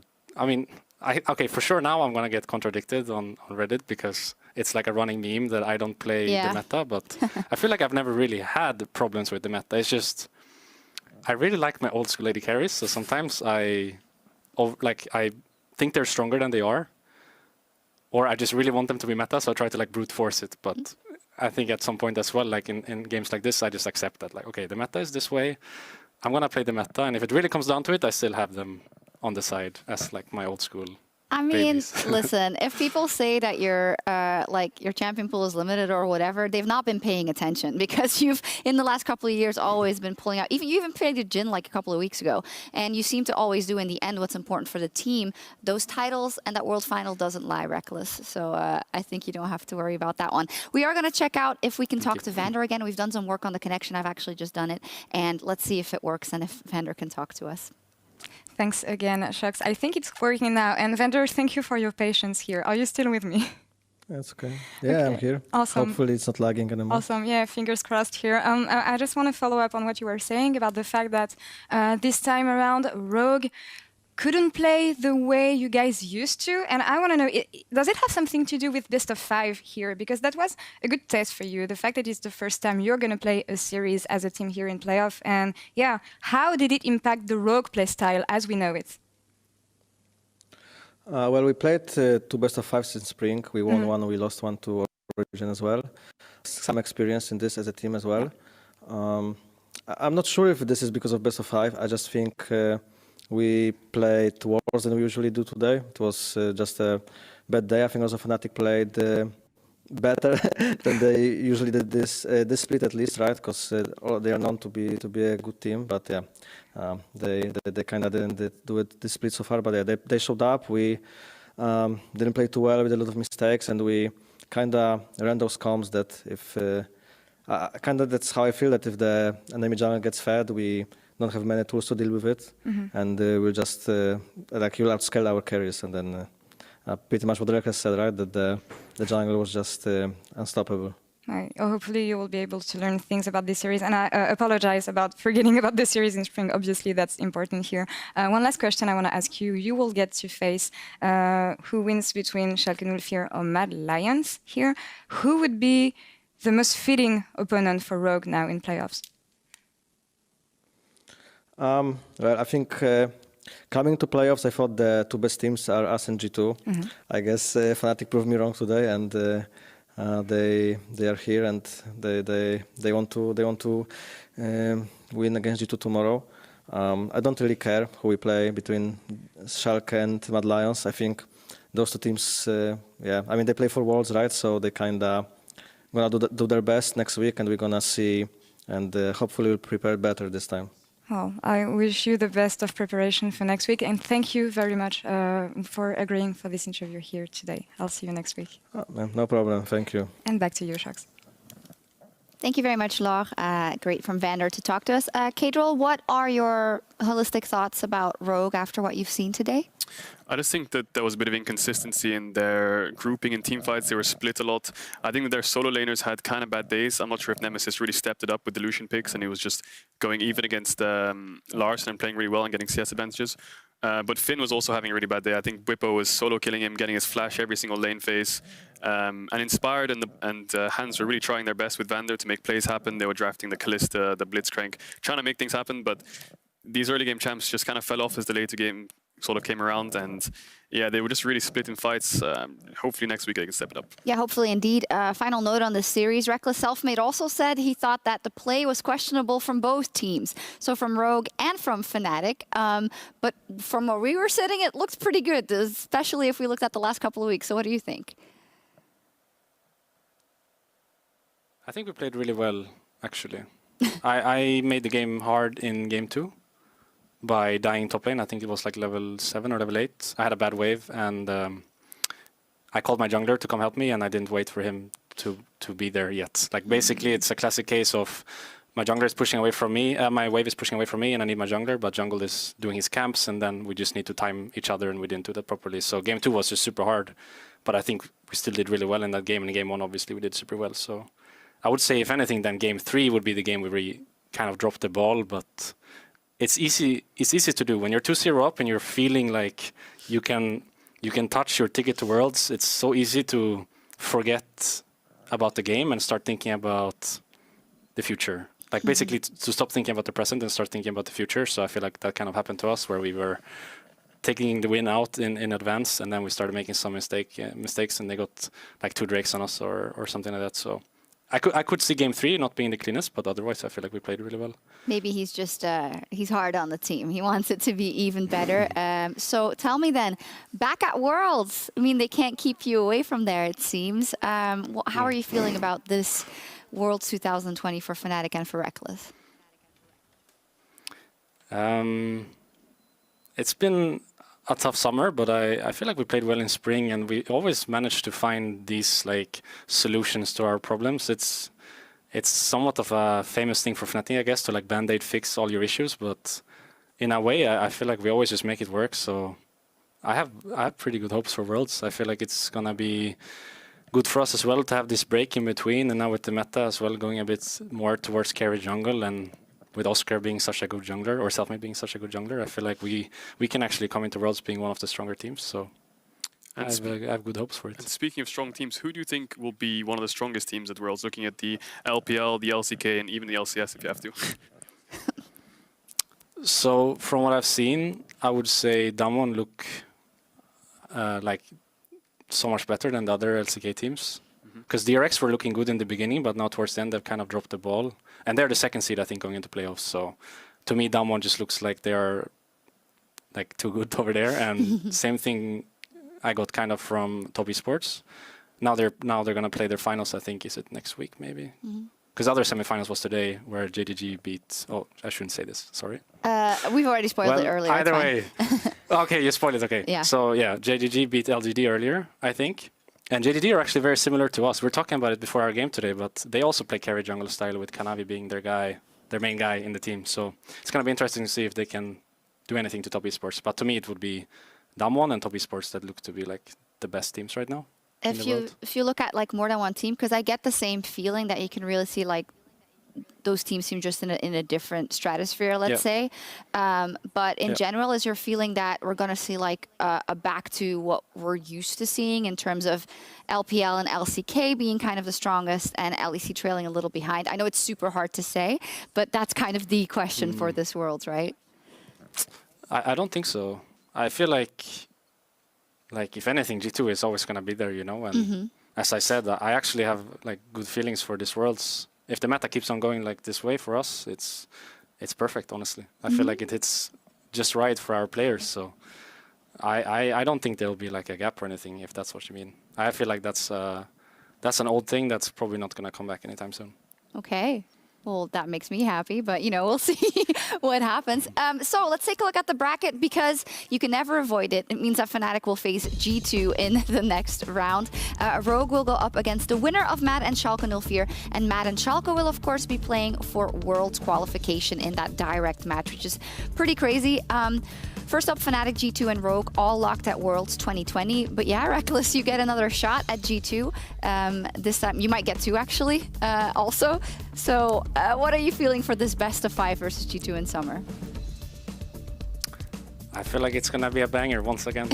And it's just great every time, honestly. Like, I know people want me to feel like there's extra pressure or something, but I just enjoy it a lot. It's super nice to have like this rivalry between and all these best of 5s to play. It's like in a way just a strong memory on when I get older. Like I look back at last year and sure we lost both best of 5s, but it was insane to be a part of. So my hopes are we get something similar this time. I mean, you bring the best out in each other in those best of 5s usually. Spring, maybe not as much, so you have a shot at redemption here. Kadril, you can give your unfiltered opinion. I know Reckless is right there, but what do you think about this best of 5? Well, just going back to what Vander said, they knew that they would be playing carry junglers, so they tried to abuse it. They couldn't find the winning formula against their playstyle, so I'll be interested to see what G2 does. They're a lot more diverse. They have so many different things up their sleeves. They're so good at playing different playstyles, so it might be a bit different to old Fnatic G2 series, where it's sort of tank junglers. This might be a full-on scrap between Jankos and Selfmade. So it's all up in the air for me. Oh, that would be so cool, too. About the brackets, can I get a little prediction of Mad versus Schalke? Who's going to make it to Worlds, Reckless? Schalke. Schalke. Oh, you're also on the hype train? I actually think they're really good, and they have found some sort of identity for their team that works really well. I thought actually going to playoffs that they might not have it in them, because it looked like to me they just played like 2 champs on every role, and they were like kind of lucky to get them every game. But then they showed now in their game against SK that they actually have more champions to play, and they still look really good. So to me, it's actually a very clear favorite. So if they beat Mad and then, yeah, perhaps they beat Rogue, I mean, are we talking? Very possible. Yeah, I mean, a Schalke possibility in the finals, but that would be at the cost of you maybe, or G2. So interesting stuff. Yeah. Ooh, Kadril, it can happen. I'm not gonna like be selfish here and say that we are better than them, because I actually don't know. It's hard to say. We played them now twice in the split, and both times they kind of shit on us. And when you look at them play, like they are very much a team, maybe even more of a team than we are, or than Rogue was today, or even G2 were during the split. So it's not so far-fetched, I think, to say that they can be like a favorite for this playoffs. Yeah, I agree with Reckless there. I think Schalke has come together really well as a team, and it's not only one member stepping up. It's like Abadage carries games, Gilius carries games, Neon carries games, Odoamne carries games. So versus Mad Lions, I'm a bit worried for Mad Lions, honestly. I think Schalke might be able to take the last world spot. But Mad Lions did have a few games against G2 where they showed some signs of greatness. Just, yeah, G2 was a bit too good. They were indeed. We're going to sign off in just a second. I would like to take a little selfie with you, Reckless, and with Kadril, of course. We got the news, of course, that you guys won't be coming back to the studio for the rest of the playoffs and the production update. That's sad, but at least we can take some selfies. So that'll keep us over until then.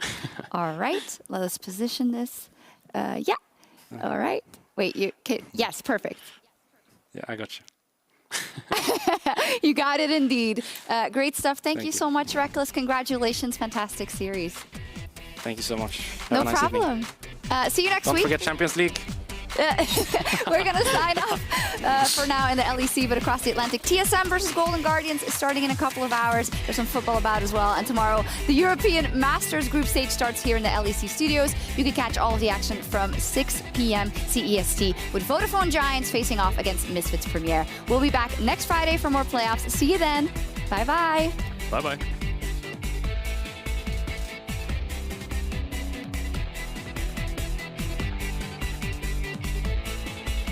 I did not come to play, I came to dominate. Dominate. Dominate. Dominate. Dominate. And now he's hovering around the ball, then he has his eyes on Hans Summer. Hans Summer has clenched, has flashed, Subway dives in. Hans Summer has no chance. Fnatic would anyone be hard pressed to say they're not going to win because, wow, okay, that was unexpected. Blessing flashes forward, is hooked in, the silence comes out, but here comes the Requiem as well. Shut down already onto Larson, he is dead. Hans Summer pulls back with a face call, Vander jumps back in, and Hans Summer now gets one shot down, but he's gone down. Finn jumping into the fight as well, it's a 4v3 in favour of Fnatic. They find another before going in. Reckless goes down, but Finn will fall. The cannon barrage going to hit onto Reckless, hit onto Nemesis, and here comes the showstopper as well. Selfmade has to use the ult to try and survive in the pit, and is stolen away once again. Inspired gets it. He pays for it with Finn's alive, but there's the arcane shift across the wall. Selfmade's still trying to get in. Dawning Shadow, there's the charm. Selfmade dives into the back line, and quickly 3 players from Rogue are deleted. Fnatic, you can never count them out.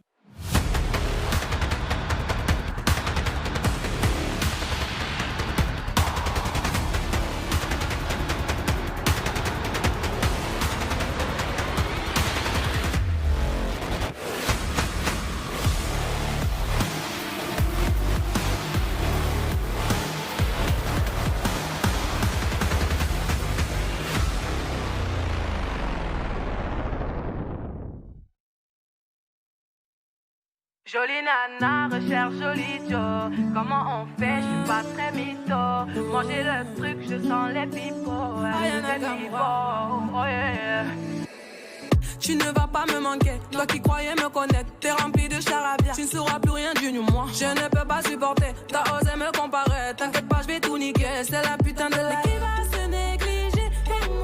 Je vais pas me négliger. Si c'est fini, c'est la vie, vie. Bientôt j'aurai tout zappé, j'ai les oui. Jolie nana, recherche joli Joe. Comment on fait, je suis pas très mytho. Manger le truc, je sens les pipeaux, oh yeah. Ils m'ont dit bête. J'suis tombé la première, merde. Ils m'ont dit bête. Tombé la première, merde. Si t'as les critères, ça me va. J'suis pas dans les délires de vice. Si tu penses assurer, c'est bon. Tu peux déposer ton CV par mail. Mais qui va se négliger? J'vais pas me négliger. Si c'est fini, c'est la vie, vie. Bientôt j'aurai tout zappé, j'ai les oui. Jolie nana, recherche joli Joe. Comment on fait, je suis pas très mytho. Manger le truc, je sens les pipeaux, oh yeah. Ils m'ont dit bête. J'suis tombé la première, merde. Ils m'ont dit bête. Tombé la première, merde. Chacal t'a bien Kuma, mais j'avoue que c'est mort. Toi tu fous la merde, tu veux que j'avoue mes torts, lol. Mais à qui tu vas la faire? Moi j'ai le mental, ouais, à qui tu vas la faire? Retour à la réalité. Moi je retourne à la réalité. Ouais j'ai le mental. À qui tu vas la faire? À qui tu vas la faire? Jolie nana, recherche joli Joe. Comment on fait? Je suis pas très mytho. Manger le truc, je sens les pipeaux, oh yeah. Ils m'ont dit bête. J'suis tombé la première, merde. Ils m'ont dit bête. J'suis tombé la première.